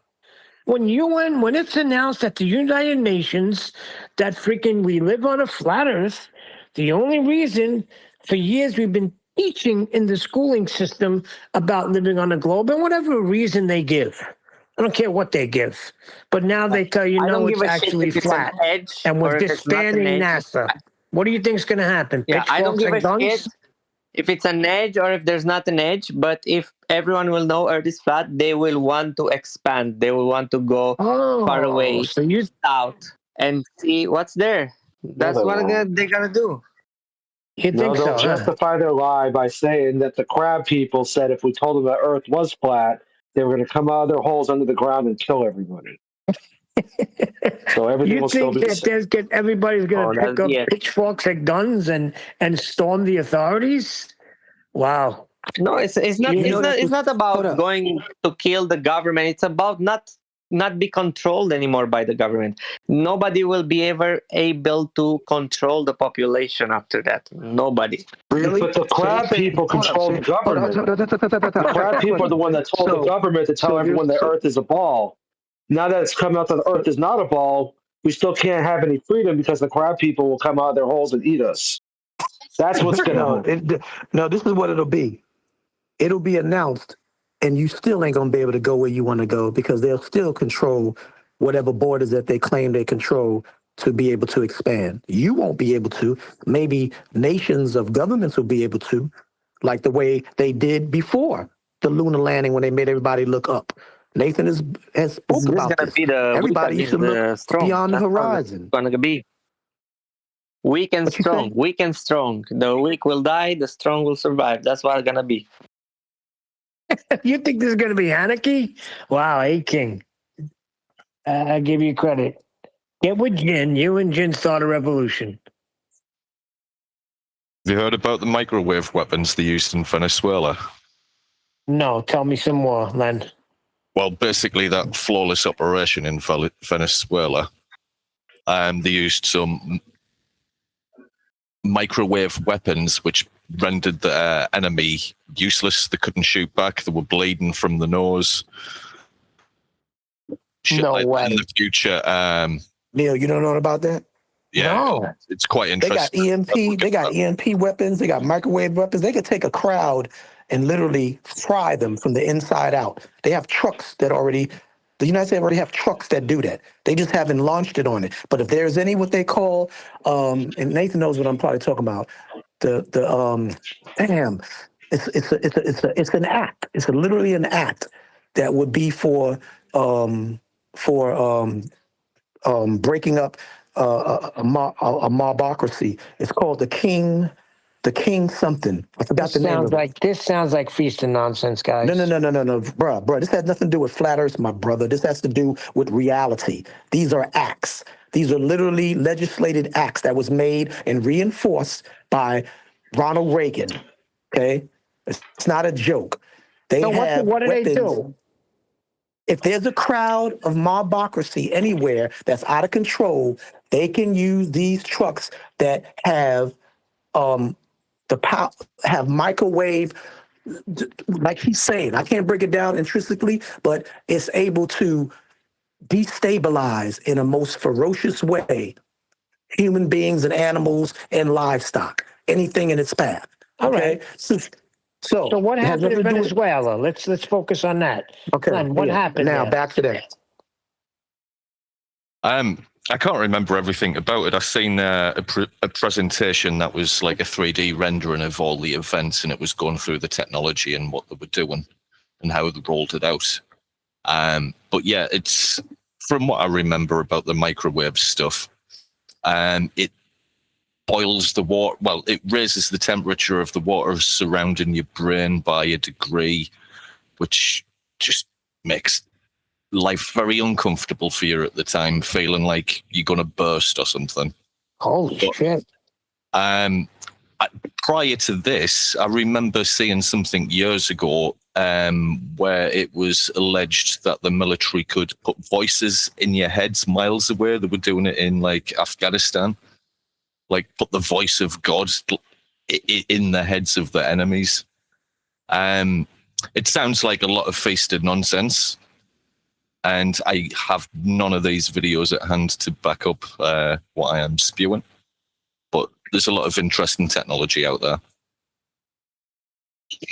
Yeah, there's a lot of interesting technology, but we don't care about that, because if everyone suddenly knows the Earth is flat, we will find ways to be free. They'll That's use these weapons on us. Let him finish, Neil. One more time, mate.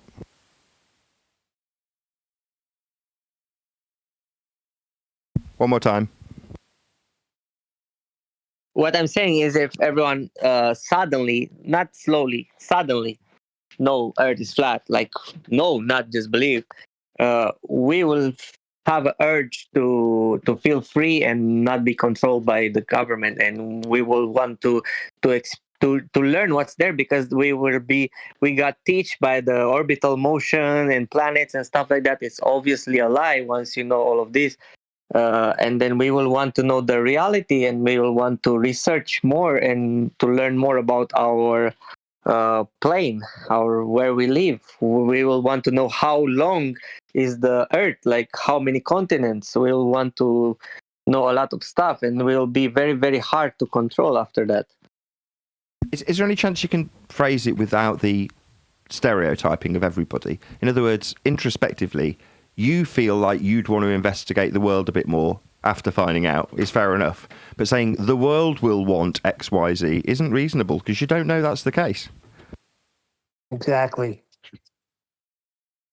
Yeah, I found Most of us, this, not all, maybe most of us. I can see maybe people that are well-to-do and have a large budget. Well, like the guy that got turned around in Antarctica or whatever that was. People like that, these crazy, it's always white people. You never see a black person climbing a freaking mountain. You always see these stupid white people doing these things, traveling to Antarctica, right? So you may have a handful of those people, but how many of us could get in a freaking boat and just sail? Come on. Now, let me talk about these. Not only are you correct with your stereotype about black people and white people, further to that, it's normally the black people pointing out why you wouldn't want to do that. Like, well, it's cold and dangerous. That's right. The thing is, right now with all these lies, we are very separated. Everyone is so like they don't give a shit about others. Once we will be united to this, we will somehow work together as a teamwork worldwide to know about our world, right? No, wrong. You're under the misapprehension that this will alter everybody's perception. And it's just not the case. You're stereotyping based on an idealism that you hold as an individual. You would hope that this would unite the world into recognition of the deceits that they've faced. You would hope that. Me, I'm not that naive, I'm sorry. I know we're always batting heads with you, 8. But that's good. That's not a bad thing. It's enough. It's enough for me to think of like that, and for sure, there's a lot of people like me who think the same. Then we will work together and find out what is the world. You're right. What is more to it? Maybe together we can feed the world. Feed the world. Make it a better place. Can I read this? For you and for me and the entire human race. Yeah? Before you read it, hold up. Before you read it, what you must understand is, like I said before everyone was thinking about rocket ships and going to Mars, everybody knew that you can go out. And guess what? They went out and they slayed other human beings and took over resources and land. So no, it's not going to make the world a better place. They're just going to find another damn landmass, and slay some more people to take more resources and land. It'll not make the world a better place. Right, because 1 in 20 people, especially in Western world society, the narcissists of the world, will just see something that can benefit them.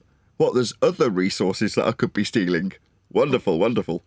Okay, That's just the way the world works. Okay, it's unrealistically Sorry to like, bust for your example, bubble. if you ask me Sorry to what bust will your bubble. change, if you ask me what will change, and I will give you an example of what will be new, then you will tell me it's unrealistical. Yeah, that's maybe true, but it's more unrealistically to say that nothing will change. No, it's not. Something will change. No, Maybe okay. we don't know what, but No. something In terms will change. of how Earth is practically dealt with, you finding out that Earth is flat, literally nothing will change. Literally. Let's say we all gang together and put our heads together and figure out what the best possible solution is to make Muktoon understand that he's measuring Earth flat. Number one, he's measuring Earth flat anyway. Number two, literally nothing will change if he comes to that conclusion and realisation. Nobody will benefit. Nothing will change. The world will go on exactly as it was and be dealt with exactly as it was, measured as it was, mapped as it was, charted as it was, built on as it was, sailed on as it was, and flown across. Exactly as it was. Nothing will change. I'm not talking about 1,000 people. I'm talking about billions. Yeah, even if every single person on God's green earth found out that we deal with it flat. That is to say, we were dealing with it flat and you just believed otherwise, but your belief otherwise to how Earth is actually dealt with was inconsequential. They still flew in flight level, didn't they? Yeah, what you're saying is that we're measuring Earth flat now, and we will keep on measuring Earth flat even after that. That's true, but that's not what I'm saying. I'm saying about the psychology of the people, like how they will think after that, how will they have more critical thinking and not be able to be deceived anymore, and to be able to somehow evolve and do some kind of teamwork, trusted Yeah, I got teamwork that. in the You future. said it last You know, time. I said you think people will be less dumb if they find out Earth is flat. obviously. Why? You call them dumb now, no? These people who are globies, you call them dumb, and they are dumb. Yep. So obviously, when they will realize, they will not be that dumb anymore, no? Yeah, people are dumb. Yeah, and slowly becoming smarter. You reckon? Oh yeah, because the dumb people die faster, so the smart ones evolve. This guy is talking about survival of the fittest. Wow. I mean, you can believe that. Fair enough to you. I just don't believe it. I don't believe that. If history has taught us anything, it's taught us that men will not unite. That's just the bottom line. They've done a good enough job, whoever they are, dividing man. The main thing is with race, right? You got races fighting against each other. Divide, Nathan, you say it all the time. Divide and rule, or divide and conquer. That's the way to do it. They divided everyone, right? With this races and even with the pecking order of where you are socially, right? Economically, what you make is to what another man makes. Well, you're going to have these people that have a lot of money. They're not going to join the cause. Now, you might get. There's a way to have peace. There is a way to have peace. Maybe not permanently, obviously, but temporarily have a worldwide peace. At least temporarily. I think you're really naive. Sorry. Are you insane, A King? Please. I don't know what Kool-Aid you're drinking, but please He's been stop. on too many Flat Earth Globe servers. Nobody gives a rat's ass about Flat Earth and Globe debates as much as you think they do, and it doesn't control the course. It doesn't control the course of the geopolitical or sociological aspect of mankind. Believe me, trust me when I tell you that, bro. Yeah, and Most people are like this. Most people are like, don't pay my bills. It don't put. I don't care if it's round or flat. There's more people like that than you on here every day, spending your life going back and forth with these guys in the service. Trust me, people are getting along well. The other thing, too, D. Rose, is if history taught us anything, it's taught us that the world is not. I don't want to use the word evolving, but the world is not changing into a better place. Man is not becoming better and better. If anything, it's worse. Everybody becomes more and more selfish. Yeah. Everybody becomes more and more greedy. It's just the sin nature of man. If you want to get to the root of it, that's what you're talking worse, about. The but sin nature. It cannot get worse forever. At some point, it will be so bad that suddenly has to flip.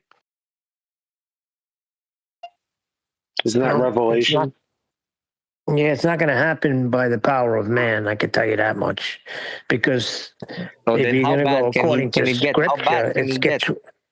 Hold on. According to scripture, it gets worse and worse and worse to the point where the world is something that you've never seen before. That's how evil it is. All right.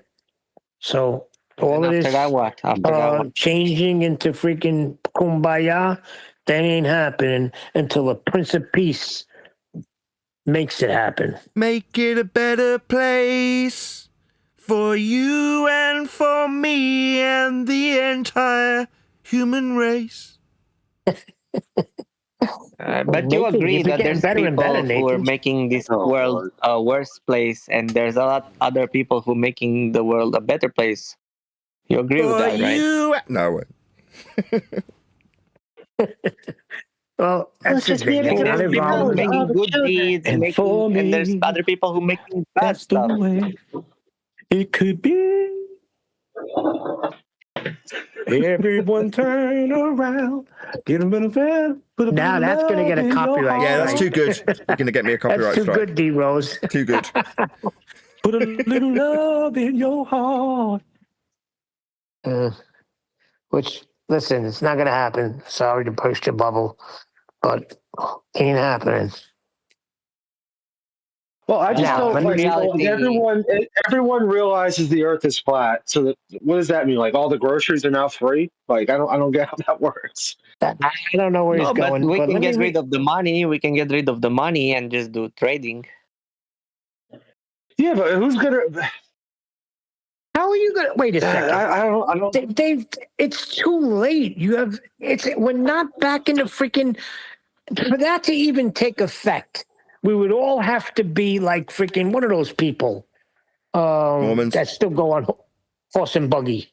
Mormons. No, not the Mormons. The Amish. The Amish. If the world was like the Amish, yeah, maybe. But how are you going to do? What am I going to barter? I live in like a city. What am I going to give you? What if we use AI, artificial intelligence, and robots to work for us, and then we will have free food and free resources? But then the robots might rebel. The freaking have you never seen T1? How does it go, Nathan? Terminator. T1 and T2. How's that music go? Skynet becomes self-aware. Well, at least we're fighting humans against robots, not humans against humans, at least. That'll never happen because there's no they will never be able to be sentient. There's no fate than that what we make for ourselves. Now we know the world is flat. Obviously, we can use the artificial intelligence to farm for food, vegetables, fruits, meat, and then we don't have to work anymore. And then we're just gonna trade with other countries. Like I give you carrots, you give us potatoes. I give you beef, you give us chicken, and so on and so on. And then we live like for free, everyone. I give you information. What am I going to get carrots in Brooklyn? That's the way it used to be, though. Before cities. Be like, hey, I like your daughter. It's never been like that. You got there first. That's never how humans have lived. That's where I was going, D-Rose. I was going to go to, I want your woman. I give you information, you give me your woman. Wait a second. Vaxie said it was never been like that. There was a time when people used the barter system. Of course. That's all money did, replace the barter system. Like, oh, you give me a bag of dates, I'll give you 40 slaves. Like, okay. Yeah, that's propaganda too.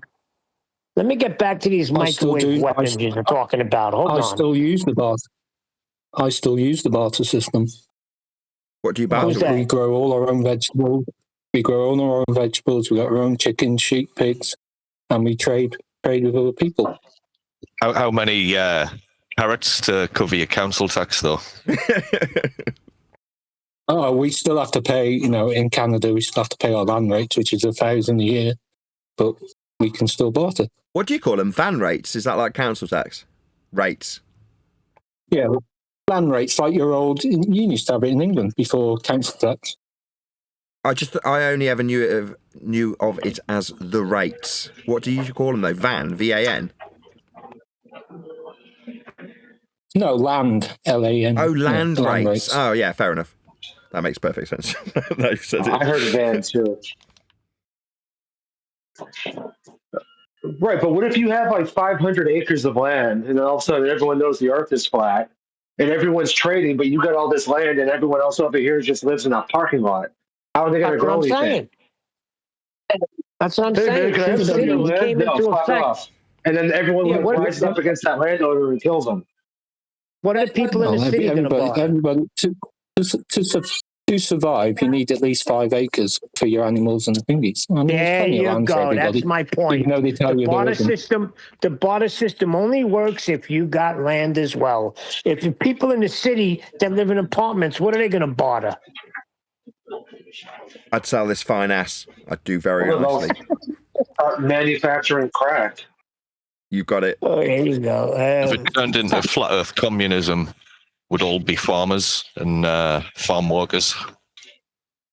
That's what this whole thing is with this new golden age with AI doing everything. So what are we going to have? The world full of Picassos and freaking Leonardo da Vinci's and Michelangelo's? Give me a break.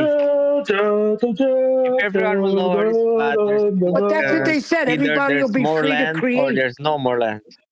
No, that's what they said. In the golden age, everybody will be free. They won't have to work. They can all be little creators. Yeah, okay, right.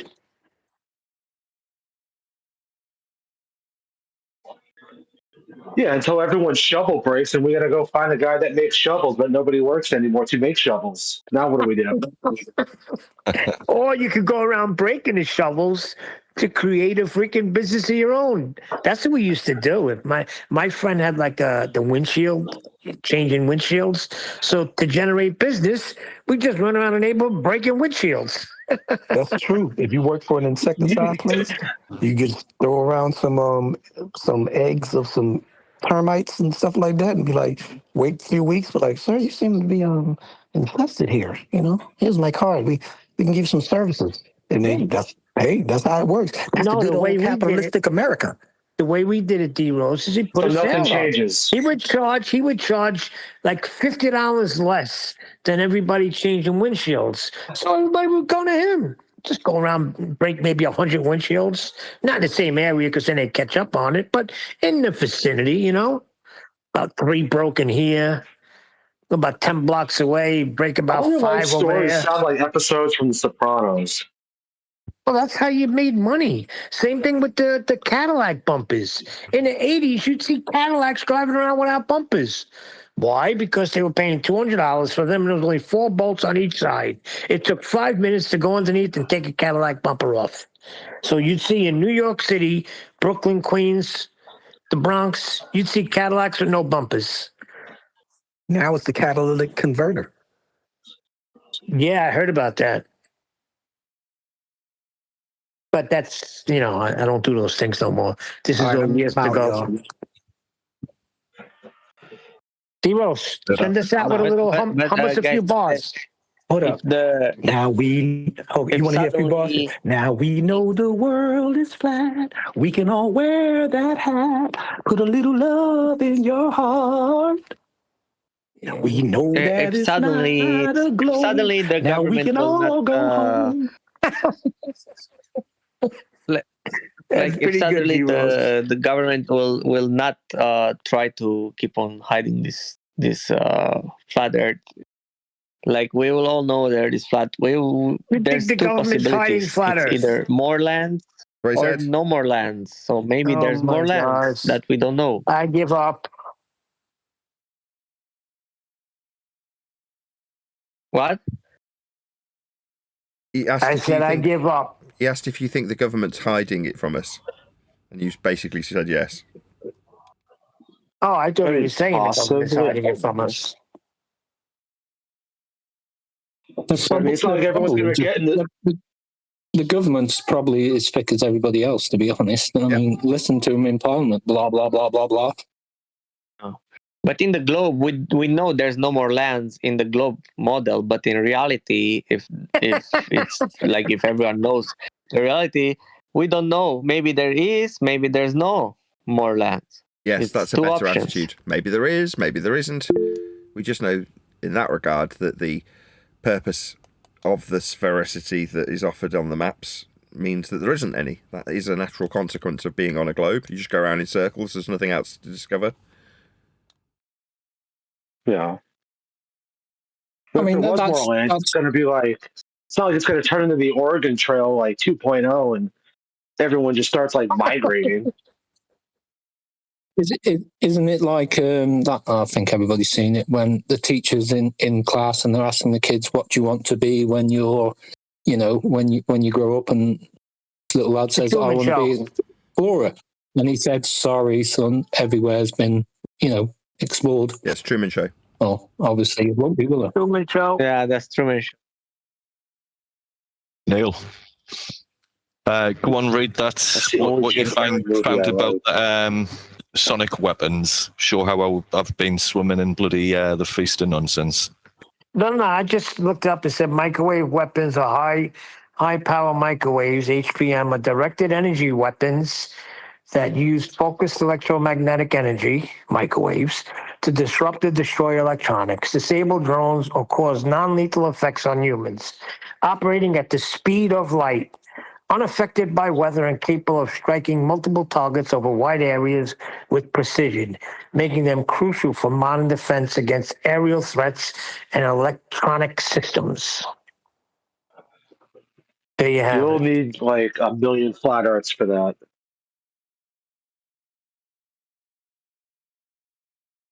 But you would have looked for its direct involvement in Venezuela or alleged use in Venezuela. Oh, okay, I can find that. Give me a second. All right, guys. See you next time. Good night. Yeah. So they use like these microwave weapons to kidnap Maduro. That makes sense. I can see that.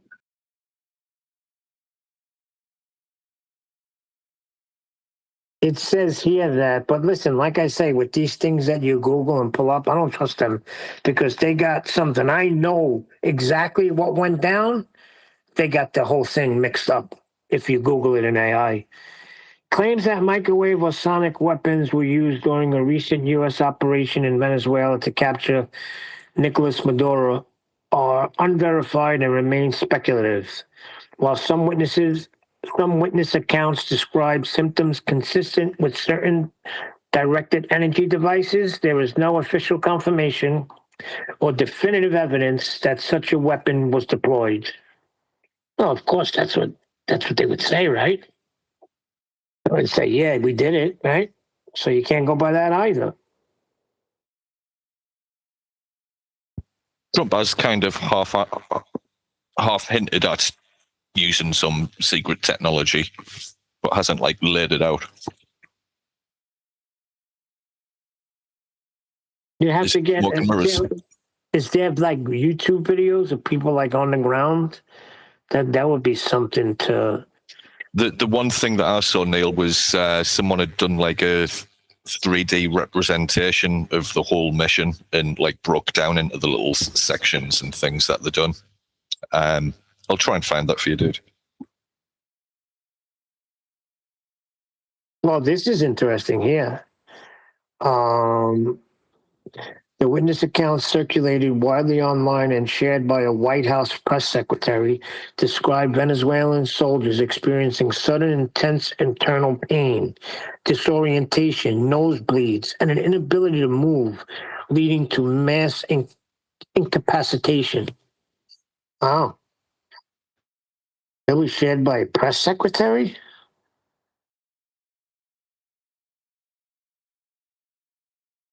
They said it was shared by a White House press secretary.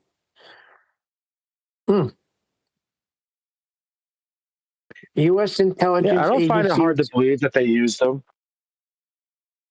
Well, it says here U.S. intelligence agencies have not confirmed the use of any such weapon in the operation. Experts caution that while directed energy research is real, no publicly known operational sonic weapon system is capable of producing the extreme injuries described.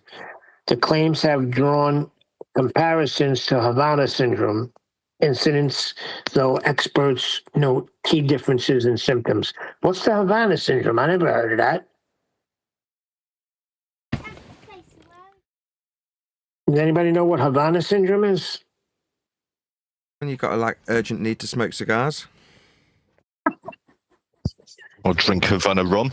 Or kill Castro when he was alive? You got it. A lot of people miss that in Scarface. When they're in the, behind the fence, they're still not American citizens, and Manny comes up to him and tells him that he's got a freaking plan. We're gonna get out of here, and all we made. Tony says, "What do we gotta do? Go to Cuba, hit the beard?" He said, "No, man, someone else." Like, I asked my wife, I said, "Do you know what he means by that?" She's like, "No, what?" I said, "They're saying he's got to go to Cuba and assassinate Castro. The beard, hello?" Anyway, everybody misses it, but I didn't miss it.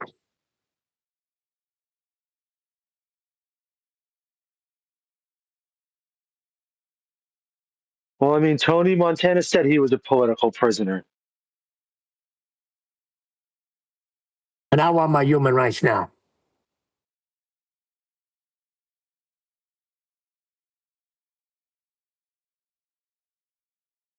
See, if you're trying not to use swear words, you can't freaking quote Scarface. Although they say, what do you call that? Superbad has more curse words in the movie Superbad than Scarface.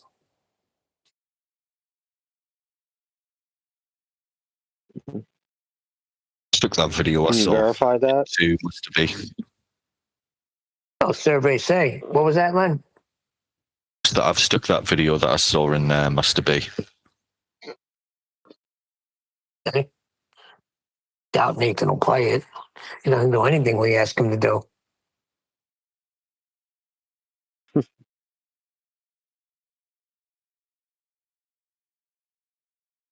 In the 15 seconds I Googled, it pretty much states that microwave weapons are not a conspiracy. They exist. They're being developed. They're being tested, and some places have used them on crowds, like in China and shit. So I mean, it's not really a thing to say, "Oh, they're not real." I mean, they will certainly exist. There was a whole conspiracy around I this. didn't say it wasn't real. There was a whole conspiracy around it when 5G came out. There was a lot of people saying that they're going to use it to control us or attack us. Yep. But back then, there was information about this microwave weapon technology, but these were just jumping to conclusions from the rollout of 5G and what the masts were capable of. Have you seen my pictures of all the masts? Have you seen them?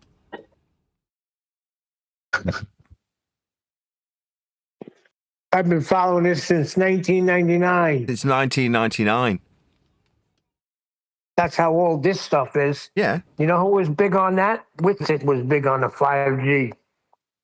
Well, in the transmissions, there's barium, strontium, aluminium. You just got to look into this stuff. Just look at the pictures. It's in the soil, man. It's in the soil. As a matter of fact, there was a local farmer, and his children, years later, were born with autism because of all of this stuff that was in the soil. Outrageous. Autism's not real. Saying there's a lot of stupid kids.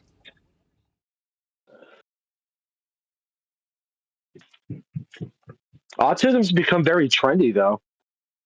A lot of young people that I interact with, they like telling you how they're, on the spectrum, like it's a good thing. Yeah, it's like insane. It's like when my wife tells me these things, I'm like, what are you talking about? What spectrum are you talking about? It's either you have it or you don't. They've already taken that. What's that other one off the chart? The Asperger? Isn't that gone now? No, Asperger's is just very high functioning autism.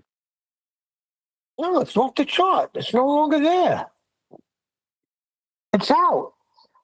No such thing as My sister-in-law has Asperger's. Asperger's syndrome.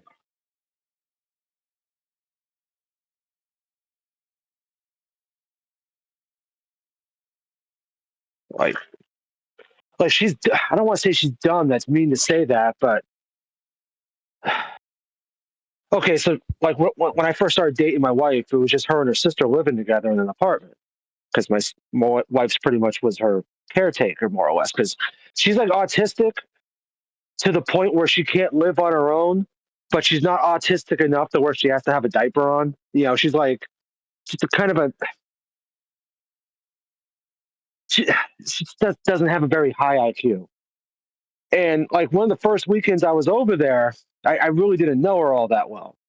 And my wife went to work and I was working a night shift at the place. So I spent the night at her house.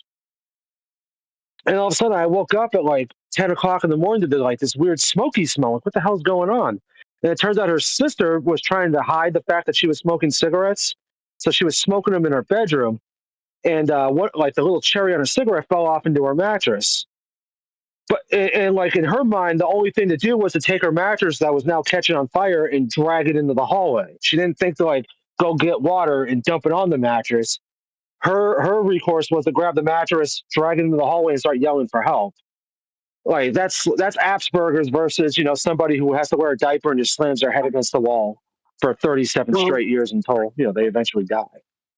Well, that's why they say autism's a spectrum. The outright. I know there was one when I worked for this welder guy. These guys had a private sanitation company out in Brooklyn.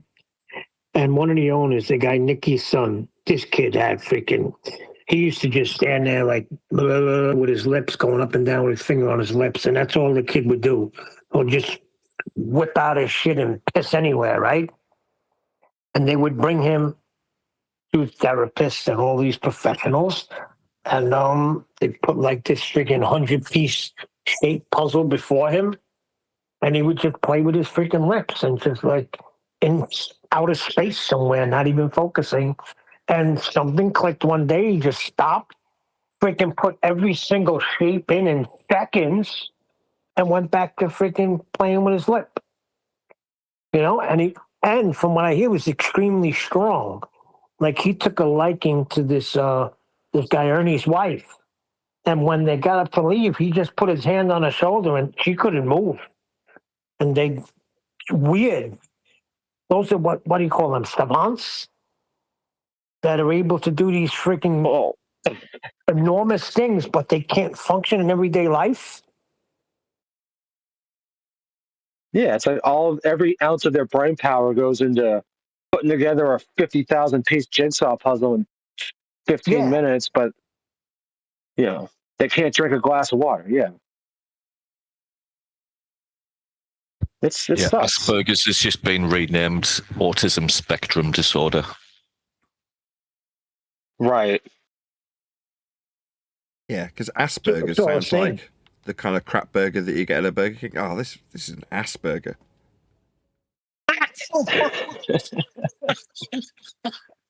Oh, this burger's ass, but that don't sound as good as this is an Asperger. Well, how do you know? Well, it smells like shit.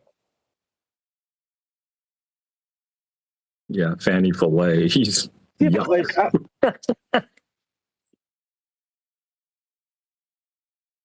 At the restaurant I work at now, we got some servers that are like 16 and 17 that work on like the weekdays after school. And like I'll be like over by the break table and stuff, and they'll be just chatting with each other. Yeah, well, I'm pretty sure I'm autistic because I get really uncomfortable in crowded spaces. So yeah, I'm autistic. Like Like, being able to claim you're autistic in 2026 is like a badge of honor to, like, Gen Z and whatever they are now. It's really strange. That explains it. It shows you how dumbed down the world is. It's trendy to be a freaking lesbian with autism.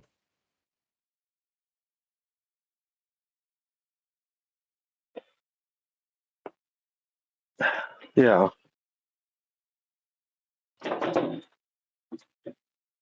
I got more problems. How am I going to watch the games this weekend? I don't understand what happened. For years. What do you mean? For years, Vax, I'd put on my freaking Fire Stick thing and I would watch YouTube TV. That's how I watch it. I mean, I have to have Spectrum to get the the internet service, but I only have basic channels on that, which is basically nothing.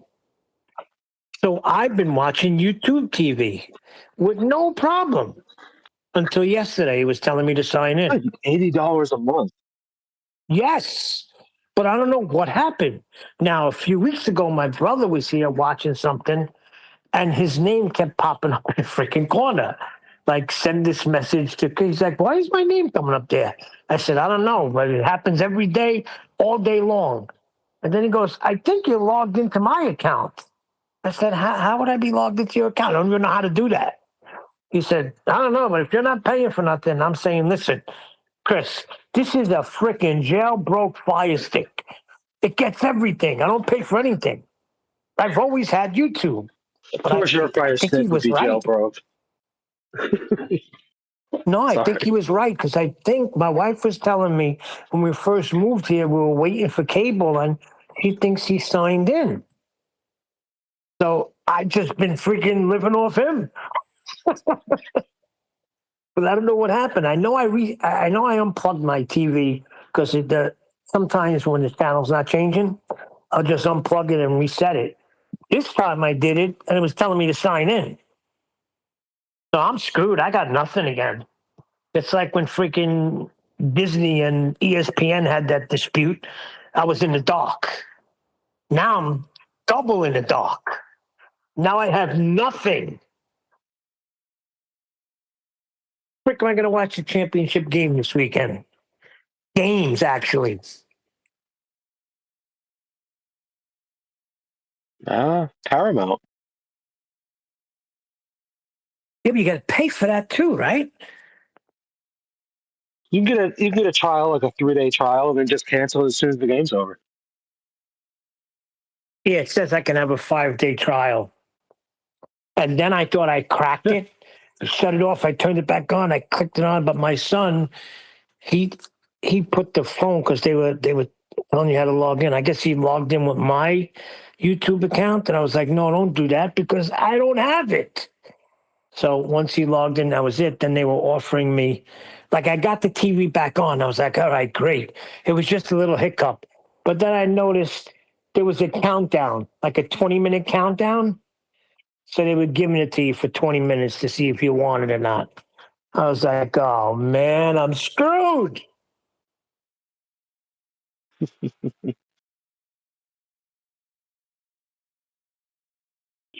First world problems, Neil. We've got to teach every autistic lesbian that the earth is flat to make the world a better place.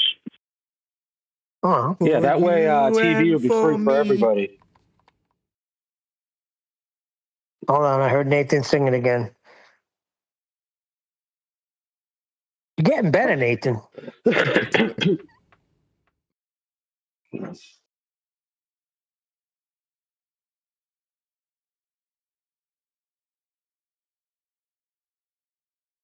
Heal the world.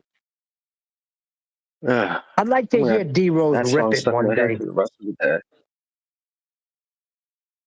Sorry, I rumpushed you. Oh no, I was just saying I'm gonna have Heal the World stuck in my head for the rest of the day until I listen to it.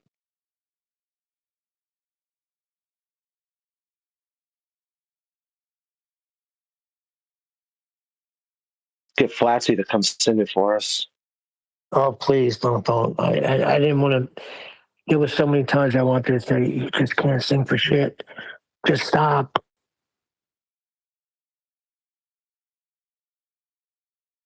And you know that because when you hear D Rose just sing a couple of notes, you could hear that he could sing. Like Slatsy would come on and she would try to do this song and before the show, and I'm like, how do I not hurt her feelings? So I'd be like, well, you're really not coming through on, YouTube too good on this Hangout. It doesn't sound good. Holy shit. Sorry, Flatsy. I know you listened, but you suck.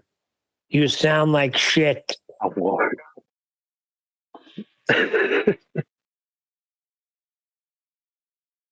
Oh, they listen and they watch and they record. That's the other thing. They record. That was what I was reading today. That McToon has somebody in here that's bringing him the pre-show. Whoever's recording it and bringing it to him, and that's how obsessed he is with We're all looking Nathan. at you, Sasha. Who's he paying? Come on, come clean. That's one way to save $2 on membership.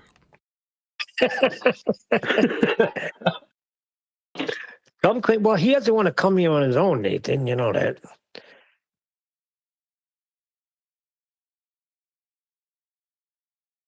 I don't think he's ever going to come. Go ahead. Send out his stalker spy. Meanwhile, the Earth's measured flat. Well, here's the thing. He will never go head to head with Nathan again. He tried it at the TFE thing. And, Nathan deflected with measurements as he was deflecting with the guns. So he knows there's no way he could go with Nathan. Because Nathan's going to hold him to the measurements, going to keep him on the ground, going to keep him grounded. So he will never come in and try to have a one-on-one with Nathan. Not a chance. He had every opportunity in worldwide debate. You can cry all you want that you were nefariously muted, but you could have very easily came off mute and said, "Excuse me, I'd like to ask Nathan a question, or I'd like to have a go at Nathan," and everybody would have stepped aside. Am I right or am I wrong here? Yeah. Yeah, ears pierced and poked up. Well, how come everybody else was unmuted? Like that Buck Sawbuster guy, he was screaming the whole time. He would he would interrupt for like 40 straight seconds, get muted, and then 3 minutes later be unmuted and do the same thing. How come that wasn't happening with McToon? Well, that's what they're saying. Buck was being fed by McToon. And if that's what he's feeding him, you better stay on mute. Yeah. That show was actually on yesterday, the Uncut and After show. It was on. And it was funny because he said, I never said distance. Nathan's like, it's not like we're recording. It's not that it's a live show. No, I never said distance. Then 3 seconds later, it says distance. It is retarded.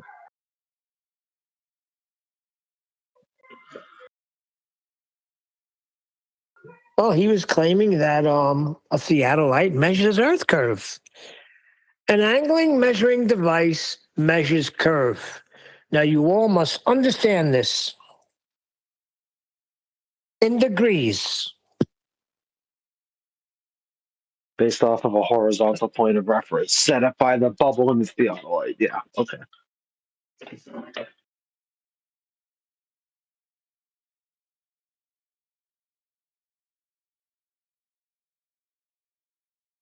Yeah, with the 0 degrees slope baseline.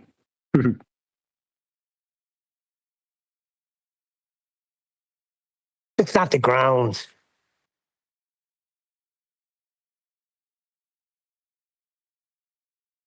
Yeah, sky surveying. You just don't understand.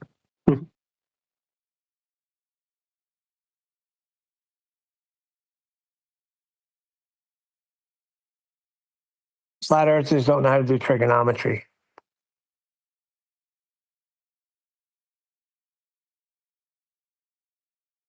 Yeah, with things that don't apply to trigonometry. And then the things that actually do apply to trigonometry, yeah, you're measuring a flat Earth.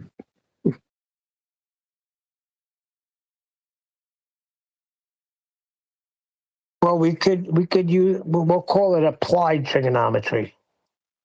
We'll borrow a little bit of trigonometry, and we'll demonstrate to you how Earth is measured flat. Now, we don't need the part that gives us the height of the star, because we're not navigating the star. We just want to borrow this, sort of like they borrowed a scientific method. We'll borrow a little bit of freaking trigonometry. Oh, yeah, it's applied trigonometry and applied science. Therefore, you can calculate and approximate and extrapolate and estimate a glob. It's real simple. Was I the only one that was really rooting to see McToon and Jen debate science? Yeah, I would have eaten that up with a spoon. That would have been hilarious. I was trying. He wasn't biting today. Jin was not taking the bait. No, he wasn't. You're right. Very measured. I was quite impressed, actually, with Jin. It went up one notch in my estimation when he didn't take that bait at all. Very, very, very good. On Jin's part, that is. You, scumbag. But what was happening is I was getting messages as that was going on, and the message said he very well said he wanted to beat you specifically, Neil. So I don't know. It could be people trying to stir up some shit. Yeah, stems to anonymous poop starters. I don't know, because he started changing his position maybe 30 minutes in. He started saying what I do remember about debating science, So I don't know. Like I said, I can't take what he says one way or the other because I have information about something that he literally said. So, and he denies Who, it. Jen? Up and down. Yeah. I'm starting to get the impression that maybe the penny's slowly beginning to drop for him. Of course. You can't hang around us and not have I mean, these things be he's made not aware, an idiot. Right? You can't be in our presence and not be aware of these things. There's a reason McToon is stuttering and stumbling around the fact that he has to measure Earth flat, because he's watching the show. Well, you can't help have it rub off on you, regardless of what your position is. So for Jin, that's no different. I welcome that. He's a little gauge. He's a meter, a metric for other people like him. Exactly. Right. Well said. Well said. Yeah. And I wasn't kidding when I said it. I have full confidence that Jin understands the scientific method, because why else would he want to go debate somebody about it?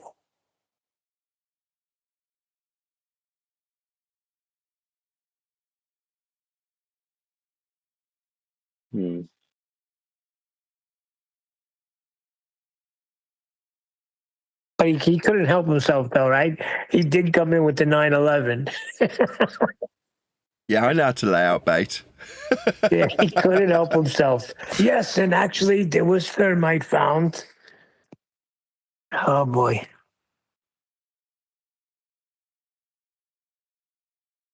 Really? So if there was thermite, how did thermite get there? Oh, people. Oh, okay. Science. Perfectly natural. Well, we got, what's his name, Tricky Guns and Navarone.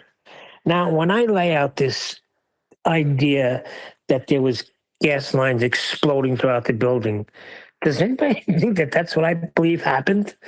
I'm just saying, that's could be. You don't know. I mean, where there's freaking smoke, there's fire, right? So you see a bunch of but the way you said it, on.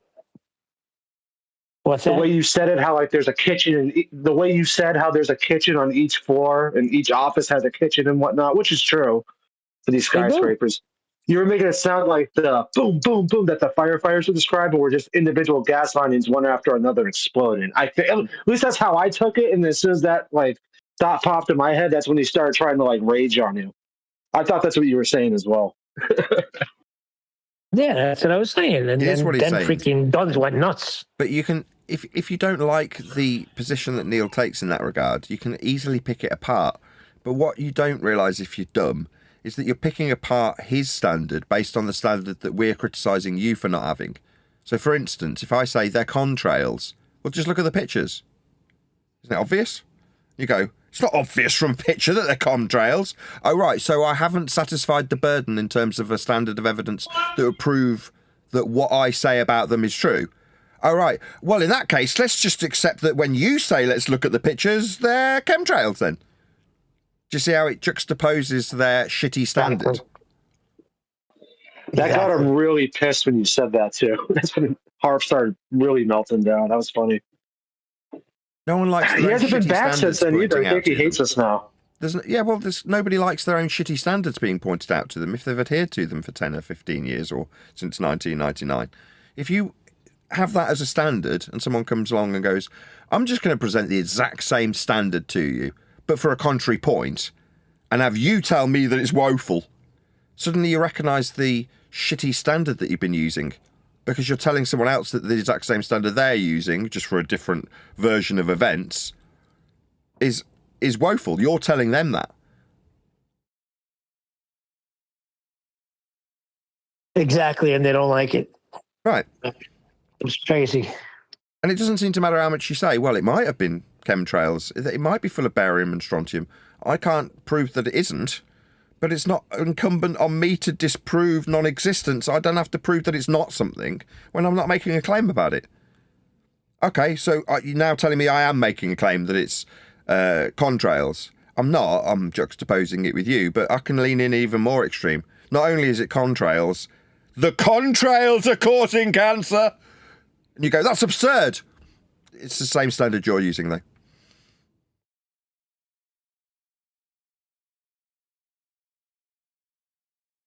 It all depends on how much you got invested in it. Harp's case he's got since 1999. That's many years. Sunk cost fallacy, it's called. If I've invested this many years into it, how could I be wrong? Well, very easily is the answer.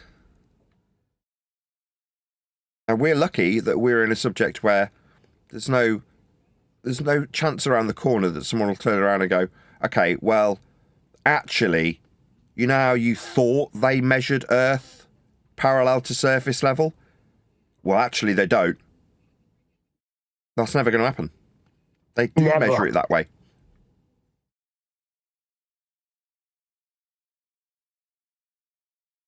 Yeah, you'd be breaching reality that way. Yeah, you know, you've got a statement of fact that can be accepted on all sides, and moving forward in the so-called debate, you've got to accept those axioms, like we watched Toon do. You know, he's going to literally talk about how he's measuring from surface level, using sea level, using elevation angles, using latitude, using coordinates for his positional information. All of those things are just as is for both sides. So there's no discussion then, we just measure it flat. Yeah, but if we ignore that and we saw straight past it, I can argue about how that should work on a flat Earth. It's like, but you've measured it flat. But if someone's going to suggest that in 10 years' time they'll come along and go, you know, you were constantly going on about it being measured flat. Well, as it turns out, horizontal as an axiom, it doesn't hold true. Let me show you how. Horizontal isn't horizontal anymore. Like, really? You think that's ever a possibility? That's why we stand in a unique position here, because that'll never happen. It will never happen. Yeah, but to be honest, Neil and Nathan, you weren't there 10 years ago, were you? You were just conspiracy theorists, considered as. Yeah, you were. But now you know different. Whilst we all do, it's measured flat. Yeah, we were just as guilty. So we have to have some humility. I was saying this the other day when it came to somebody suggesting that I should take it easy on somebody who doesn't recognise it. It's like, why? I got it completely wrong. I have to recognise my own stupidity. But when someone else doesn't, I have to gently, softly catch the monkey. Fuck that. No. If I'm telling you and you want to yak through me because you feel embarrassed about it as it's being explained, I'm not going to have any sympathy. It's like, no, you don't have to like this. But, you know, not having any humility and feeling that, no, it's incumbent on me to listen to you, how I don't understand this. Like, get lost. My sympathy runs dry really quickly these days. Yeah, I agree.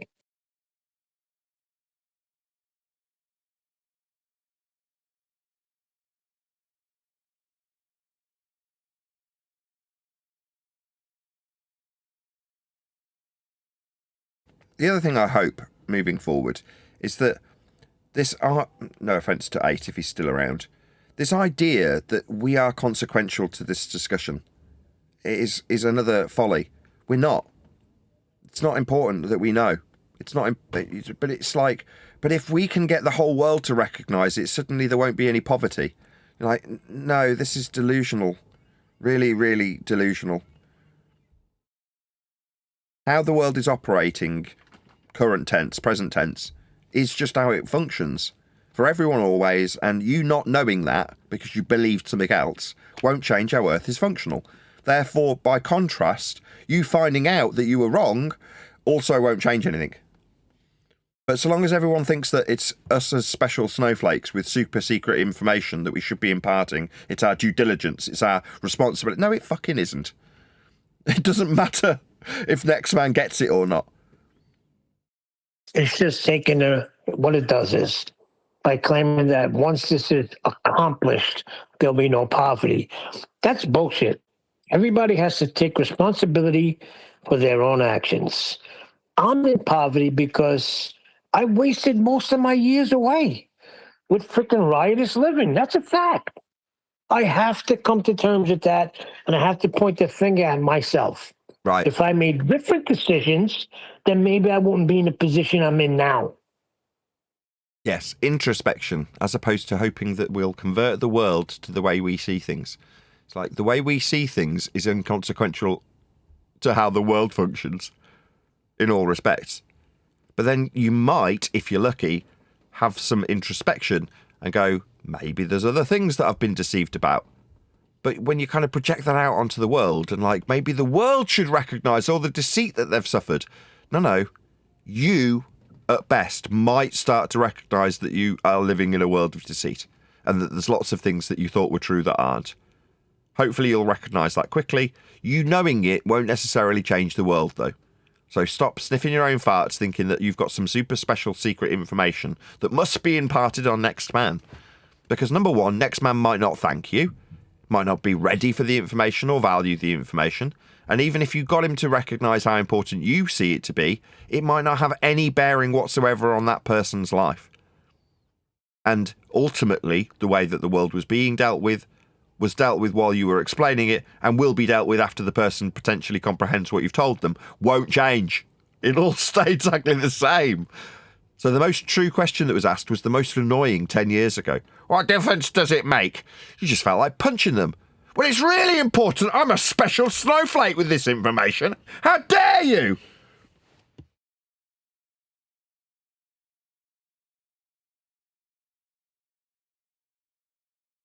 Special, secret, special information, and you didn't know it. Thank me. Just thank me. Come on, tell me I'm great. So then that guy was right when he said, as long as you know it, you know it. Right? Sort of like keep it to yourself. Who was that validation guy? Boy. Yeah. Yeah, I agree. Profound, eh? I think he had different motivations, though. He wanted to sneer at people with his secret special information that he knew and they didn't.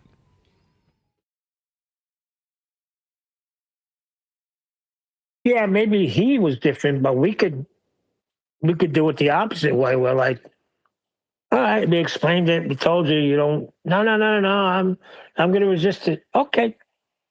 See you later. Yeah, it won't change how Earth's been dealt with. If you get this or not, it doesn't really matter.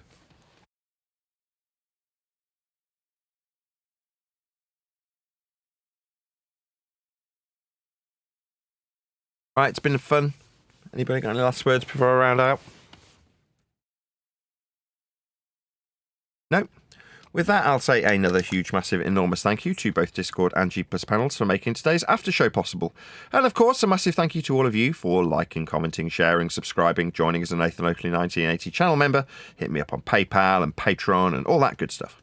I've been Nathan Oakley, and I will see you all in the next video. But when you measure it flat, it contradicts that. I'm spitting flat facts and that.